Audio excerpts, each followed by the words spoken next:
And of course, a national inquiry Professor Jay carried out took 7 years, had 20 recommendations, none of which actually were implemented by the party opposite when they were in government. Now, this is a really serious issue, and we must focus, obviously, on the victims and survivors. There's no fixed view on the victims and survivors about a further national inquiry. There are mixed views. But there is a view, and I share this view, that what is needed now is action on what we already know. We already know, myself from personal knowledge when I was Chief Prosecutor, that warped ideas, myths and stereotypes about victims are at the heart of this. We've known that for a decade. The Jay report called for mandatory reporting. I called for it 11 years ago. What we need now is action. What can't be tolerated shows that there is still work to be done. In Rotherham alone, there have been over 1,400 victims. Across Oldham, Bradford, Bristol, Rochdale, and dozens more towns, there have been thousands more victims, but no one has joined the dots. No one has the total picture, and it is almost certainly still going on. One victim from Telford, and I know he says that victims have different views. We have different views across this House. But one victim from Telford says she wants a national inquiry because it will hold people accountable in a way that previous inquiries have not. It is very possible to have actions, take on more, and still have a national inquiry. So why won't he listen to victims and launch a national inquiry which would have the power to summon witnesses and make them give evidence under oath? Mr. Speaker, she says they accepted the recommendations. They didn't act on them. Exactly. One of the central recommendations was mandatory reporting, and it still hasn't been enacted. I called for this 11 years ago. They've been tweeting and talking. We've been acting. Well, Mr. Speaker, the Leader of the Opposition has been an MP, I think, for 8 years. Her party have been in government for 7.5 of those 8 years. She was the Children's Minister. She was the Women's and Equalities Minister. I can't remember her, I can't recall her once raising this issue in the House, once calling for a national inquiry. It's only in recent days she's jumped on the bandwagon. Now, Mr. Speaker, in fairness, if I'm wrong about that, and she has raised it, then I invite her to say that now, and I will happily withdraw the remark that she hasn't raised it in this House in the 8 years that she's been here until today. Mr. Speaker, the Prime Minister is being very specific because I have raised this issue. I've raised it in speeches, I've raised it publicly. He knows that as a minister, I would not have been speaking on this specific issue. I was not a Home Office minister, but Mr. Speaker, I will remind him about other victims who came to me who I did help. The victims of the Tavistock scandal who came to me as a minister. I didn't send them away like his safeguarding minister. I made sure, as his Labour Party were calling me transphobic, that we launched the CAS review, which even his health secretary has accepted. So we do right by victims, Mr. Speaker. The reason why a national inquiry is important is because this issue is systemic. It has been involving local and national officials, the police, prosecutors and politicians. He talks about some of the local inquiries, but these interlinked issues cannot be covered by local inquiries alone. In fact, the leaders of the Manchester inquiry resigned because they couldn't get evidence, they couldn't summon witnesses, and not a single person in a position of authority has been held to account. The Prime Minister called for 9 inquiries in the last Parliament. Does he not see that by resisting this one, people will start to worry about a cover-up?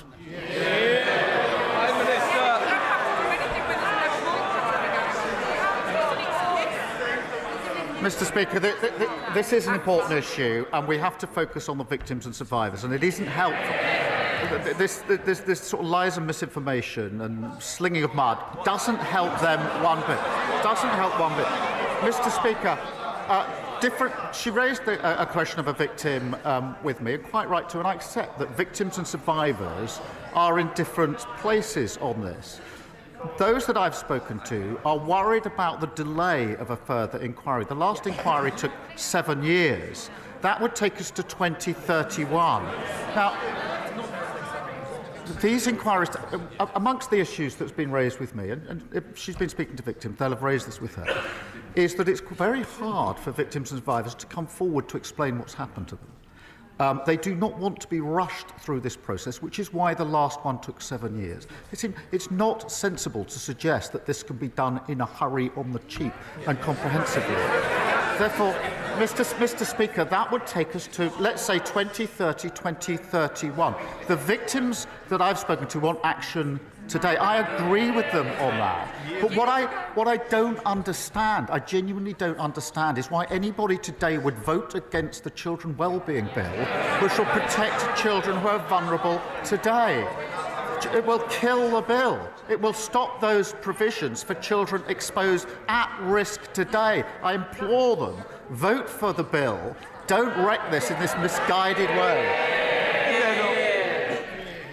Mr. Speaker, it is very possible to have shorter inquiries, especially if they are covering areas that have not been looked at yet. We don't need to repeat the work that has already been done. Let's look at new areas. Former Labour MP Anne Cryer said that there were councillors and MPs all over the country who knew what was going on but were terrified of being labelled racist. A national inquiry would ask if there was a racial or cultural motivation to some of these crimes where white girls were seen, as Jack Straw said, as easy meat. The member for Rotherham was sacked from Labour's front bench for speaking out about rape gangs. Does the Prime Minister now recognise that sacking people for telling the truth creates a chilling effect that means victims aren't listened to? Well, I'm very happy to call out anybody who hasn't acted properly in these cases. I've done it many, many times before, and it doesn't matter to me which political party they're in. I'll call them out and I will condemn them. Mr. Speaker, when I was Chief Prosecutor, I took measures to confront this head-on. The first of the mass prosecutions for an Asian gang was in Rochdale. My team came to see me. It put a number of Asian men in the dock. They wanted the green light for the first of these cases to take place. I gave that green light, but on one condition, because it came to my attention that one of the men that was going into the dock had previously been arrested but not charged. And I said, you can bring the first of these mass prosecutions, but only if you look back at the file where we weren't charged and tell me what went wrong with a report so that I can start to put it right. And that's what started the reforms I brought about. So that's the approach I took in practice, whilst others were tweeting and talking. It's the approach I would take now in any case where there's wrongdoing here. But what we've got to do now, Professor Jay has said this, we have had a number of strong findings. There are 20 on the table from Professor Jay. We've got to get on with action. Don't block it this afternoon. Mr. Speaker, we need to focus on what this is really about. This is not about the Prime Minister's work in the CPS. And I would say very respectfully to the Prime Minister, it's not about you, it is about the victims. Be a leader, not a lawyer. We know that people were scared to tell the truth because they thought they would be called racist.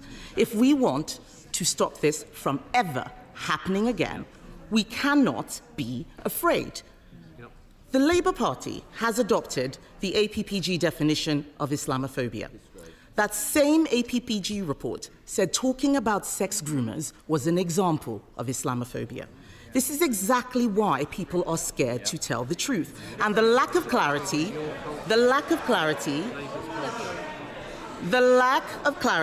means that innocent British Muslims are solved this. So will the Prime Minister look again at the Labour Party's adoption of the definition of Islamophobia, its chilling effect, and rule out introducing it in government? Prime Minister. Mr. Speaker, I will call out any aspect that has prevented anybody coming forward or any case going forward when it comes to violence against women and girls, child abuse or child sexual exploitation, as I have been doing now for the best part of 15 years. But, yes, some people will say there should be a further inquiry. But that does, I accept that, but that means all the victims and survivors who are going to give evidence need to be in a position to do so. Not all of them are. I've been speaking to them. There are some that do think they are. It will take time. All of the institutions will have to give evidence. That will take time. This will delay things till 2031 also. But Mr. Speaker, we already know what the major flaws are. And my argument is we should get on with that action. And that's why we're bringing forward the bill this afternoon. Kemi Badenoch. Mr. Speaker, the Prime Minister has effectively told us that he's not able to do two things at the same time. This issue of a delay is a weak excuse, and I would say to him that by refusing this inquiry, he is enabling those people who wish to smear all British Muslims based on the actions of a small minority. He is talking about distraction tactics. Let us have the truth. The Prime Minister cannot tell the House the full scale of the scandal. He doesn't want questions asked of Labour politicians who may be complicit. He won't listen to the victims. He won't listen to the victims who are calling for a national inquiry. He is making this all about a bill this afternoon. Later today, he will tell Labour MPs, including in Telford, Rochdale, Bristol, Derby, Aylesbury, Oldham, Bradford, Peterborough, Coventry, Middlesbrough, Newcastle, Ramsgate, to tell all of these people to vote against a national inquiry into the gangs which have systematically gang-raped children in their constituencies. This is one of the worst scandals in British history, Mr. Speaker.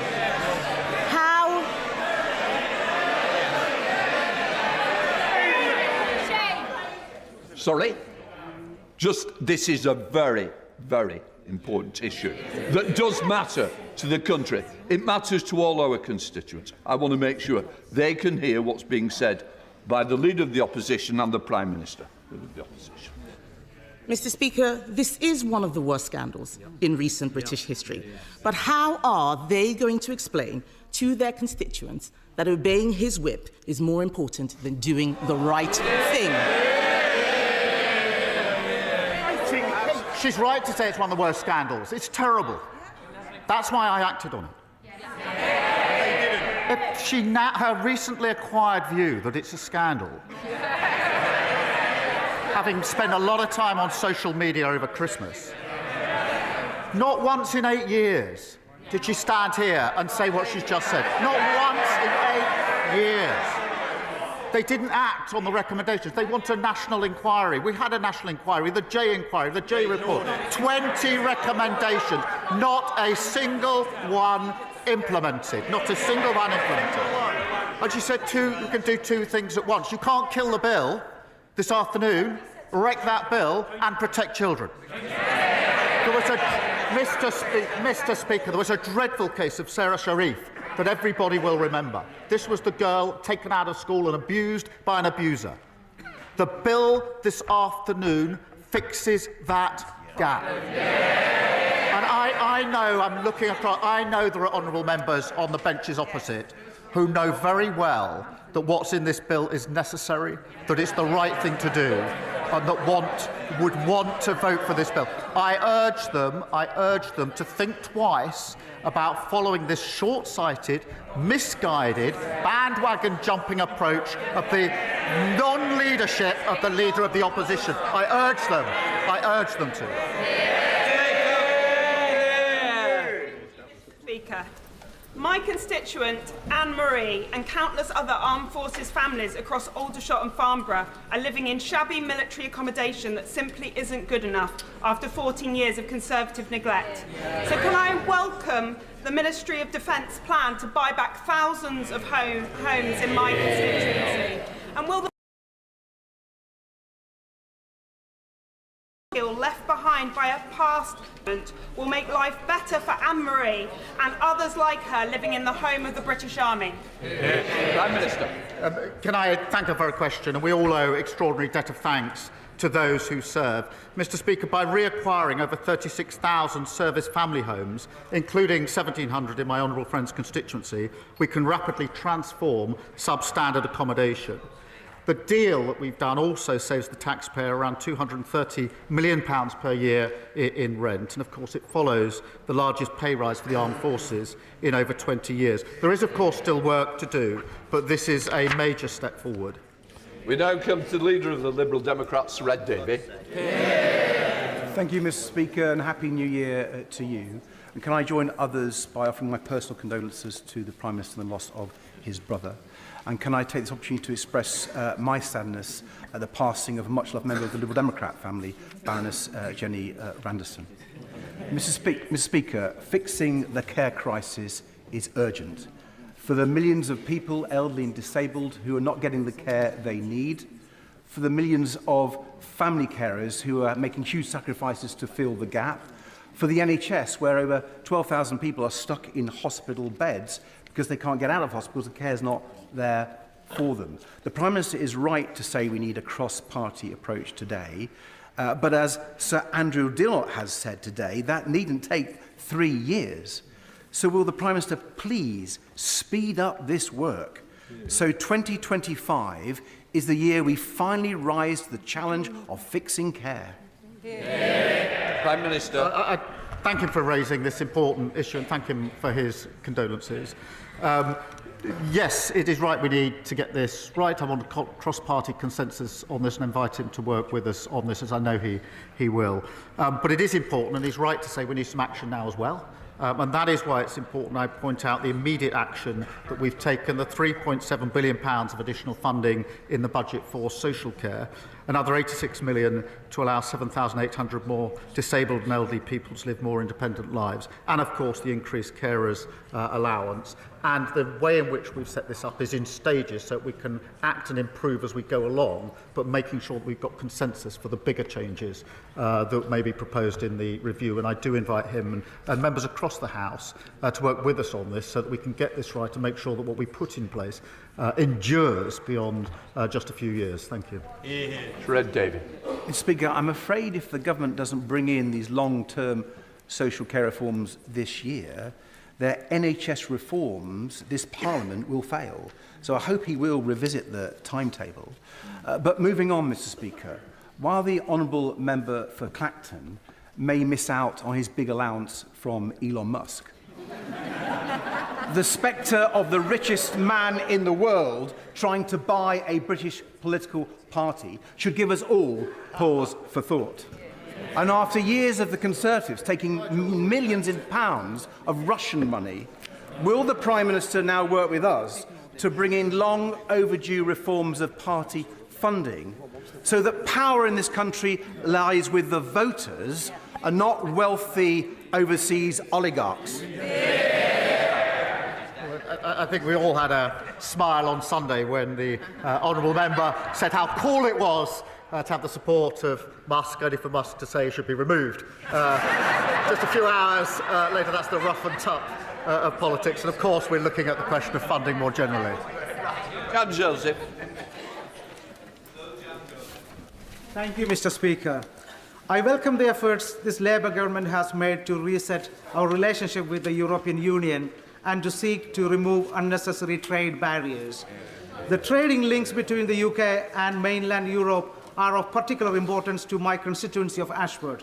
So would the Prime Minister support my efforts and those of other Kent colleagues to restore international train service to Ashford International Station that will help economic growth in my constituency, Kent, and wider South East? Prime Minister. Well, I thank my honourable friend for raising this question. Businesses in his constituents have been badly let down by the deal of the last government, and we, of course, are resetting and strengthening that relationship on the economy, on energy, on security to deliver the growth that we need. I know this is an issue of considerable frustration to his constituents. The decision in question, Mr Speaker, is ultimately for Eurostar, but we are keen to see international services reinstated to Ashford as soon as possible, and I would be happy for the Rail Minister to update him on the latest discussions.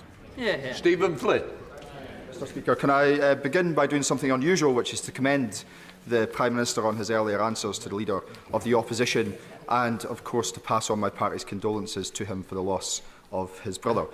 Outside of this place, temperatures continue to plummet, energy bills continue to rise, and the winter fuel allowance has been unacceptably taken away from so many vulnerable pensioners. Now, the Prime Minister intimated prior to Christmas that he had no regrets about any of the decisions that he has taken in office? Does he understand that the public do? Prime Minister. I thank him for his condolences. We took some tough decisions. They led to a budget which delivered the largest settlement since devolution began to Scotland. If he thinks we should now reverse that, then he should say so. What he's done is it's given the money, so now the SNP have the money, they have the power, and no more excuses for the non-delivery that we see in Scotland. If he wants me to reverse that, he should say so. Sam Rushworth. Mr. Speaker. Feeling safe in your own community is among the most basic of human needs, but after 14 years of Tory cuts to Durham's frontline police and breaking the criminal justice system, too many of my constituents are victims of violence, theft and antisocial behaviour, and these crimes too often go unpunished. Now, I know the Prime Minister's had a lifelong commitment to protecting victims, so what assurances can the Prime Minister give my constituents that our new government will be tough on crime and on the causes of crime? Mr. Speaker, he's right to raise this important issue, and I have to say, when he said there were cuts to polices and somebody said boring, I think that somebody opposite just did boring. That tells you everything you need to know about the last 14 years. He's right. We need to crack down on those committing vile acts in our communities. And that's why our plan for change puts 13,000 extra police and PCSO officers into neighbourhood policing, 3.5% real terms increase, and of course tough new respect orders. Where they lost control, we'll take back control and deliver safe and secure communities. Thank you, Mr. Speaker. My constituent Dipak first opened the doors to his pharmacy in 1991, and he's been serving the Chelmsford community ever since, greeting many of his patients by name. But Dipak's business is struggling. His NHS contract no longer covers the cost of the drugs he has to dispense. For example, he's sometimes been forced to pay over 100 times more for a particular mental health drug than his contract provides. Dipak is dipping into his life savings to keep his pharmacy afloat, and I'm sure that many other pharmacists across the country are doing the same. Does the Prime Minister agree with me that no pharmacist should be forced to use their own money to keep their pharmacy viable? Prime Minister. Can I thank her for raising this really important and challenging case? Community pharmacists like Dipak play a vital role in our health service. And as she knows, the Department of Health and Social Care sets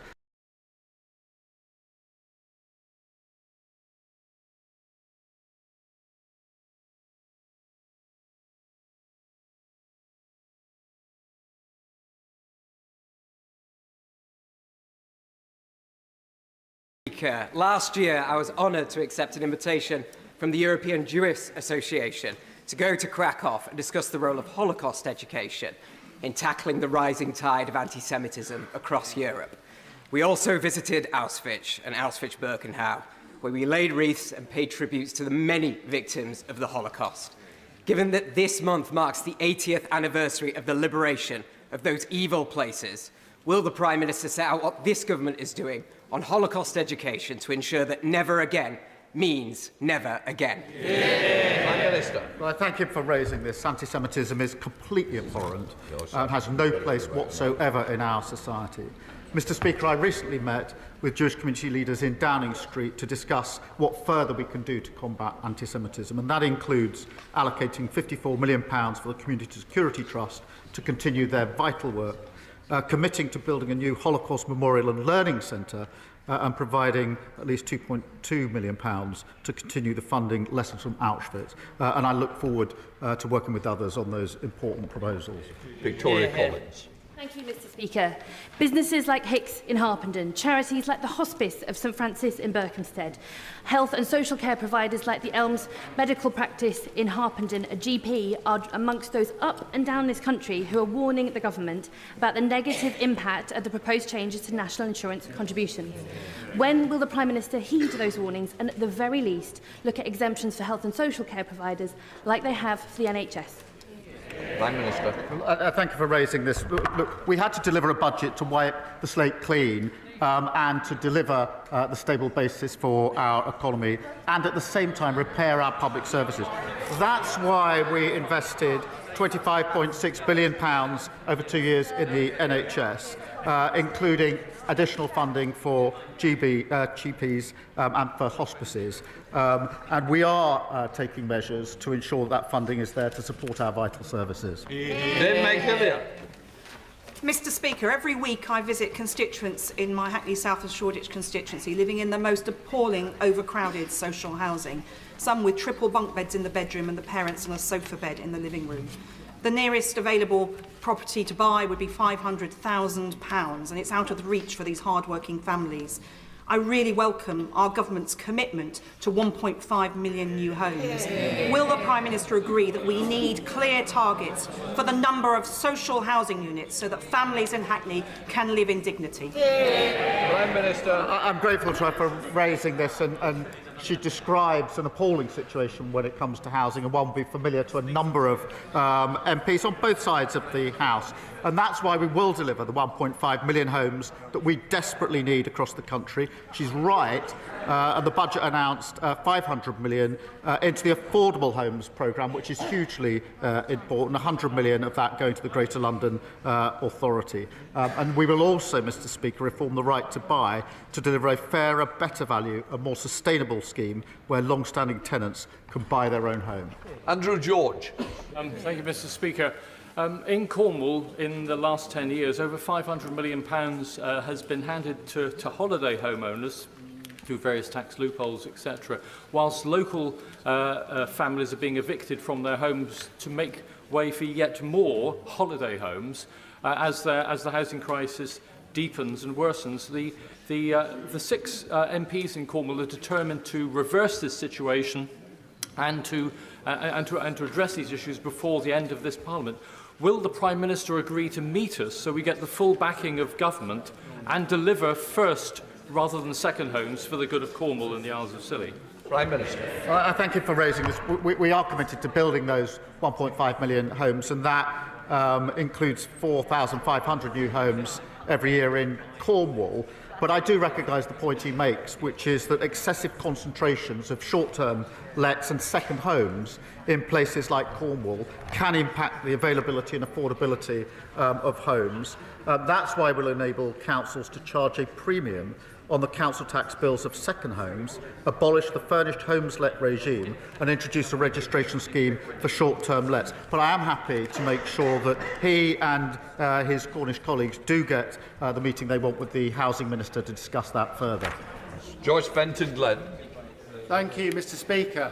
This government is committed to using the criminal justice system to tackle violence against women and girls. But when an abuser can use a child custody battle to continue their abuse, as happened in the case of one of my constituents, it's clear that we need to raise the issue in the civil courts too. Will the Prime Minister please look at ending the absurd assumption that a domestic abuser's involvement in a child's life is advantageous to their welfare? Prime Minister. Yeah, absolutely. And he's right, Mr Speaker. Family courts must never be a tool that domestic abusers can use to continue their appalling abuse. And that's why we're expanding the number of new Pathfinder courts to provide dedicated support to survivors and protect the welfare of children.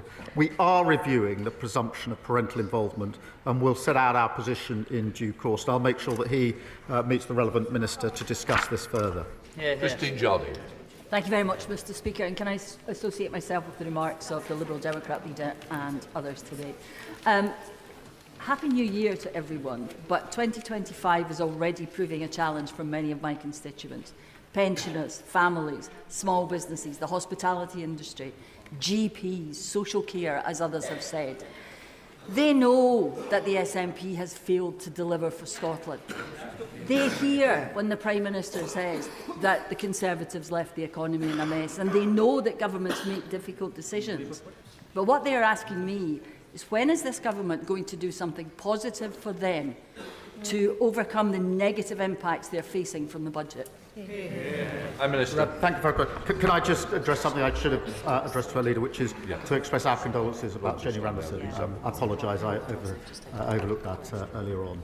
She raises the point about the failure of the SNP and the legacy of the Tories, and I'm proud that this Labour government delivered the largest budget settlement for Scotland since devolution, and that means, Mr Speaker, in answer to a question, 100,000 workers in Scotland benefit from the increases from the national minimum and living wage each year. An estimated 3.2 million people in Scotland will benefit from the extension of the 5p cut in fuel duty. And it comes, of course, on top of the 125 million set up Great British Energy in Aberdeen. And it reinforces the point. They've got the powers, but a terrible record. They left a terrible legacy. We're getting on for delivering for Scotland. Last year, this Labour government delivered justice for members of the Mine Workers Pension Scheme. 45,000 members of the similar British Coal Staff Superannuation Scheme are keen to see their £2.3 billion investment reserve returned to them, which could boost coalfield communities like mine in Cannock Chase. Will the Prime Minister meet with retired miners, trustees and coalfield MPs to discuss what could be done for BCSS members up and down the country? Prime Minister. Right, thank you for raising this issue. I was pleased, Mr Speaker, that the first increased payments to Mine Workers Scheme members were made at the end of November. I do understand the strong feeling on the British Coal Staff Superannuation Scheme, which is why the Minister for Industry met the trustees last year, and we will be working with the coal staff trustees to consider their proposals once the new Mine Workers Pension Scheme arrangements have been agreed. Thank you, Mr Speaker. Mr Speaker, first of all, we had a Chancellor who embellished her CV, then we had a Transport Secretary with a fraud conviction, and now we've got an anti-corruption minister who is being investigated for corruption. Now, I know the Prime Minister likes living in free accommodation, but does he really think it's appropriate that his minister is being given free housing by the political allies of some very dubious foreign regimes? Prime Minister. Mr Speaker, the City Minister has acted appropriately by referring herself to the independent adviser. We brought in our new ministerial code to allow ministers to ask to establish the facts, and I'm not going to give a running commentary on that important exercise. Tonia Antoniazzi.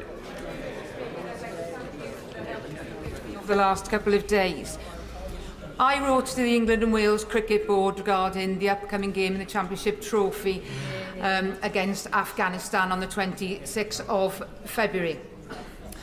I have met with the ECB and we are calling for the game to be boycotted. I thank everybody for the support that I've had across this House and also at the other place. I also would like to thank very much the Prime Minister for his intervention with the with the International Cricket Council yesterday.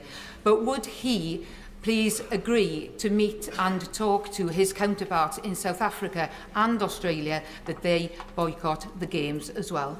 Mr Speaker, there's been an appalling erosion of the rights of women and girls in Afghanistan. And we all should condemn that suppression of freedoms in the strongest terms. And that's why we provided additional aid, at least 50% of which we're going to women and girls. DCMS are in touch with the international counterparts on this issue. I welcome the England and Wales Cricket Board making strong representations to the International Cricket Council on Afghanistan's women's cricket team. Final question, Sir Roger Gale. Thank you, Mr Speaker. Mr Speaker, setting aside the matter of grooming gangs, the opposition amendment on the order paper today sets out very clearly why the bill that we shall be debating is so very deeply flawed. And if it is to become an Act of Parliament, it will have to be completely rewritten in committee. But, Mr Speaker, the Prime Minister from that dispatch box has made much of his service as the public prosecutor.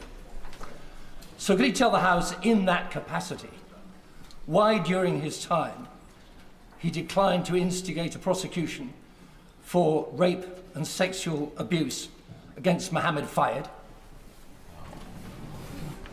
Prime Minister. That case never crossed my desk. Right. That completes Prime Minister's question.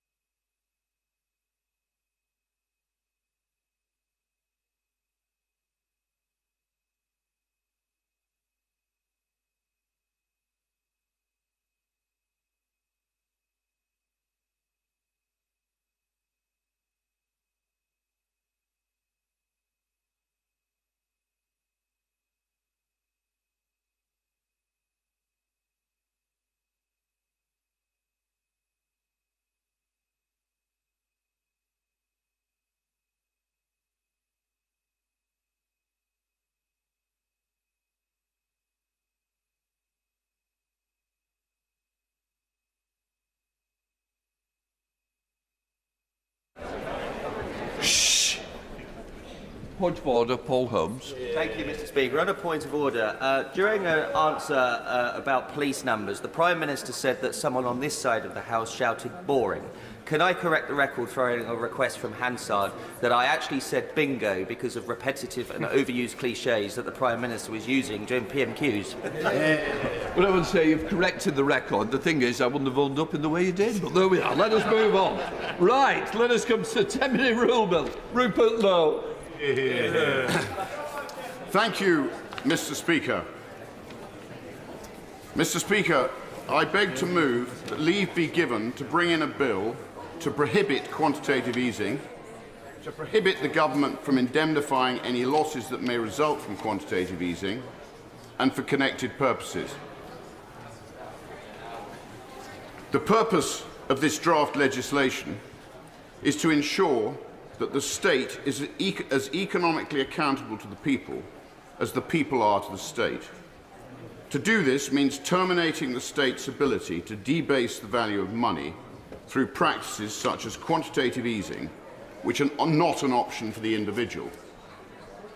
Clipping, sweating, plugging and cutting are forms of coin debasement either by government or by individuals. The most famous modern UK example was the Great Debasement between 1544 and 1551, when Henry VIII reduced the gold and silver content of coinage by use of base metals such as copper in order to fund his bacchanalian overspending and wars with France. It has been a common feature of government behaviour over the 5,000 years of trading history of gold and continues today in the form of quantitative easing. With no gold standard to constrain unproductive investment and direct capital to sound and profitable investment ventures, policymakers have today become obsessed with short-term stimuli centred on the performance of stock and bond markets. Central banks have become uncontrolled, unconstrained and reckless in their pursuit of delivering non-stop, unsustainable global growth driven by credit. QE is what third world dictators used to indulge in shortly before their currencies descended into chaos, but has now become a mainstream tool to avoid the Darwinian reality of capitalism.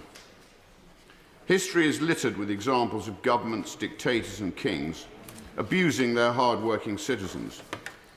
The Roman coinage in their ascendant years was bolder, larger and widely accepted, but reduced in size, weight and content as her empire waned.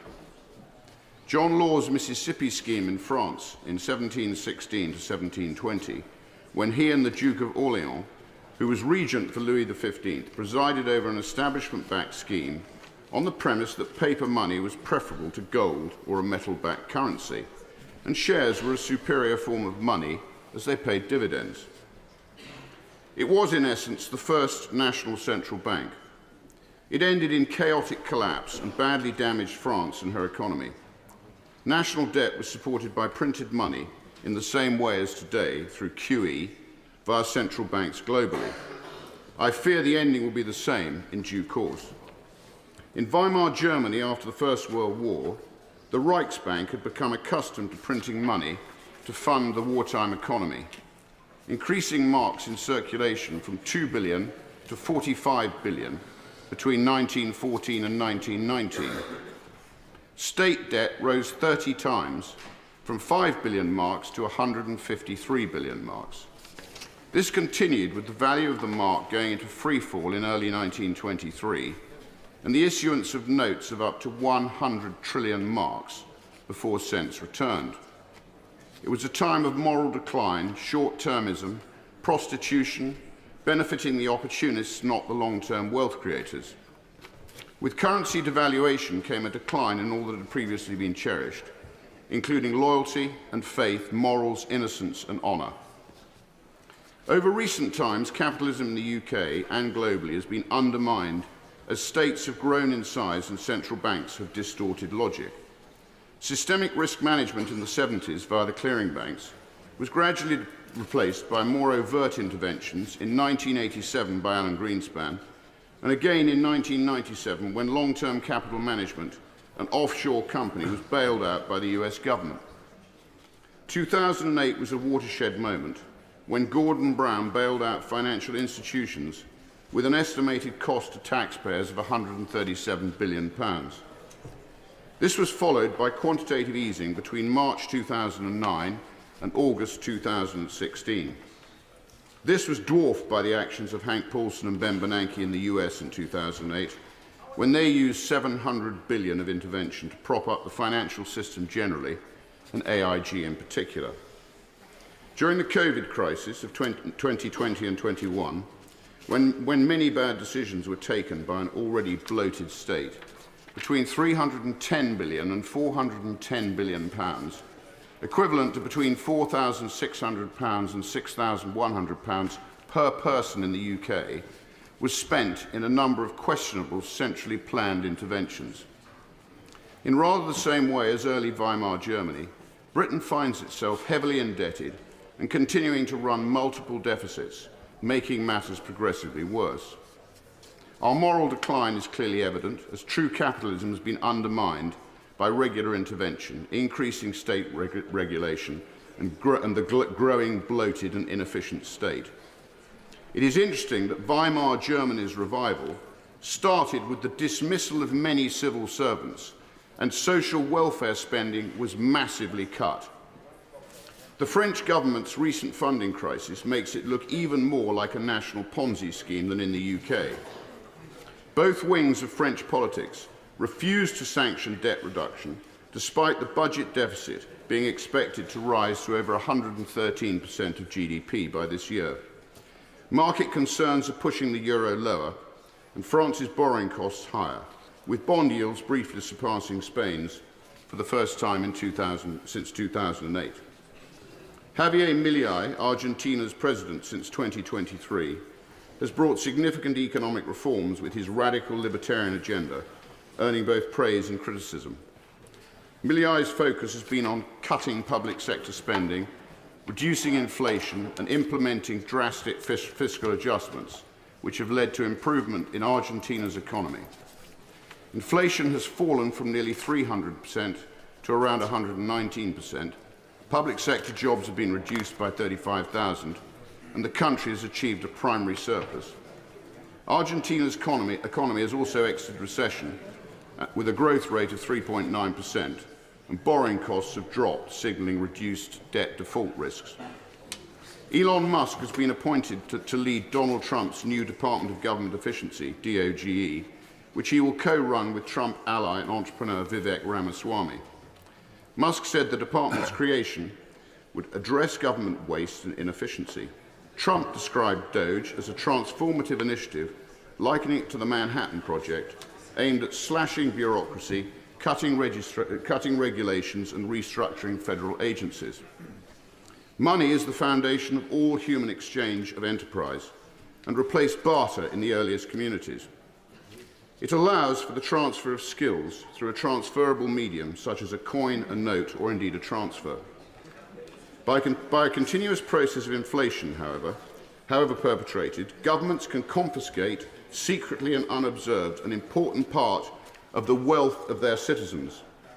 In doing so, the size of the state inevitably grows and becomes a self-serving, greedy master of the people they should be serving. Common sense, logic, and human relationships among working people are inevitably undermined, and there is a general moral decline in society. Taxes should be transparent, justifiable, and simple. The cost of government should be covered by taxes alone, which limits the growth of excessive statism. Gold has historically been the standard store of value and protection against currency debasement for over 5,000 years.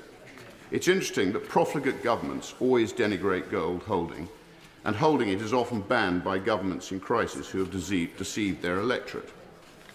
The words of President Woodrow Wilson after he signed the Federal Reserve Act should serve as a warning to all of us.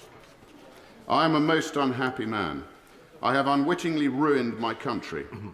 A great industrial nation is controlled by its system of credit.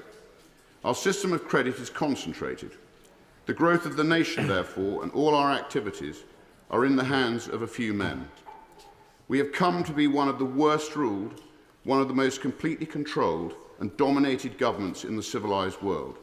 No longer a government by free option, no longer a government by conviction and a vote of the majority, but a government by the opinion and duress of a small group of dominant men. Friedrich von Hayek, an eminent Austrian school economist, said, "I do not think it's an exaggeration to say that history is largely a history of inflation. Usually inflation's engineered by governments for the gain of governments. Given the historical track record of states abusing their citizens by various forms of currency debasement, including QE, the default position should be to make it illegal unless this democratically elected House has an informed vote supporting debasement. This bill seeks to achieve this position, and I commend it to the House." The honourable member have leave to bring in the bill. The question is that the honourable member have leave to bring in the bill. As many of that opinion say aye. The contrary, no. I think the ayes have it, the ayes have it. One of us has got to sit down, Rupert. I've got to do my bit. You're coming back on in a minute, don't we? So, who will prepare to bring in the bill? Mr. Speaker, Richard Tice, Jim Allister, myself and others. You've got to name them. You can't not name them. It's McMurdoch. And me. And a one, right, OK. Say Ed David. Put Ed David in. Put Rachel. Rachel from accounts. Maybe Rachel Reeves, I don't know. Can you just read the names for clarity so that Hansard's got it? Tice, Jim Allister, James McMurdoch, Lee Anderson, and myself. All right. It's a shambles. Absolute shambles.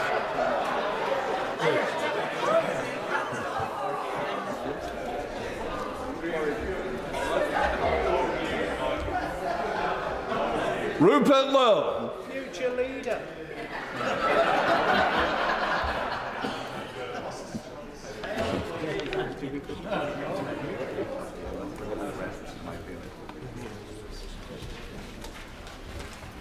Quantitative easing, prohibition bill. Second reading, what then? 24th of January, Speaker. The 24th of January. Right, the clerk will now proceed to read the orders of the day. Children's Wellbeing and Schools Bill, second reading. Now. Right. The reasoned amendment in the name of the Leader of the Opposition, Kemi Badenoch, has been selected. The Minister will now move the second reading.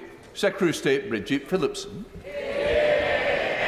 Thank you, Mr. Speaker. I beg to move that the bill now be read a second time.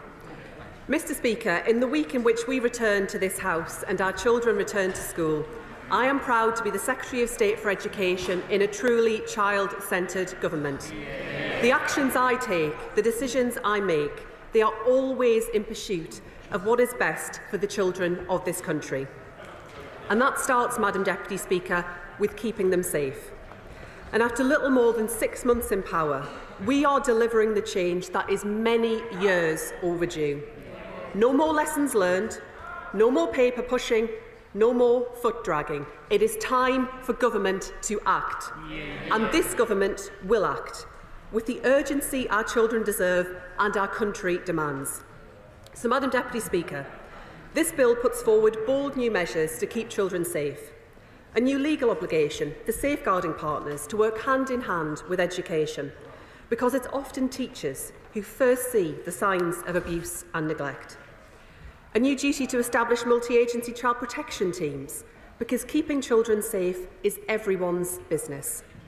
A new power to put in place a unique identifier for children, sharing information so that no child falls through the cracks. A new compulsory children not in school register in every area of England, because if children aren't in school, we need to know where they are.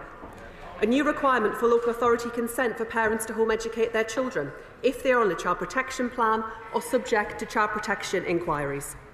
I respect the rights of parents to make choices about their child's education, but children's safety must always come first. And under this government, their safety will always come first. So, Madam Deputy Speaker, let's be crystal clear. A vote against this bill today is a vote against the safety of our children, a vote against their childhoods and against their futures. Today, Conservative MPs have a choice. They can choose to back measures to protect children, or they can choose to chase headlines. They can choose to transform the lives of the most vulnerable young people in this country, or they can choose to sacrifice their safety for political gain.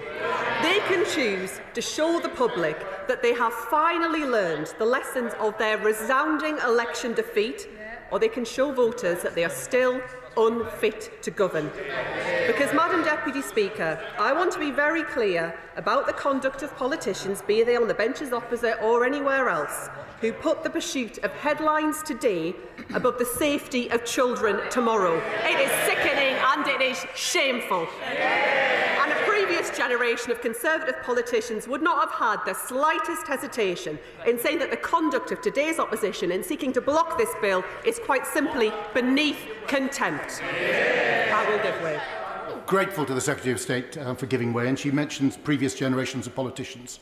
And we must all in this House recognise that we follow in the footsteps of giants.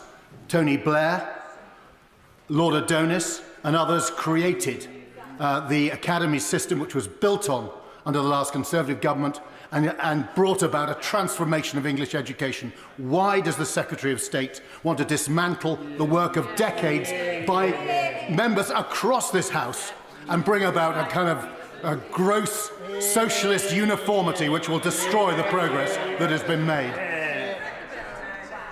Mr Speaker, Madam Deputy Speaker, it's just simply a mischaracterisation, and the right honourable gentleman knows it. And I note in what he had, and I will come on to in my speech, the wider schools measures here, but I note that in his intervention he had nothing to say about the safety of children and the measures that we are discussing today, and the wrecking amendment that the Leader of the Opposition has put down that would block the very important, very serious measures they have been telling us for days they want to see put in place. If they want those measures, they need to support them. Madam Deputy Speaker. Will the Secretary of State give way on that point? I will give way. I thank the Secretary of State for giving way on that point. The party opposite mentioned uniform, but the only uniform measures I can see in the bill are regards actually saving parents money on the uniform bills, which I think we can all welcome. Would you also agree with me? Would she also agree with me? She agree with me that actually the defragmentisation of the school system created by the last government led to many young people falling through the gaps, which is a huge issue.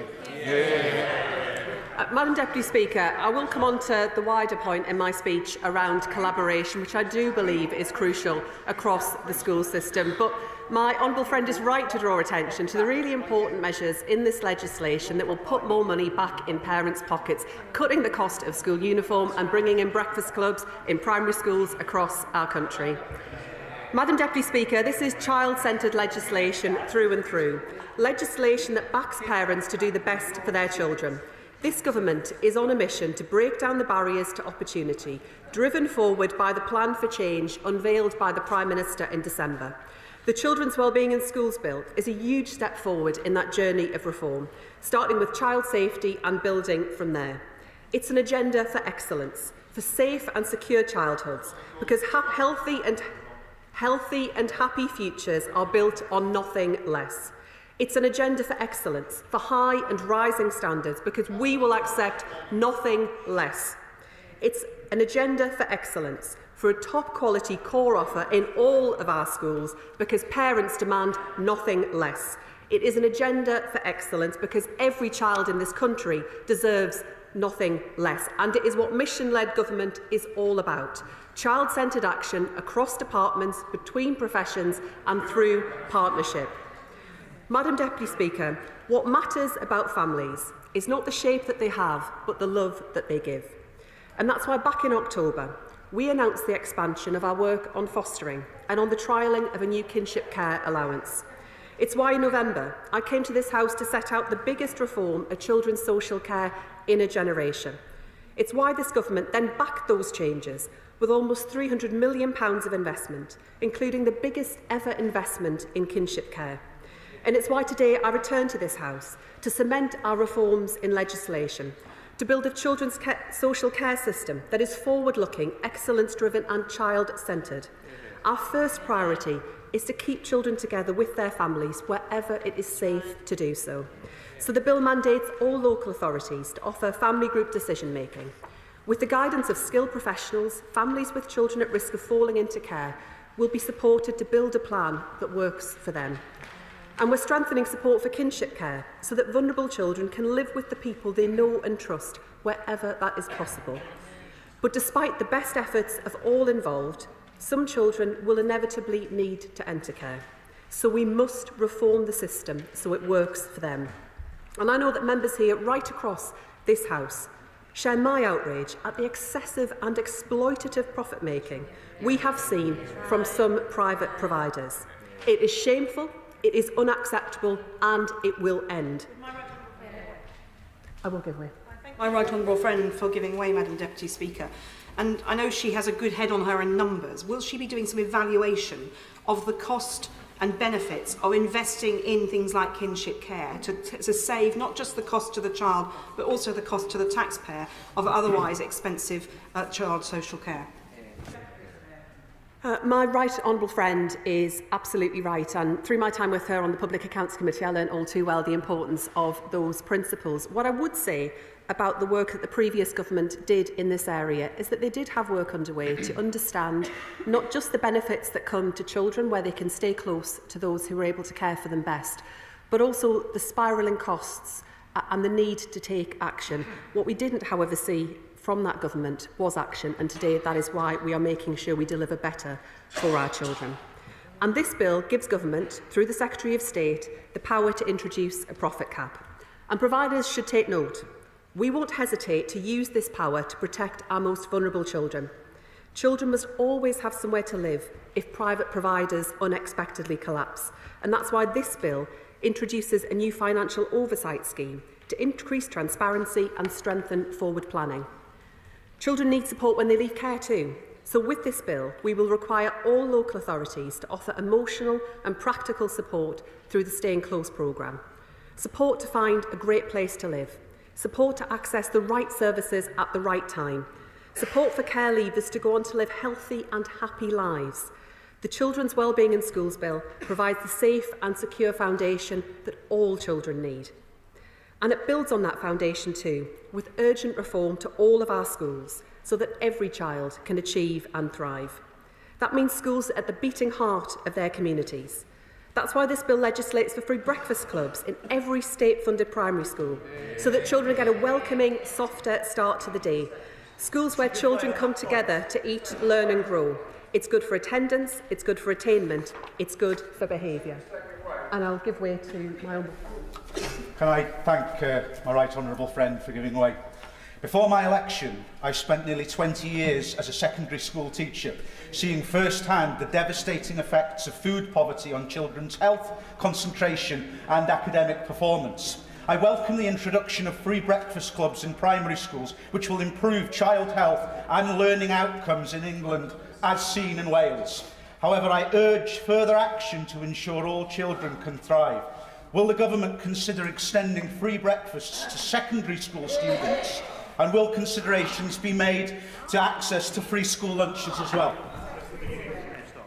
Madam Deputy Speaker, I would say to my honourable friend that of course we will always keep further action under review, and it is through the Child Poverty Task Force that I'm co-chairing with the Work and Pensions Secretary that we are considering what further action is required to make sure that families have more money in their pockets, are able to increase their income, and that we take action, because the growing numbers of children that we have seen in poverty in our country is a source of national shame, and members opposite are responsible for that record. Madam Deputy Speaker, school uniform is important for building a sense of community as well, but too many families tell us that the cost remains a heavy burden. So our bill limits the number of branded items that schools can require pupils to have, putting money back in parents' pockets. I want children in school and ready to learn. And that's why the government's plan for change sets a milestone for record numbers of 5-year-olds reaching a good level of development. It's vital for giving every child the best start in life, but that's just the beginning, because I want high and rising standards for every child in every school. That is one of the surest ways we can break the link between background and success for millions of children. That matters for every child, not just a lucky few. Life should not come down to luck. And when governments forget this, it's not the children of members opposite who lose out, it is working class kids across our country. And I know that better than most, and I'll take no lectures from the party opposite on what it takes to deliver better life chances for working class kids. I thank my right honourable friend for giving way, Madam Deputy Speaker. Reported figures for 2022 and 2023 show an increase in the proportion of children living in low-income families and no change in the proportion of children living in absolute low-income families.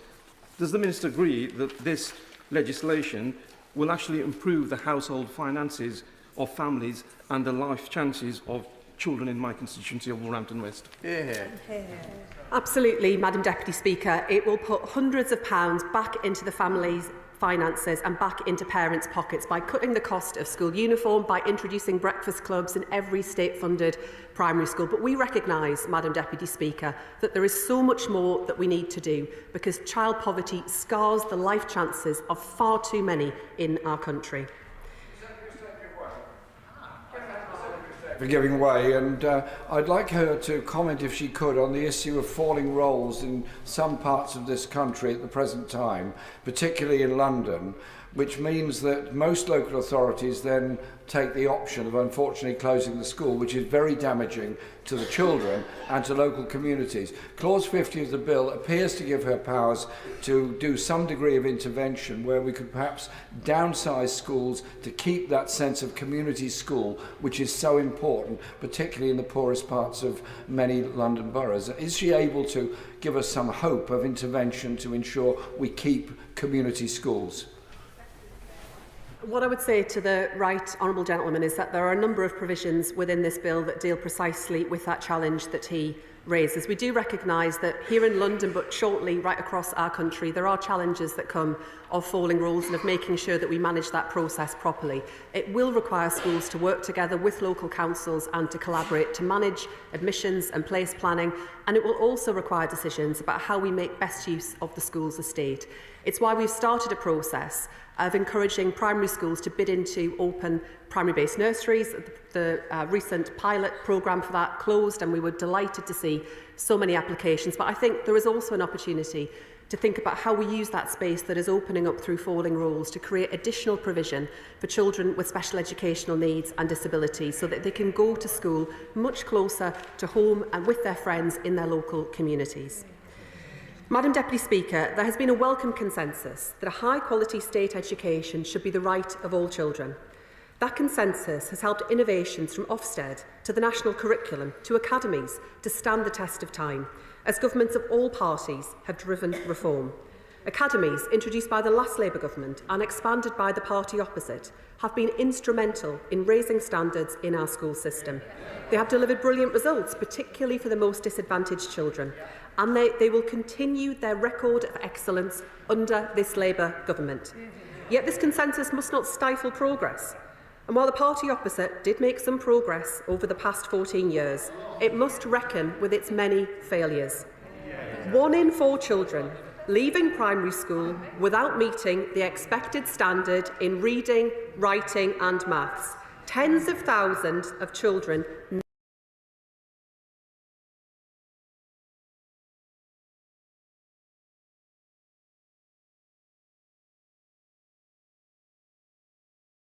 of children in schools that perform poorly year after year. Protecting the foundations should not mean that we don't build on them. And after a decade, and I say a decade because I know members opposite will remember a time when they too had an Education Secretary determined to deliver reform, a decade of stagnation, now is the time to press on and once again deliver for our children.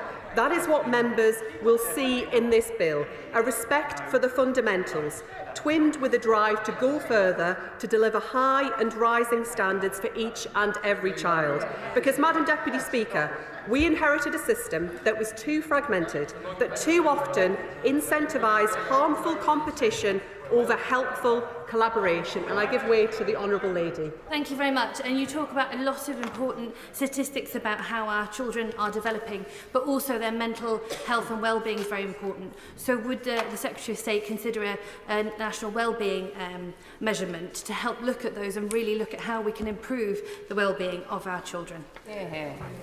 I welcome the Honourable Lady's interest in this area because, like her, I share the concern about the growing numbers of children in our country who are deeply unhappy and about the growing challenge that we see around mental ill health and well-being. There are far too many children who are not receiving access to the timely support that we need, and we are looking very carefully at the issue that she has identified. I will give way. I thank the Secretary of State for giving way. On the point about children's welfare and making sure that children start the school day in the best position to learn, I want to thank her for bringing forward the plans for breakfast clubs, not only so that children can be ready to learn because they've had a good meal, but also so that they have that ease into the school day so that they can be set up to learn. Does she agree with me that this will benefit young children to learn better, particularly kids with special educational needs? I agree with my honourable friend, and we have been led by the evidence on this, and the evidence is very clear that not only is this a measure that provides real support to parents at the start of the school day, but it also delivers real benefits for children in terms of their learning, their development, academic outcomes and behaviour. And I'm delighted that in April we will start rolling out the first pilot schools across schools, including schools serving children with special educational needs and disabilities, to demonstrate the difference that this Labour government will make to children's life chances. Madam Deputy Speaker, forgive me, the honourable gentleman.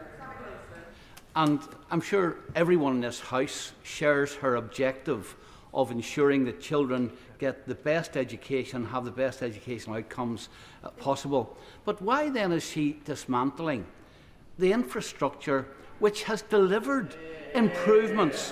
Why specialist schools, schools able to attract the best teachers, schools able to tailor the curriculum to the children that they have? Why does she want to dismantle that if the point is that she wants to improve educational standards? Madam Deputy Speaker, I just have to say to the honourable gentleman that it just isn't the case, and I would invite him to read the bill, and I will come on to further measures that we are setting out. Madam Deputy Speaker, if we believe that every child deserves the best, that every classroom deserves a top teacher, that every state school must be a great school, then we can't have excellence for some children and just fine, just okay for the rest. No, we need all schools working together to deliver national high-quality core offer for all children with the flexibility to innovate beyond that, so that parents know that wherever they live, whatever their local school, this government is their child's greatest champion. The best schools and trusts do incredible work day in, day out, and I pay tribute to them. They are engines of innovation, civic leaders. Collaboration and improvement are central to their success. They prove excellence already exists in the system. Now is the time to spread it to all schools. And that doesn't mean no competition. Competition can be healthy, a spur to excellence. But competition that encourages schools to hoard best practice or to export problems to others must be replaced by collaboration, by schools working together to solve problems and put children first. And I don't just mean collaboration within trusts. True collaboration looks outward too, schools driven by shared purpose embedded in communities. Our vision twins that deep collaboration with healthy competition so that every child in every school can benefit from best practice. So this bill brings reform.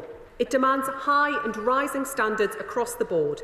We will restore the principle established by the Nobel peer Lord Baker that every child will benefit from the same core national curriculum following the curriculum and assessment review. The national curriculum was a Conservative achievement. I benefited from it. And this is a legacy that now this Labour government will bring back for every child, giving every parent the confidence in standards they deserve. And every child taught by an excellent, qualified teacher who has undertaken statutory induction, supported by giving every school the flexibility to create attractive paying conditions offers to recruit and retain excellent teachers, and backing the schools already doing this to keep it going. Now, I will give way. Thank you very much indeed. And I agree, as would everybody here, that we want excellent standards for all schools. So can I ask why one of the ideas this side of the House had, which is if it was a failing school, new management would go in to increase the standards, and yet the opposite sides and the Secretary of State now wants to dismantle that? I'd call that vandalism on our education system. No, Madam Deputy Speaker, and I would invite the Right Honourable Lady to look carefully at the measures that are here. We will not hesitate to intervene in failing schools, but actually we'll intervene a lot sooner than they did in schools that are coasting. Those that fall short of the statutory level of intervention will see regional improvement teams in their schools driving up standards. Madam Deputy Speaker. Madam Deputy Speaker, where there is failure in the system, where schools are not delivering the standards that every child deserves, we will act. But that action will always be guided by what's best for children in those schools. That may well be academisation. It may be targeted intervention to drive change in practice and drive up standards rather than structure. So this bill will convert the duty to issue academy orders into a power to better deliver high and rising standards for all children, strengthening the range of ways through which failure can be tackled. There can be no excuse for fixating on structures, not on standards, because what matters, Madam Deputy Speaker, is what works. So this bill also ends the presumption that new schools should be academies, giving local authorities the freedom to deliver the schools that their communities need. That includes the ability to open new special schools, something that members right across this House know is a major challenge that we face. And this government will work tirelessly to make sure that all children with special educational needs and disabilities receive the support that they need to achieve and thrive. The last government left this in the too difficult box. We will tackle it and make sure that all of our children get a great education. Secretary of State for giving way. She mentions special schools, and all members across this chamber will have postbacks filled with far too many children not getting the support they need, whether they're at special schools or otherwise with their mental health. Will she agree to consider putting a mental health professional in all of our schools, including special schools, so that our children's well-being can be improved, including their mental health? I share the Honourable Lady's concern about the mental health challenges that many of our young people are experiencing, and we are committed to rolling out mental health support right across our schools. What I would also say on the wider challenge that we see around support for children with special educational needs and disabilities, I want to make clear to this House that the reform that we do need to engage in this area, the change that is required, is complex and it will take time. And I invite members across this House to work with us on the change that is required, her party and others, in order to get this right, because for far too long, children with special educational needs and disabilities have been failed by this system. Parents have lost trust and confidence in it, and it is bankrupting local councils. I'll give way to my honourable friend. Can I thank my honourable friend for giving way? She's spoken about academies and various other forms of schools. Can she confirm that there is nothing at all in this bill that would result in a teacher in any school getting a pay cut? Honourable friend brings a wealth of experience to this House as a teacher, and I know that teachers will want to hear what this will mean for their pay. So I will reiterate today that the measures in this bill and the changes that we will bring forward to the school teachers' pay and condition documents in the following remit will not cut teachers' pay. I will give way. Secretary of State for giving away. She's spoken about her focus on standards. Well, the Free Schools programme has driven up standards across the country. So why was one of her first actions to threaten 44 free school projects developed by parents, pupils and communities? And will she lift that veil of uncertainty over them? Deputy Speaker, we are looking carefully at all of the schools that are in the pipeline. But what I would say to the honourable gentleman is that we need to make sure in every case there is a strong case for the need for the school, that there is good value for the taxpayer.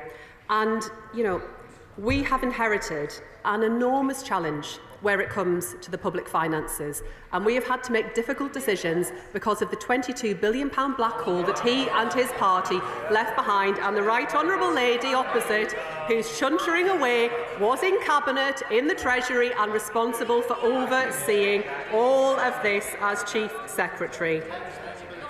Madam Deputy Speaker, returning to support for children with special educational needs and disabilities, we will improve inclusivity in mainstream schools while ensuring that specialist provision can cater for those with the most complex of needs.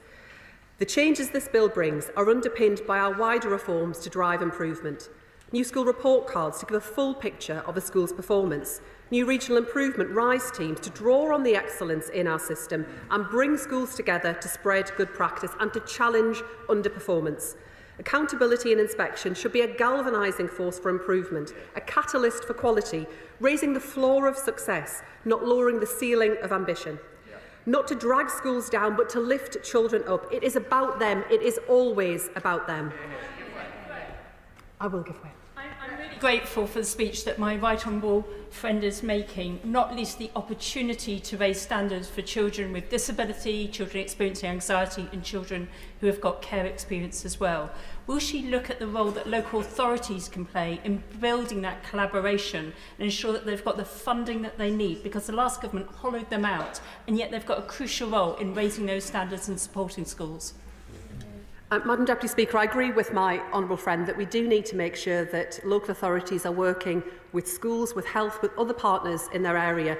And through the last budget, we were able to deliver additional investment into our local councils, and we want to see a much greater focus and priority on early help, early support and prevention, because we know that's where we make the biggest difference to children's lives.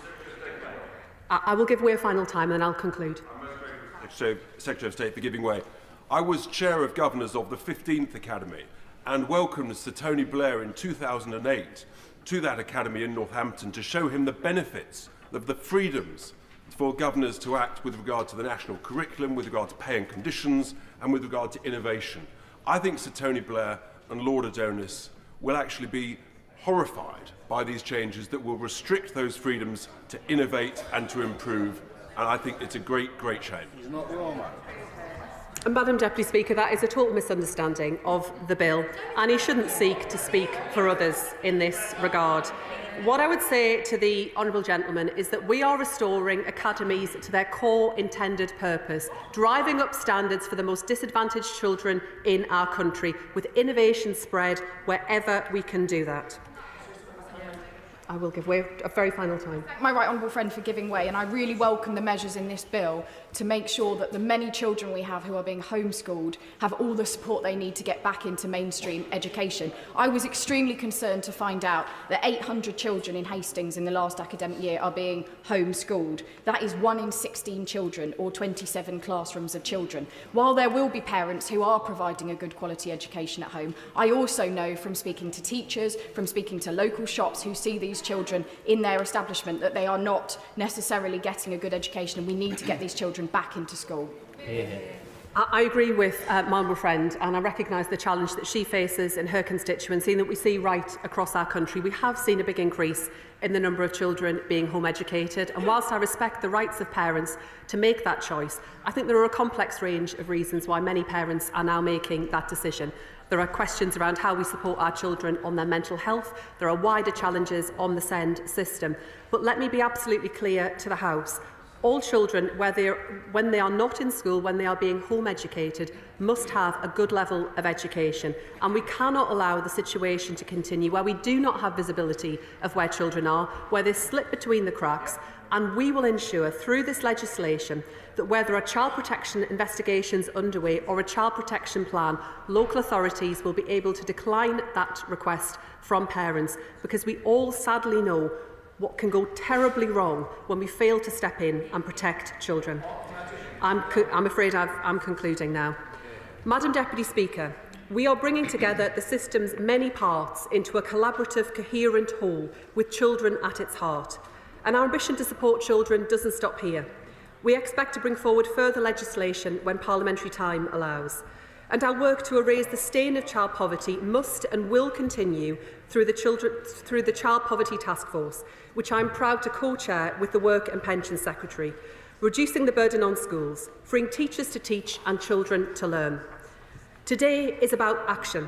And so, Madam Deputy Speaker, when my colleagues from across this House read the bill in all its detail, they will find running through its 60 clauses one golden thread, one common theme, one objective, one common cause. It's not structures or ideology. They'll find no pet projects or stale dogma. They'll see that our focus, Madam Deputy Speaker, is firmly on children. Their life chances are the aim. Their protection is the objective. Their success is our common cause. This Children's Schools and Wellbeing Bill is written for them. It is introduced into this House for them. It will be implemented for them, for their safety, for their schooling and for their futures. And I commend this bill to the House. The question is that the bill be now read a second time. I call the Shadow Minister, Lord Trott. Thank you, Madam Deputy Speaker. The bill in front of us today is a bill of two halves, one of which seeks to protect children, to improve safeguarding and support for children in care. And whilst we will seek to amend various aspects of it in committee, we do see value in what is being put forward. But, Madam Deputy Speaker, the other half of this bill is the policy equivalent of a wrecking ball. It is an all-out assault on teachers, the education system and standards. It is nothing less than education vandalism, and we will oppose it with every fibre of our beings. Madam Deputy Speaker, this House must be in no doubt. This bill really matters.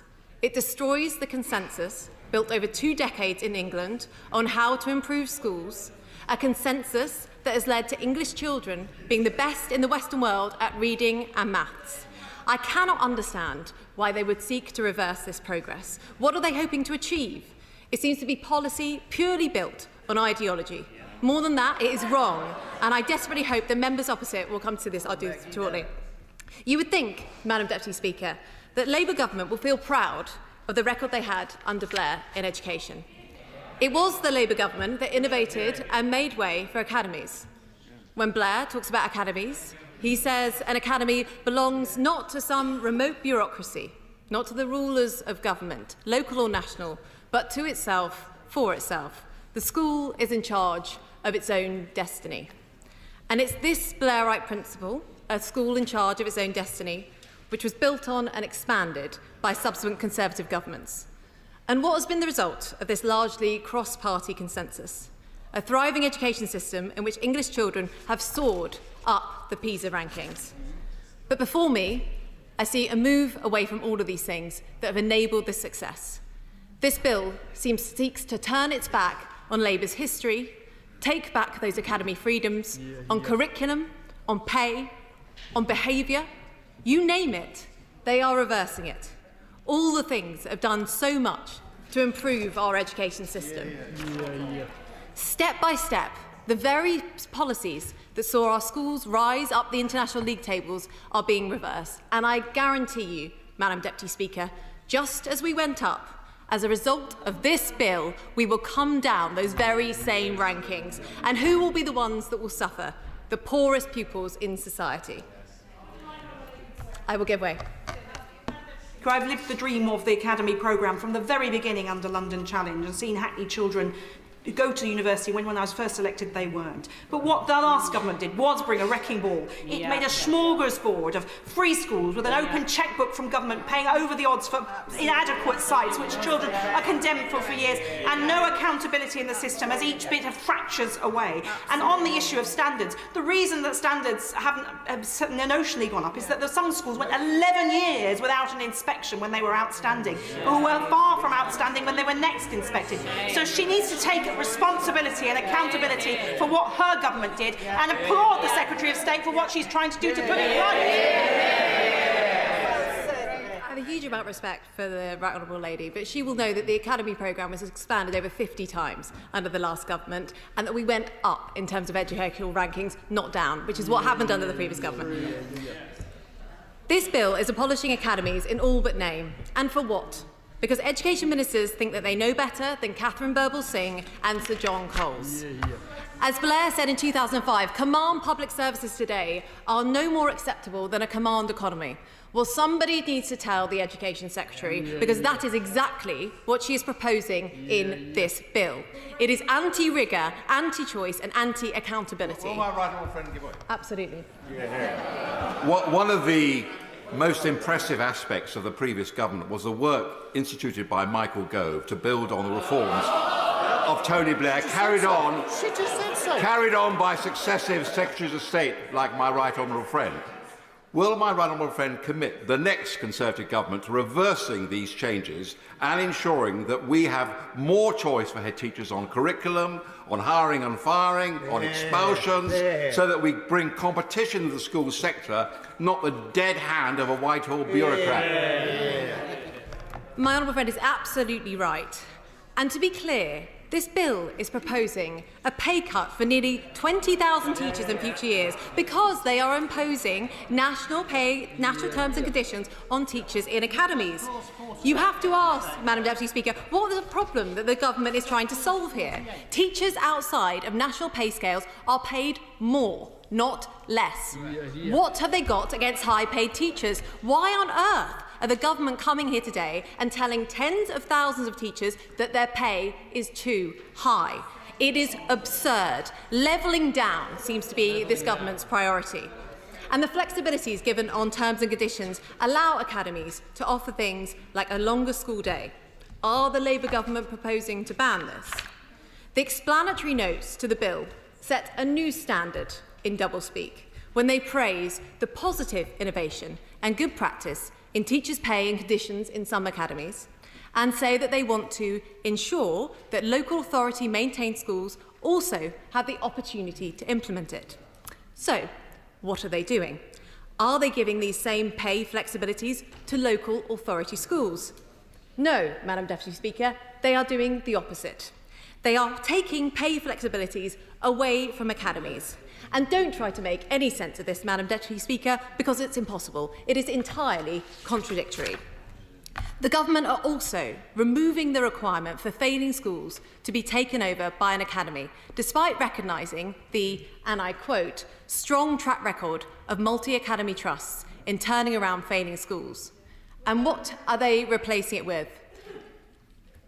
They mention regional school improvement for standards and excellence, so-called RISE teams, officials sitting in the Department for Education, but in another breath, they said that these teams are not going to be involved in failing schools.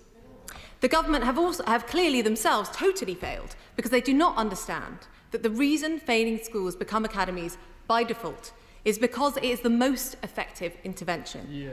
If it is not mandatory, I will surely, there will be lots of massive rows about what will happen to failing schools and inevitable delays and legal challenges.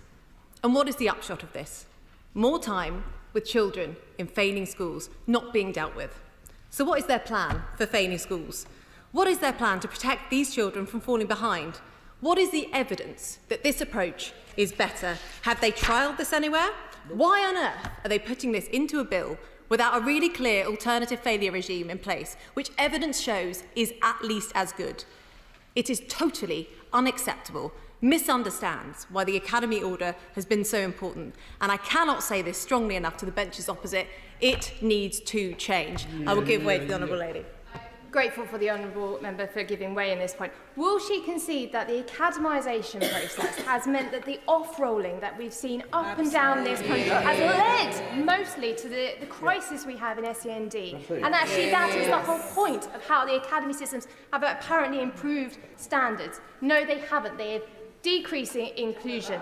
Can you please show us how the accountability system has helped our children that are now stuck at home because they have been off-rolled? Well, I'm glad that the Honourable Lady has confirmed that the Labour Party is indeed anti-academy. It goes on and on, this bill. Rampant centralisation in search of a cause. Why are they making all the schools follow the national curriculum? Where is the evidence that there is a problem with this? Why are they putting in place sweeping powers to direct academies on unspecified things? What possible justification do they have for this?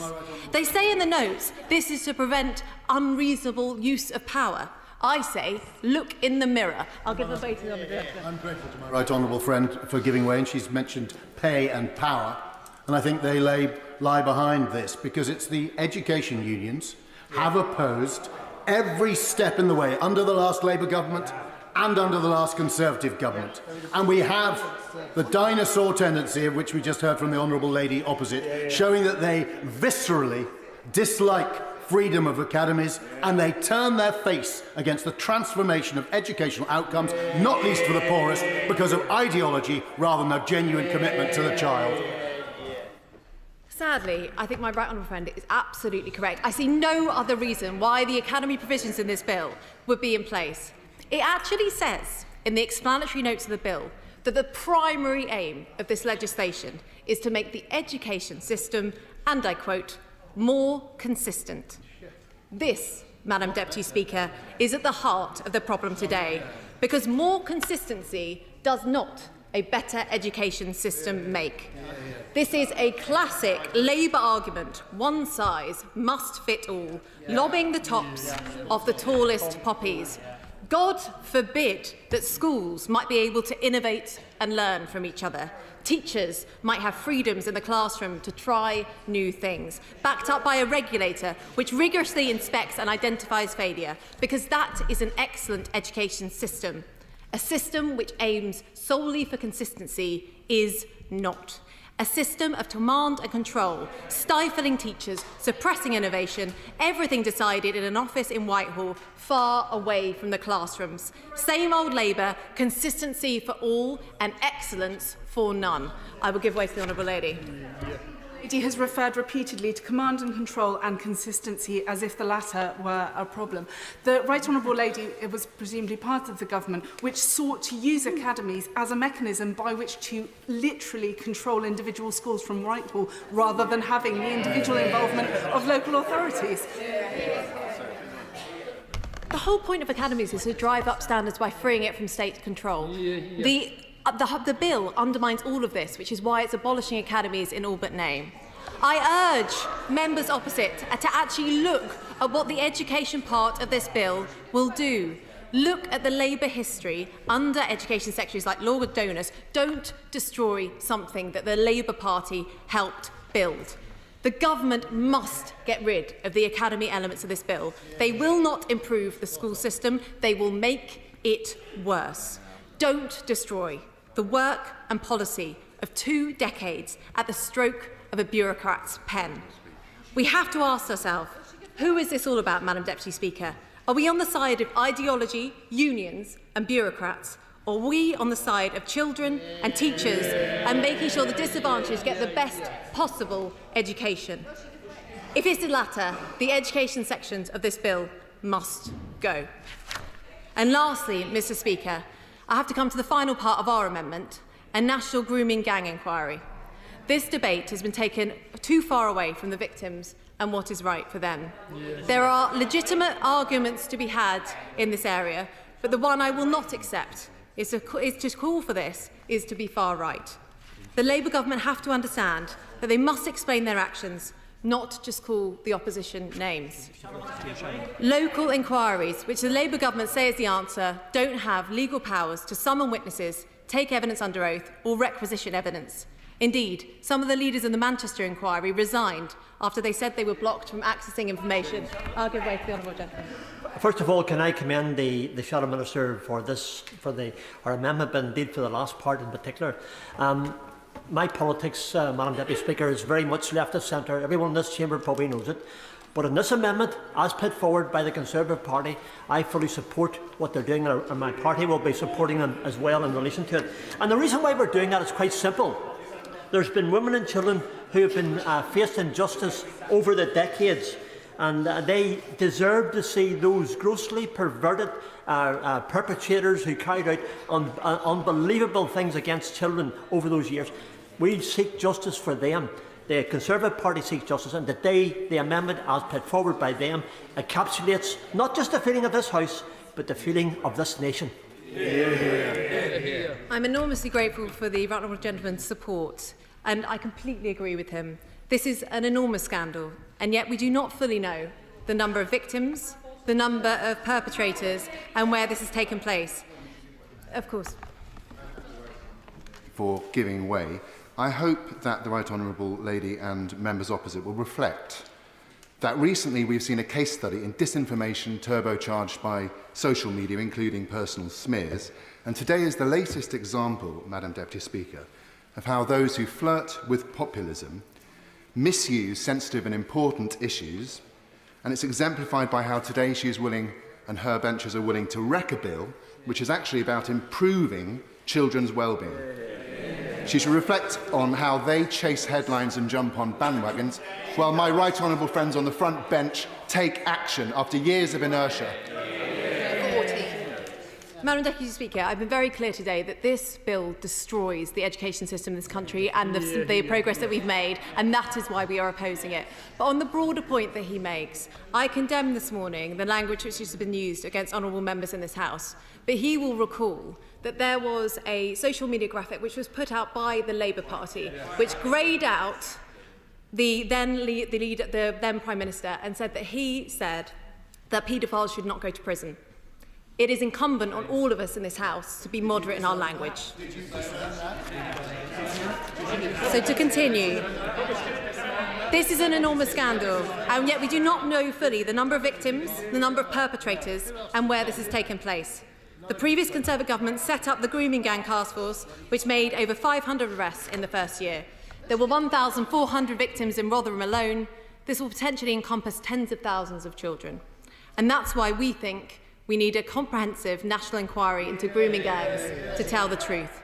There is no reason... I will give way to the Honourable Lady. Just for clarification, should the opposite benches do the right thing and vote with our amendment, there would be no wrecking of any bill. They just need to vote the right way. As ever, the Right Honourable Lady is absolutely correct. There is no reason that action cannot be taken at the same time as a national inquiry. It is not an either-or. If the government wants to disagree with this, they have to argue their case on the facts, not simply attempt to smear any opposition to them as far right or say that parliamentary procedure means it can't happen. This is an opportunity... No, I'm going to finish. This is an opportunity for all MPs across the House to give victims the justice that they deserve. So, Madam Deputy Speaker, you have our arguments on this and on schools. I hope that today, when we vote on our reasoned amendment, that the government sees sense on both. I call the Chair of the Education Select Committee, Helen Hayes. Thank you, Madam Deputy Speaker. Our education system and the wider network of services that support children and families offer unparalleled opportunities to make a critical difference to the life chances of the next generation. If governments get the policy framework right, they can support every child to thrive in their education, to close the disadvantage gap, and to lay the foundations of good far from this. There are, of course, many schools, teachers and other professionals who work with children and young people who are doing an exceptional job and achieving good results. As we consider this important legislation, I want to pay tribute to everyone who works to give our children and young people the best possible start in life, a great education, support where they need it, and access to opportunities, and those who do the very difficult work of keeping the most vulnerable children safe. The challenges in our system are not down to them, but they are the consequence of layer upon layer of policy decisions since 2010, which have made the context in which they work immeasurably harder. Here are just a few. The decision to cut the funding for early help and support for families, which resulted in the closure of 1,300 Sure Start centres, has stripped away the vital support that can prevent families from reaching a crisis. While funding for early help and support has reduced, expenditure on child protection and children in the care system, on the crisis situations which often can be prevented, has gone up. The decision to make academy schools directly accountable to the Secretary of State and responsible for their own admissions policies, and to make free schools the main delivery method for new schools, has left local authorities, which retain the statutory duty for providing a school place for every child who needs one and for SEND provision, without the tools and levers to deliver them. It has created an unaccountable and unmanageable Wild West of admissions in many areas. The neglect of the SEN system has allowed it to reach breaking points. While children are routinely let down, the capacity of schools to meet their needs has been eroded, and there is a lack of accountability for the role of health services. Local authorities are being pushed to the edge of effective bankruptcy. School attendance has been falling at a completely unacceptable rate, and our children and young people have the worst mental health and well-being in Europe. Where we should have a system of many parts, all working together in the best interests of children and families, we have a broken system in which some parts are missing entirely while others are buckling under the pressure. Far too many children, particularly those with SEND, are being let down, and in too many cases children are not being protected from harm as they should be, or the outcomes that result from the attempts of the system to protect them from harm are shamefully poor. We need only to look at the shocking overrepresentation of care-experienced people who are homeless or in the criminal justice system to know that our current systems are failing, or to reflect on the names of children who have been tragically killed at the hands of those who should have protected and nurtured them. Star Hobson, Arthur Lavinia Hughes, Sarah Sharif, amongst others, to know that child protection urgently needs to be strengthened. In this context, Madam Deputy Speaker, I welcome this bill, which begins the work of stitching back together a system of support for children and families, and which places children once again at the heart of government policy. Measures such as the single child identifier and creating a register of children not in school, restoring the ability of local authorities to deliver new school places and to intervene on admissions, tackling profiteering by providers of children's homes, delivering free breakfast clubs, reducing uniform costs, and many of the other measures in this bill will make a big difference to children and their families. The Education Select Committee is taking a close interest in this legislation, which is relevant to our ongoing inquiries on children's social care, SEND, and many other aspects of our work. And there are a number of areas on which I would like to press ministers today. The measures in the bill to improve children's social care are welcome, but it is well established that there are huge cost pressures facing local authorities, which mean that the system does not function as well as it should.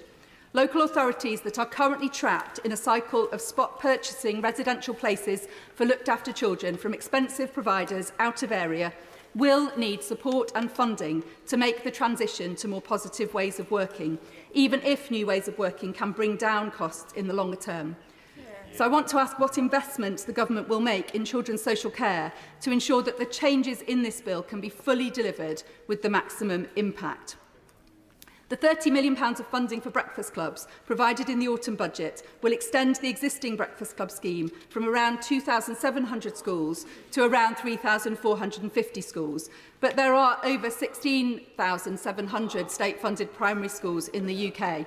So can I press the government on the need to set out the costs and the funding for delivering this policy in every primary school, and for a clear timescale for doing so? Parents of children with SEND often find it the hardest to find childcare for their children, and many have expressed concern at a clause in the bill which allows for exemptions from the requirement to provide breakfast clubs for disabled children. Some disabled children will also only be able to access a breakfast club if they have home-to-school transport to arrive at school earlier. Will the ministers confirm that the bill will ensure equal access to breakfast clubs for children with SEND in mainstream and specialist settings, with support where needed to enable children to attend them? Breakfast clubs will ensure that no child has to start the school day hungry, and that will be transformative. But school lunches also really matter as the most effective way to ensure access to a nutritious hot meal for the most disadvantaged children. So can I ask ministers to consider whether auto-enrolment of children already eligible for free school meals can be incorporated into this bill? As a minimum, we should be ensuring that all children who are currently eligible receive a free school lunch. I'll give way. I thank the Honourable Member for giving way. She mentions school breakfast. Child obesity is up by a third and diabetes is up by a fifth. So does the Honourable Member agree with me that while free breakfast clubs are a great opportunity to ensure children are fed, we must also ensure that school meals are healthy and nutritious, and that the school food standards need to be updated in line with the most recent nutritional advice alongside this bill, as well as making clear that they apply to breakfast? Hear, hear. We've got a very long speaking list. Interventions must be short. Helen Hayes. Thank you, Deputy Speaker. I would agree with the Honourable Lady that school food, in whichever setting it is delivered, should be of the highest quality. She will know about the pressures on school budgets, and my constituency has experienced amongst the highest drop in funding for our local schools of anywhere in the country. That has eroded the money that schools have to spend on high quality food, and I know it is one of the areas that the front bench will be anxious to deliver on over time as the public finances permit. The measures to support care leavers in this bill are welcome, but are limited to extended stay-in-close support and requiring local authorities to publish the details of their offer. So I want to ask what further measures does the Minister intend to take to improve outcomes for care leavers and to ensure that they're getting the same opportunities as their peers. Only 14% of care leavers go to university, compared with 46% of non-care experienced young people. What further measures will the government take to support care leavers to access and to stay in higher education? And I want to ask why the government is not proposing a national offer for care leavers to address the postcode lottery in care, and particularly to provide care leavers with the confidence that if they choose to attend university away from home, because that is the best option for them, the same support will be available to them wherever they study. There are other government departments whose policies and practices have a profound effect on the experience of care leavers. So can the Minister confirm whether outside of this bill the government is still considering the expansion of corporate parenting duties so that every part of the state is required to take its duty to look after children and care experienced people seriously? Finally, Madam Deputy Speaker, in order to deliver on the commitments in this bill, those who work with children and families will need support. There are challenges in recruitment and retention across many of the professions, from social work to teaching to the early years. So I want to ask whether the government will set out a workforce strategy to ensure that training places, CPD and effective recruitment strategies are in place to secure the staff that we need to deliver the transformation that our children deserve. This bill will introduce a series of measures which will start the process of rebuilding support for children and their families, and it is very welcome. My committee will continue to take an interest in the detail of this bill and seek to ensure that it is as effective as it can be in delivering a system which can support every child to thrive, and in contributing to the debate about the further steps beyond the scope of this bill, which will also be needed. Before I call the next speaker, I must put on record, the original question was that the bill, please be seated, the original question was that the bill be now read a second time since when an amendment has been proposed. As on the order paper, the question is that the amendment be made. I now call the spokesperson of the Liberal Democrat Party, Maria Wilson. Thank you very much, Madam Deputy Speaker, and a Happy New Year to you as well. After 5 years in this place, I'm relieved and delighted that I and other honourable members will finally have the chance to consider a piece of legislation that focuses on children.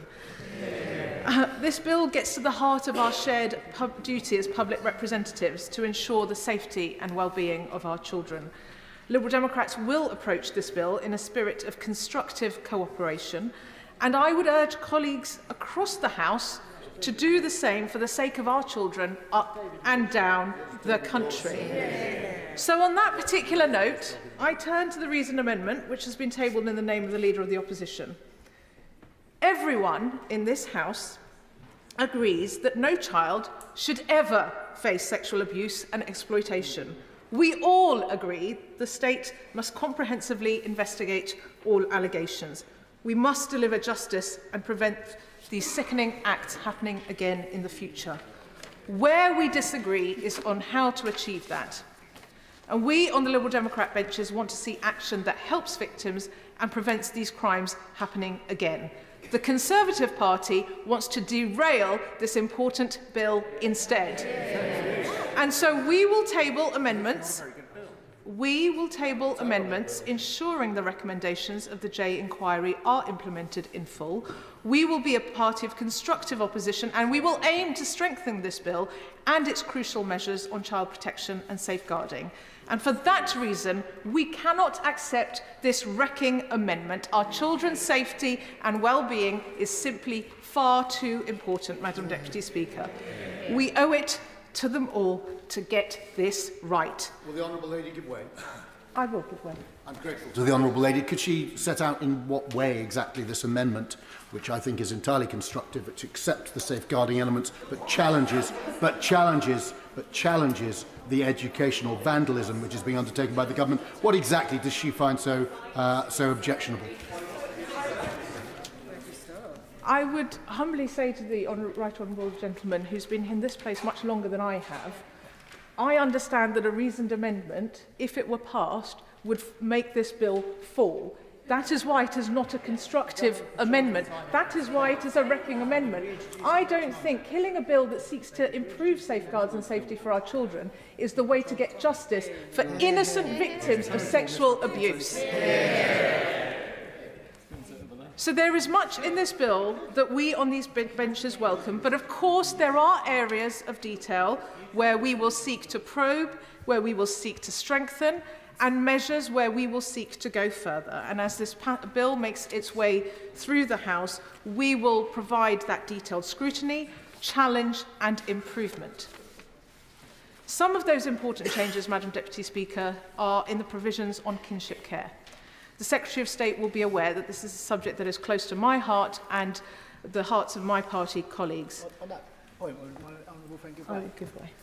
Thank my honourable friend for giving way. It is an issue close to my heart as well, as I moved into the care of my grandparents as a young teenager.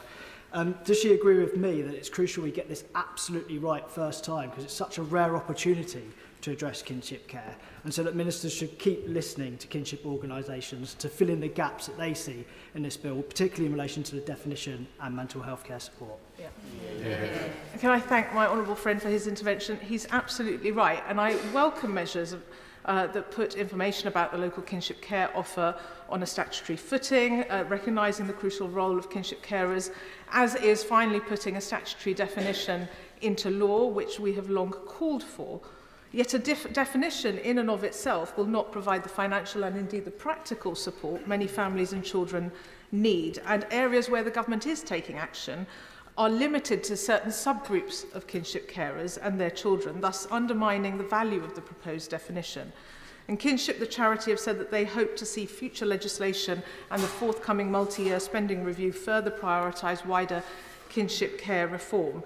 So I will ask the Secretary of State and the Minister through the progress of this bill when they plan to expand the current pilot scheme to allow to provide allowances to all kinship carers, and why does the educational support in the bill not seek to extend pupil premium plus and priority admissions for children in kinship care? We welcome the bill's provisions on child safeguarding, including the register of children not in school. As Liberals, our party firmly upholds the right of parents to educate their children at home when it is the best choice for their child. In 99% of cases, a parent knows what is best for their child, but it is deeply concerning that there may be many thousands of children whose whereabouts are simply unknown. That reality can contribute, as we have seen all too recently, to tragic safeguarding failures, and that cannot continue. Will the Honourable Lady give way? I've already given way to the honourable gentleman once.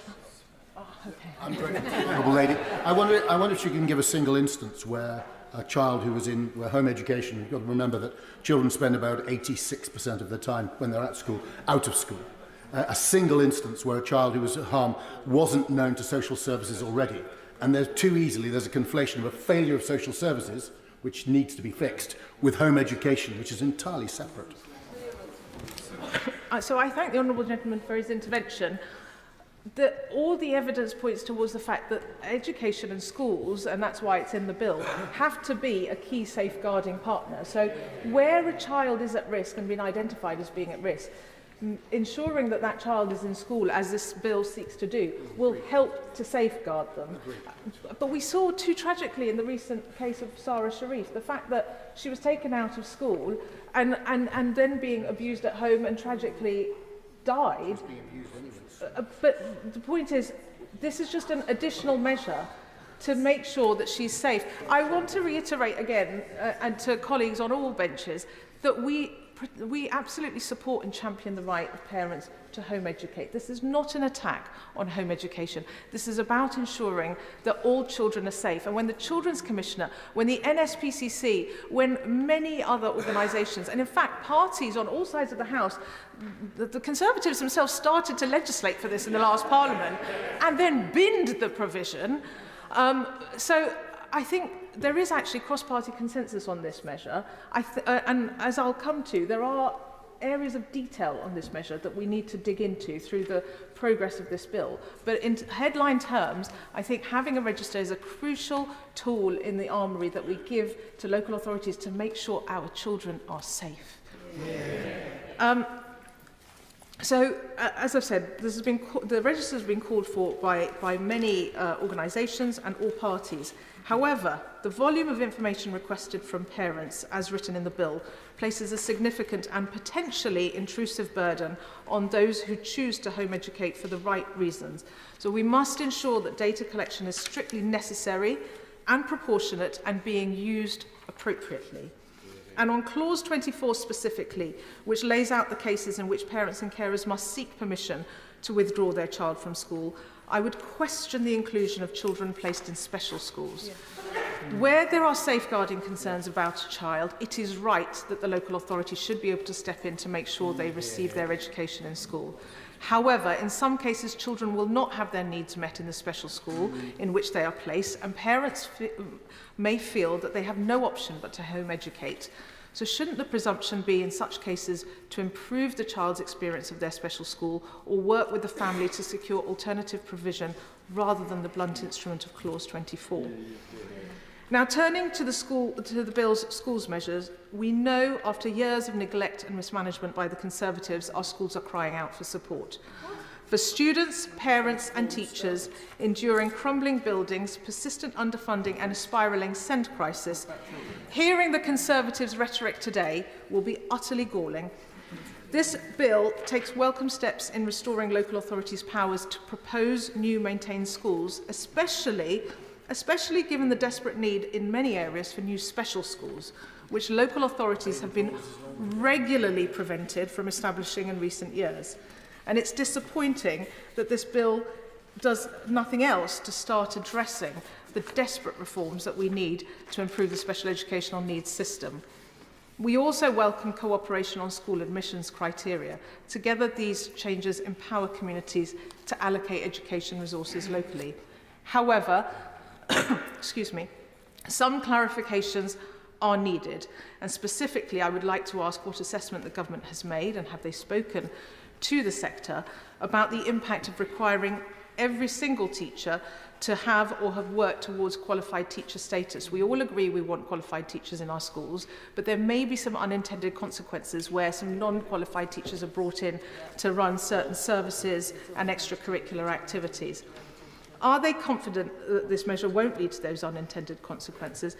And the provisions on pay should only seek to set a minimum floor, not a maximum ceiling on what staff can be paid. Now, I take on board what the Secretary of State said in response to an intervention, that nobody will see their pay cut. That's a retrospective reflection. Going forward, I hope that all schools, whether they're academy or otherwise, if they have the resources to do so, should be able to pay a premium to be able to attract the right staff. In a moment, from a sedentary position, the Conservatives are saying they won't be able to do that. That's why we have the committee stage of the bill, where we will seek to amend the bill to make it very clear that this should be a floor, not a ceiling. I give way. Honourable Lady for giving way. Madam Deputy Speaker, my experience as an employment lawyer is that actually academy schools produce really large amounts of employment rights litigation because they tend not to treat their staff very well. Some, of course, do, but litigation is not in the best interests of children, and ensuring that children have teachers who are adequately paid is a key consideration for this side of the House.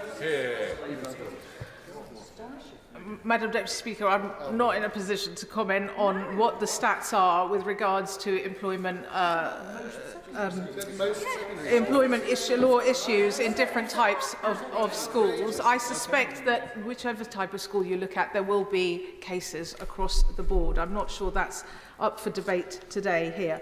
But, Madam Deputy Speaker, the title of the bill includes children's well-being.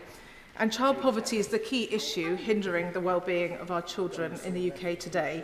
And the shameful legacy of the Conservative government is one of far too many children going hungry in school.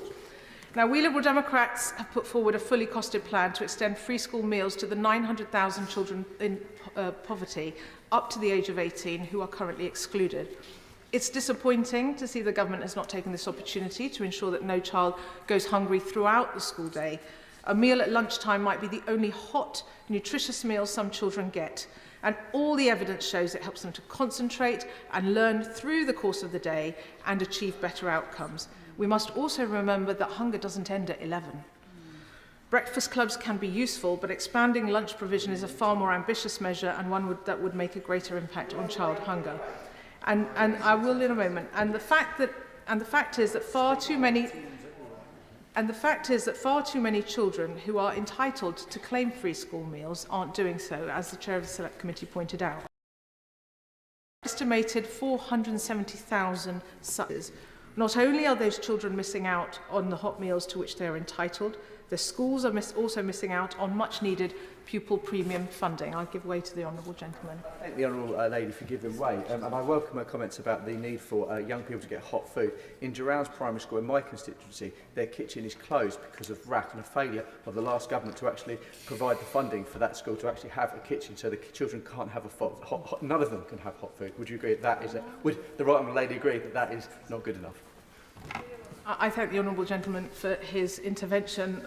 Absolutely, I'm very sorry to hear the case of that school. I mean, the fact that the previous Conservative government did not deal with RAC in our school buildings, and actually it was as a result of work that I and my colleagues on these benches and those opposite did to expose some of the shocking extent of RAC in our schools that finally we started to get some traction on this issue. Just going back to the point about auto-enrolment, Madam Deputy Speaker, for free school meals, the Liberal Democrat-led coalition administration on Durham County Council introduced auto-enrolment for free school meals in September last year. They have now seen an extra 2,500 children signed up and an extra £3 million in pupil premium funding for the county. Just imagine the impact that model could have nationally. So I hope the government will take this opportunity to expand the free school meal provision and introduce auto-enrolment. Now, in a wellbeing bill, I was disappointed not to see any mention of mental health in this bill. This was an opportunity to tackle the mental health crisis we see amongst our children, and it's crucial that we don't allow this opportunity to slide by. With, on average, 6 children in every classroom having a mental health condition, the government could have seized the chance to ensure that every school across the country, whether primary or secondary, has a statutory and fully funded duty to provide a dedicated mental health professional in their school. And as the bill progresses, I and my Liberal Democrats colleagues will seek to do just that. I'm sure we can count on support on all sides of the House. I will give way. I'm very grateful to my honourable friend who's making an excellent and balanced case for protecting children. Many children with mental health problems with autism are educated at home because there is no realistic alternative. Would she support encouraging the Secretary of State to ensure that in Clause 25 the support given to home-educated families would include free access to examinations, which could cost hundreds and hundreds of pounds for children who are struggling to get good home education because of that cost? I thank my honourable friend for his intervention. I'm very happy to support that. And in fact, when the previous administration introduced a schools bill, which they then decided to bin, we had the Liberal Democrats in the House of Lords had actually tabled an amendment that did just that. And I'm sure we will seek to do the same again this time round to support those families who do choose to home educate. Excuse me. Finally, Madam Deputy Speaker, while this bill sets out some important reforms to our school system, we on these benches would like to see greater ambition. The attainment gap has widened significantly in recent years, and it's unacceptable that outcomes for less affluent, more vulnerable students are getting worse. And we believe that one piece of the puzzle can be a tutoring guarantee for every disadvantaged pupil who needs support. Tutoring, when implemented correctly, has proved its worth time and again. 7 in 10 parents whose children receive tutoring at school said it raised their child's attainment. We know that it also boosts young people's confidence, and tutoring can help tackle persistent absence, which is a huge issue in our schools. So I hope the Secretary of State agrees with me that a tutoring guarantee introduced via this bill would be a powerful tool in narrowing the attainment gap and ensuring that every child gets the high-quality education they deserve. So in conclusion, Madam Deputy Speaker, let me reiterate, this is a bill that we must get right. Now is not the time to play politics. Now is the time to work to keep our children safe, to give them the chance to flourish, and that is our task across this House, and it is the mission that my party will pursue as this bill progresses. Thank you. I do not wish to set time limits, so if colleagues kept their contributions nice and short and tight, we can try and get everybody in. Alistair Strathan. And I want to thank the front bench for the speed at which they brought this bill forward so early into the parliamentary term. As a former teacher and later local authority children's lead, I know quite how important so many of these measures are, and importance only matched by how overdue so many of them are too, which is why it's such a shame to see others seeking to turn this into a political sideshow when there should really be an opportunity for the House to come together behind some powerful and important safeguarding measures. As a teacher who saw firsthand the importance of breakfast clubs for delivering that best start to a school day for young people, and as a local authority lead to work to expand them, I'm really excited to see Section 21 in this bill bringing forward Labour's commitment to make sure that no child starts school hungry. No one should tolerate children starting school without the food they need to learn, without the food they need to be ready for their school day, and I'm very glad that this government certainly won't be. Today, though, I want to focus particularly on some of the measures relating to keeping some of the most vulnerable children in society safe and making sure they've got the support that they need. I'm particularly pleased to see the clause in this bill, Section 24, which makes sure that local authorities will have an obligation to have a register and visibility of every child off school roll. As a former local authority lead, reading serious case reviews is an important part of preparation for any role, and certainly for that one. And if you've read those serious case reviews, if you've read those stories of what can happen to some young people, some of the most vulnerable young people in society, when they're allowed to fall off the radar, when they're allowed to slip between the net, and when they're left open to exploitation and abuse by some of the most evil people in our society, you can be under no illusions why this measure is quite so important. Now, I absolutely understand why at first reading those who homeschool might have some concerns about this, but this absolutely isn't and shouldn't be an attack on homeschooling. The right to homeschool is important, and certainly at a time when inclusion and support in schools is far from what it should be for some children with some of the highest needs, it's important that that's protected. But just as every parent has the right and responsibility to do what's right for their child, we all have the right and responsibility to make sure that no child can be left vulnerable and fall between that crack. This bill does that, and I'm incredibly proud to be standing here with colleagues supporting the measure that I know so many of us have called for in a variety of roles over the last decade. Alongside, absolutely. But does he have sympathy with some parents who may feel they've been let down by the local authority on support for their child with special educational needs, who recognise the historic primacy of parents in determining the education of their child, who are now seeing a piece of legislation which removes that and says the state decides whether that child can be taken out of school, not the parent? We all accept where the safeguarding issues, action should be taken. But for the ordinary parent to have this changed after decades of it being the other way around, as the honourable gentleman, is he really comfortable with that? It's one of his many interventions today. I'm not sure I quite heard an apology for the state that SEN provision was left in by the previous government. I absolutely recognise the point I think he's trying to make. But I think if he reads the bill, he should see a lot of assurance in there. In choosing to set the threshold as high as a Section 47 assessment, a child protection assessment, I think we have been incredibly cautious in where we've drawn this line. Some outside this House may even say too cautious in where we've drawn that line. But I think it recognises the important balance that rightly has to be struck here for exactly the reason the gentleman is alluding to. Alongside that, I think colleagues across the House recognise the fact that for far too long, children's social care and the children's social care system hasn't been doing right by some of the most vulnerable people in our society either. At great cost, the system is delivering really poor outcomes for vulnerable young people. It's not providing the support they need, it's not providing the love they need, and that love and support isn't lasting anywhere near long enough into their adult life. Yeah. No parent would expect their responsibilities to end age 18. I wouldn't write it for my child, I'm sure no one in this chamber would. But yet we all far too often do for those who are in our care as a society. And that's why the requirements around staying put, the requirements around making sure we've got that published care leaver offer are going to be so important in this bill. I welcome the Secretary of State's leadership in making sure we've moved with pace on this. I look forward to continue to work with her and other organisations who speak on behalf of care leavers right across the country to make sure these are implemented in the most effective and robust way possible. Those in our care would expect nothing less, and I'm sure all of us across the House will make sure we hold ourselves to that high standard.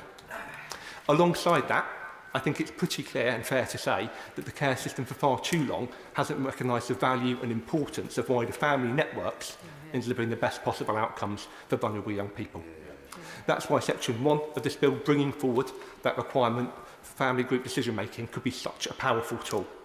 Done well, family group decision-making conferences make sure that you've got that constellation of family involvement early on in a child's case, potentially keeping them out of the care system and making sure that all of the possible people who could exert a positive influence in that child's life can be brought into the process as early as possible. This is a really welcome step forward that could be transformative for the care system. And again, I look forward to working with colleagues right across this House to make sure that we can implement this in the most effective way possible, working with local authorities to deliver all of the benefits that family group conferences done well have been shown to have. Alongside this is someone who, alongside many colleagues and members opposite too, have campaigned on behalf of kinship carers many times in my, albeit quite short, parliamentary career. I'm very glad to see some important recognition of their role in this process too. Kinship carers step up for a vulnerable young person in their care, and it cannot be right that so many of them are foisted and stalled from doing what they'd like to support young people in their care by a rigid and bureaucratic care system. No kinship carer should have to sign up and become a foster carer just to look after a young person. And where they're having to do so, it's clear that the system is doing too little to enable what's right. And that's why some of the measures in this bill that recognise that importance of kinship care start to codify it, start to bring in that local offer are so important and so welcome to see. Alongside that, important measures to cut down on some of the unnecessary costs in the system, whether that's agency workers and excessive profiteering by children's homes, have to be welcomed too, making sure that every penny of the money we rightly and importantly spend on children's services can go to exactly that, protecting and looking after vulnerable young people. And there is so much else to welcome in this bill too, as I'm sure a great many colleagues around me right now will be touching on. There is definitely and doubtless more to do too, and I know from tackling the crisis in SEN provision that we inherited to making sure that we've got the foster carers we need to support our young people, there'll be more important work for this government to do, and I'm absolutely of no doubt that my front bench colleagues will be showing great leadership on those issues over the months to come as well. But for today is about action. Today about us doing what's right for some of the most vulnerable young people in society, and for today is really about bringing forward measures that could have come before this House a long time ago. But it's taken this government, this minister and this education secretary to finally show leadership on. I'm incredibly proud to be supporting them today. I'm very happy to be standing on this side of the argument in the chamber. Damien Hines. Thank you very much, Madam Deputy Speaker. I'm sure Labour MPs today will cheer what they will see as the final demise of the Gove-Gibb reforms. But what we have before us today reverses far further back than that. If this bill passes in anything close to its current form, it will be as if Lord Adonis was never the Schools Minister, as if Lord Blunkett had never sat in the Secretary of State's chair. It will be as if Tony Blair had never been Prime Minister and had never made central to his pledge and contract to the British people in 1997 those famous three words: education, education, education. Now, to be clear, there are things in this bill that we agree with. There are things that were in our bill There are things that build on the work that we were doing on staying close, on virtual school heads, on kinship care and more. Of course, there are also things in this bill which are just there to be, and this is something they did learn from New Labour, to be eye-catching initiatives, retail offers in the jargon, on breakfast clubs. There are thousands of breakfast clubs already in our country. And by the way, we'd like to know what happens to the breakfast clubs at secondary school, where actually they make more impact on attendance than in primary school, or the provisions on uniform. And we have had for a long time, statutory guidance on uniform. Why it's necessary to write it into law, I have no idea. The principal aim seems to be to outlaw primary schools that require the wearing of a tie. But the biggest part of this bill, read the detail, the biggest part of this bill is about attacking school and trust autonomy and giving power back to Whitehall and to the LEA. Now, Madam Deputy Speaker, colleagues across the House know that there has been a dramatic transformation in educational attainment in this country, with the best primary school readers in the Western world, dramatic improvements at secondary school in maths, in reading and in science, and children eligible for free school meals 50% more likely now to go to university than they were in 2010. Why has that happened? Well, in one word, teachers. It is teachers who have made that happen. But I'll tell you something, there are brilliant dedicated teachers also in Wales, and there are brilliant dedicated teachers in Scotland, and those improvements have not happened in those places.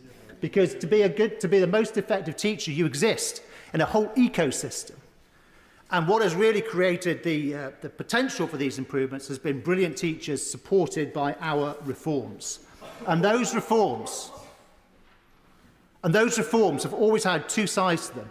First, a relentless focus on standards and quality, with a knowledge-rich curriculum and proven methods like synthetic phonics and maths mastery, and schools learning from schools, with a hub system across the country and, critically, within academy trusts, the key vehicle for school improvements. I will in 1 second.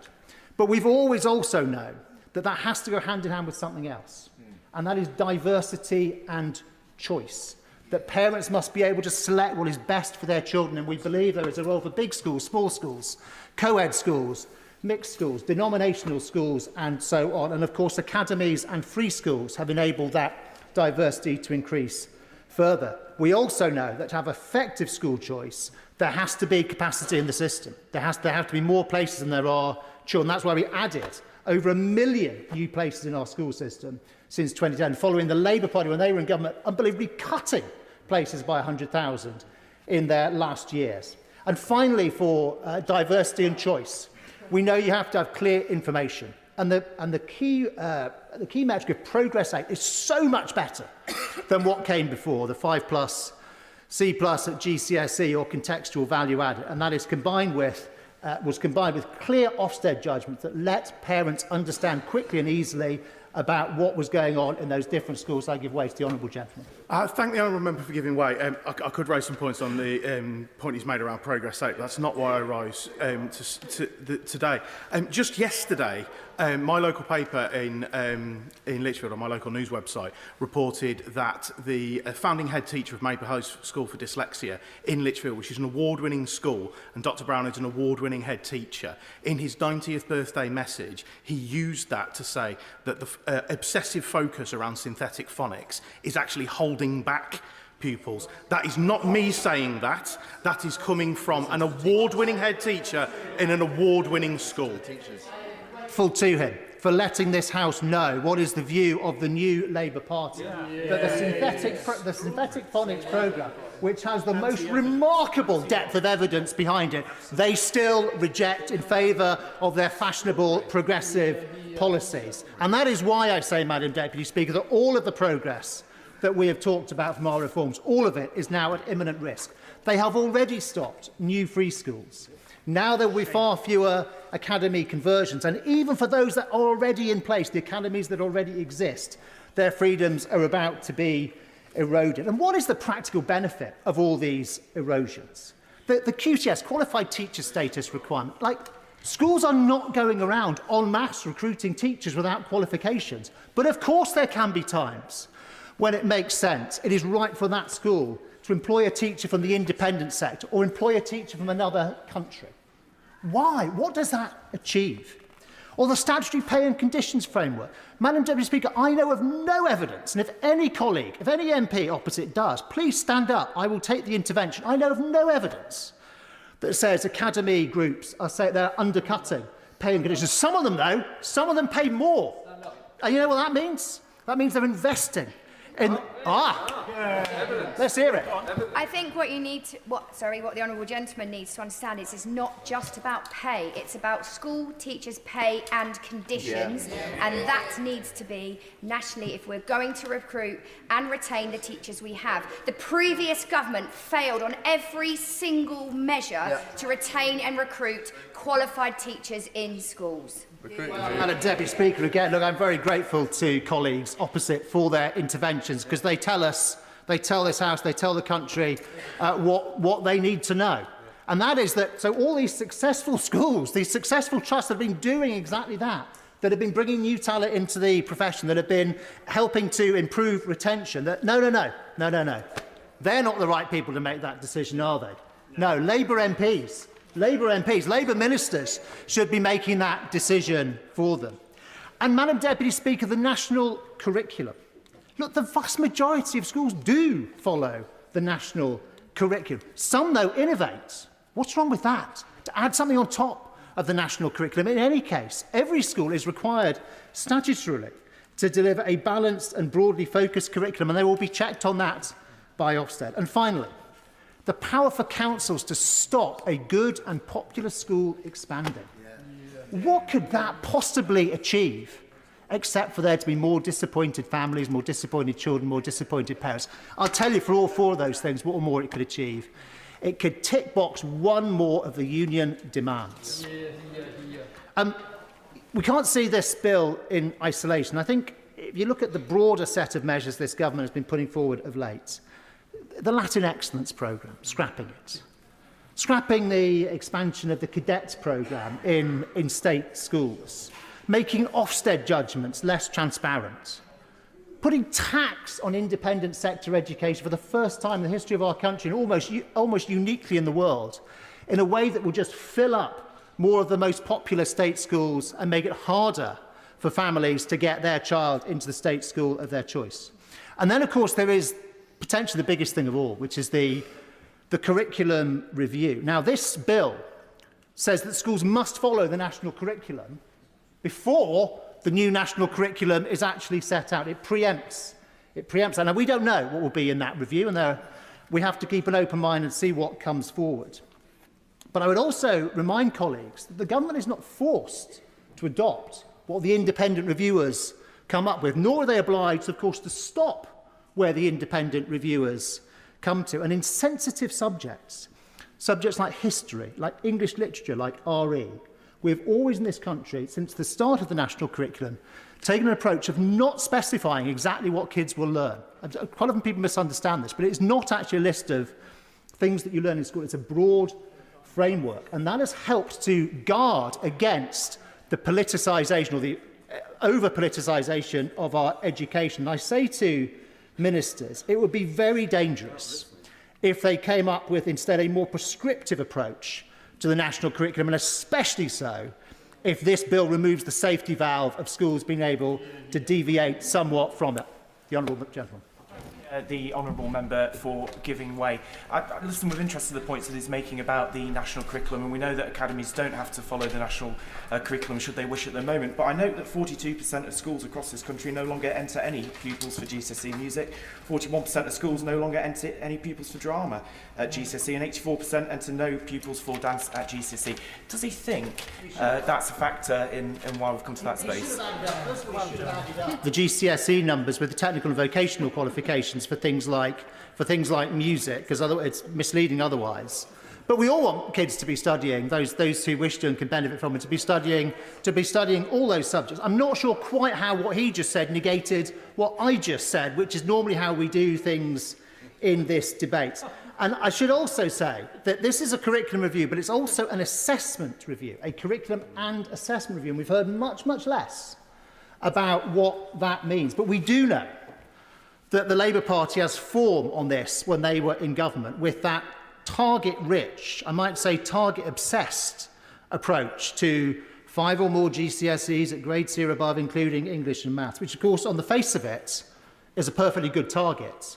But I remember when I was on the Right Honourable Ladies Committee back in 2012, we did an inquiry into, and in fact, my Right Honourable friend chaired at the time, into grade inflation. I counted 11 different ways the figures were massaged.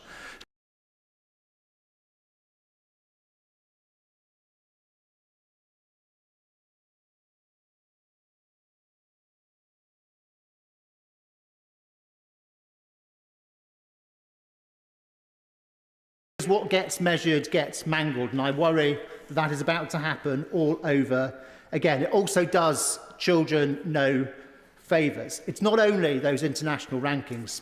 At the end of Labour's last term in government, we were the only country in the developed world where the literacy and numeracy of young adults was poorer than the generation about to retire.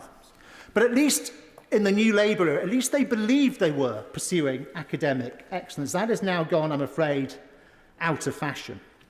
And the progressive phrases that we hear from MPs opposite, they sound good. Of course they do. Accessibility, relevance, modernity. But they are beguiling, because these things rarely actually help the people, the children, whom they were thought to help. The pursuit of true excellence in state education is not elitist. Madam Deputy Speaker, it is the opposite of elitist, because it is what levels the playing field and means that people from all backgrounds can be up with those elites. And whatever attacks Labour make on the independent sector or trying to take down top-performing schools in the state sector, of course, always the advantage, the privilege, wherever they are, with parents actively involved and actively engaged, they will always do well. It wasn't them who needed our reforms, it was everyone else. And with this bill, it will be those everyone else who suffers. Sharon Hodgson. Thank you very much, Madam Deputy Speaker. After decades of campaigning for the health of children and better school food, I am so pleased to see that universal primary breakfast club provision is now being put on a statutory footing in this bill. There is no greater priority for this government than raising the healthiest generation of children ever. And the fact that the party opposite are trying to play politics with the well-being of children with this bill is a true reflection of where their priorities lie. Providing a free breakfast to all primary school pupils is yet another manifesto commitment fulfilled, which will transform the lives of children across the country. The Education Endowment Foundation found that school breakfasts can help deliver 2 months' worth of extra attainment at Key Stage 1. This will also have huge health outcomes. 1 in 3 children are already at risk of future food-related ill health, such as type 2 diabetes or heart disease, by the age of 10. That's 1 in 3 children. By providing a breakfast which is nutritious, we can also ensure children are starting their day at school ready to learn. However, I am concerned that this bill does not include any kind of nationwide monitoring system for the food which will be served in these breakfast clubs. This is because the school food standards set out over 10 years ago are still not being enforced. This puts children at risk, doesn't necessarily mean it'll happen, but at risk of being served poor quality breakfasts under this scheme. So we need the recommendations around Ofsted and enforcement of standards that were set out in the excellent school food plan back in 2013 to be put in place alongside this rollout. And I do hope that this will be considered at later stages and iterations of this bill. Speaking of health outcomes, it is also a missed opportunity to not include auto-enrolment for free school meals in this bill, as others have already said today. The Department for Education reported that 11% of families nationally who are entitled to claim free school meals have not applied to receive them. This means, as others have said, 470,000 children in England are missing out on their statutory right to a free school meal. And this is due to barriers like complex applications, language or literacy challenges, stigma and low awareness. And the Fix Our Food research programme has worked with 66 local authorities with huge success, but the burden must be taken off local authorities. Data sharing challenges should not prevent children from eating their entitled free school meal. Because free school meals are a statutory scheme, government funding for them should already exist to provide these 470,000 children with a school lunch, so auto-enrolment should not be seen as extra spending. This also would importantly go on to unlock extra vital pupil premium funding too. For example, since 2016, Sheffield City Council has unlocked £3.8 million in extra pupil premium funding every single year to support 5,400 children. And this is just one example of many available. So, including provisions in this bill to provide these children with a free lunch would have a very low cost but with extremely high impact. Free school meals empowered by the new breakfast programme are shown to be beneficial for both attainment and attendance at school. In fact, the case for universal free school meals is also a no-brainer. Impact on Urban Health found that for every £1 invested in universal free school meals, it returns £1.71 in core benefits, including massive savings for the NHS and reducing rates of childhood obesity. The London Mayor's groundbreaking scheme to expand free school meals to all primary age pupils has also had unprecedented impacts. 84% of parents said that the scheme had helped or significantly helped their household finances. And an evaluation report was recently released, and I encourage the Minister present and the Secretary of State to read it if she has not done so already.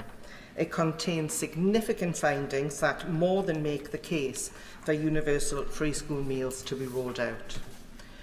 So, alongside hopefully more quality school lunches, I look forward to seeing the success of the Breakfast Club programme as it's rolled out, and I hope that this creates further appetite for better and expanded school food provision in future. Thank you. Nigel Farage.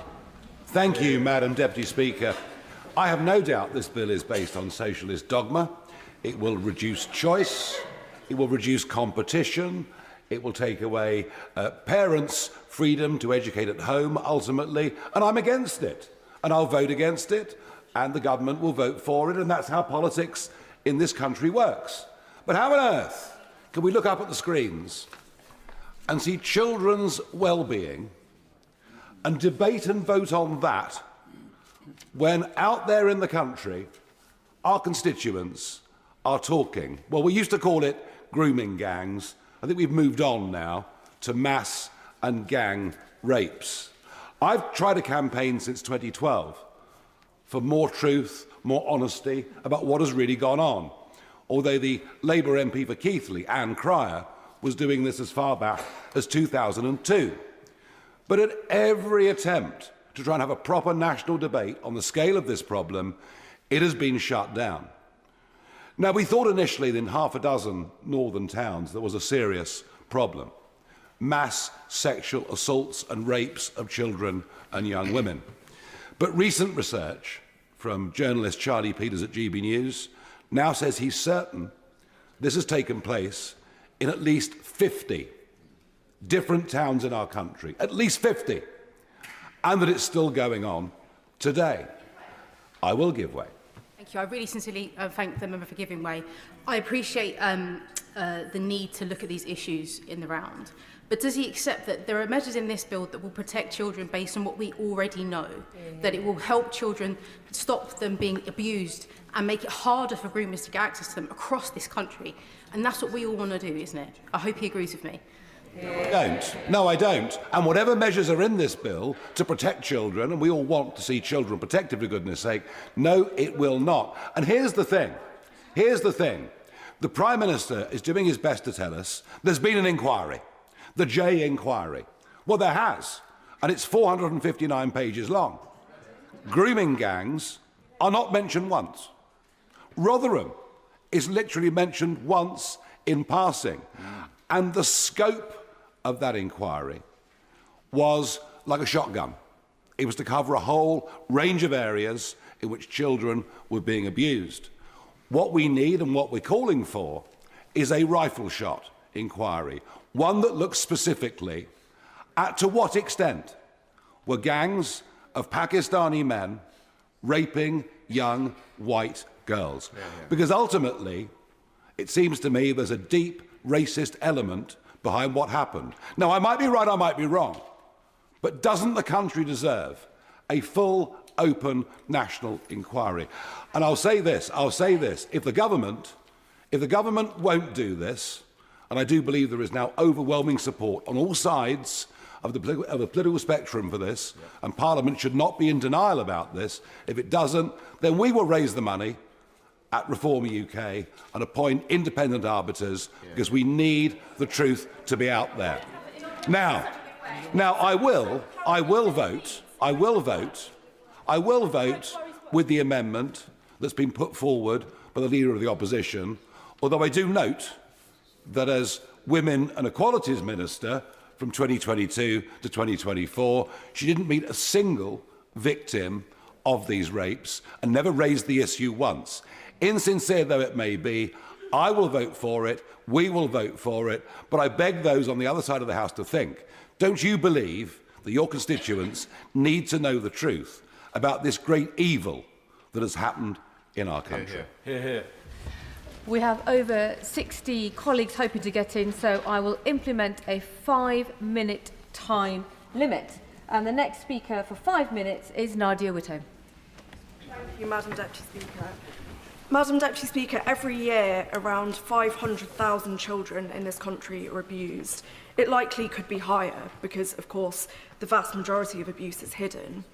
This bill is about safeguarding them. It's about stopping vulnerable children from falling through the cracks, such as through a homeschooled register. It's about trying to prevent horrific crimes like those committed against Sarah Sharif from ever happening again. The Children's Charities Coalition have called it a major step forward. Now, I want to be clear that no party has completely clean hands in this area. Under successive governments, vulnerable children have been systematically failed by the institutions that were supposed to protect them: the police, social services, local authorities, the CPS, their schools. They were disbelieved and their lives were devalued. We in this House owe it to victims and survivors of the past, the present, and sadly the future, to give them justice and protection where the state previously so badly failed. And in order to do that, we cannot turn child sexual abuse and exploitation into a political football. And I want to be clear too that it's by no means all members opposite who are guilty of this. There have been dedicated and powerful advocates for children on both sides of this House. But the Conservative leadership and Reform MPs, marching to the beat of Elon Musk's drum, are plainly weaponising the pain and the trauma of victims for their own political ends.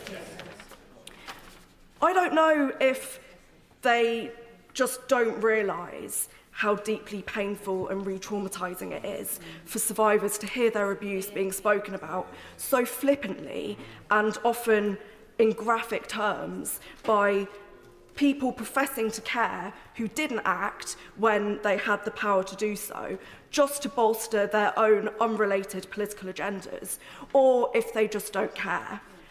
But I implore members opposite to stop. Because when you say that child sexual abuse and exploitation is the result of alien cultures or a multiculturalism project that has failed, you mask the reality, which is that child sexual abuse and exploitation is happening in every area of this country, perpetrated by members of every social class, every race and every religion. The Reform MPs are chuntering opposite. That is a fact, and when you deny that, you are failing victims and survivors. I will in a moment.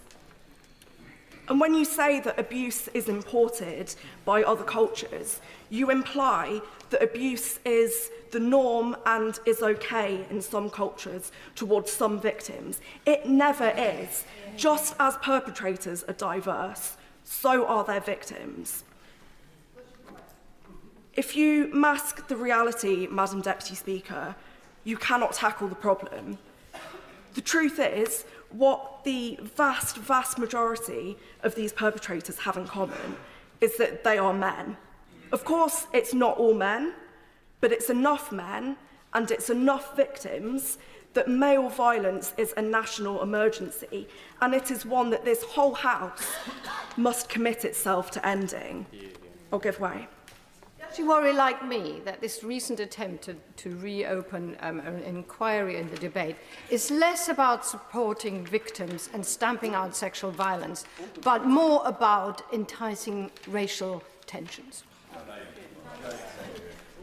I share the honourable member's concerns, and I'd like to take the opportunity to applaud her for the work that she has done over many years in this House on the all-party parliamentary group raising this issue when before it was politically convenient to do so.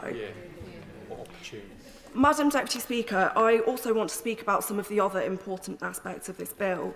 I'm also thrilled that it includes measures to help with families' costs, so free breakfast clubs for all primary school children. That will boost children's well-being. I'd also like to see us go further still and provide free school meals for all children. This bill also allows the Secretary of State to cap profits of children's home providers, ending the obscene scandal of local authorities forced to shell out huge sums of money to private providers. And finally, I just want to urge that this ambitious and important bill is backed up by even further investment in areas that will improve children's well-being. We need more money for children and adolescent mental health services, for children's social care, and to tackle child poverty. Anna Sabine. Thank you, Madam Deputy Speaker. I'm actually standing up to talk about the important issue of school uniform, but I would just like to say that the member for Nottingham East was quite right to point out that child sexual abuse takes place across our society. We've just seen the Archbishop of Canterbury and others in the Church of England resigning over child sexual abuse, and for the member for Clacton to deny that it affects all aspects of the society is really for the birds, frankly.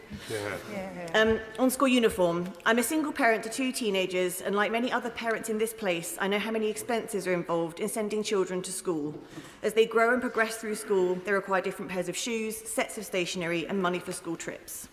State schools should represent a level playing field for children of all backgrounds, where pupils are treated with the same respect and given the same opportunities. I recognise that school uniform allows pupils to go into school with the same appearance and not be discriminated against or bullied for what they wear.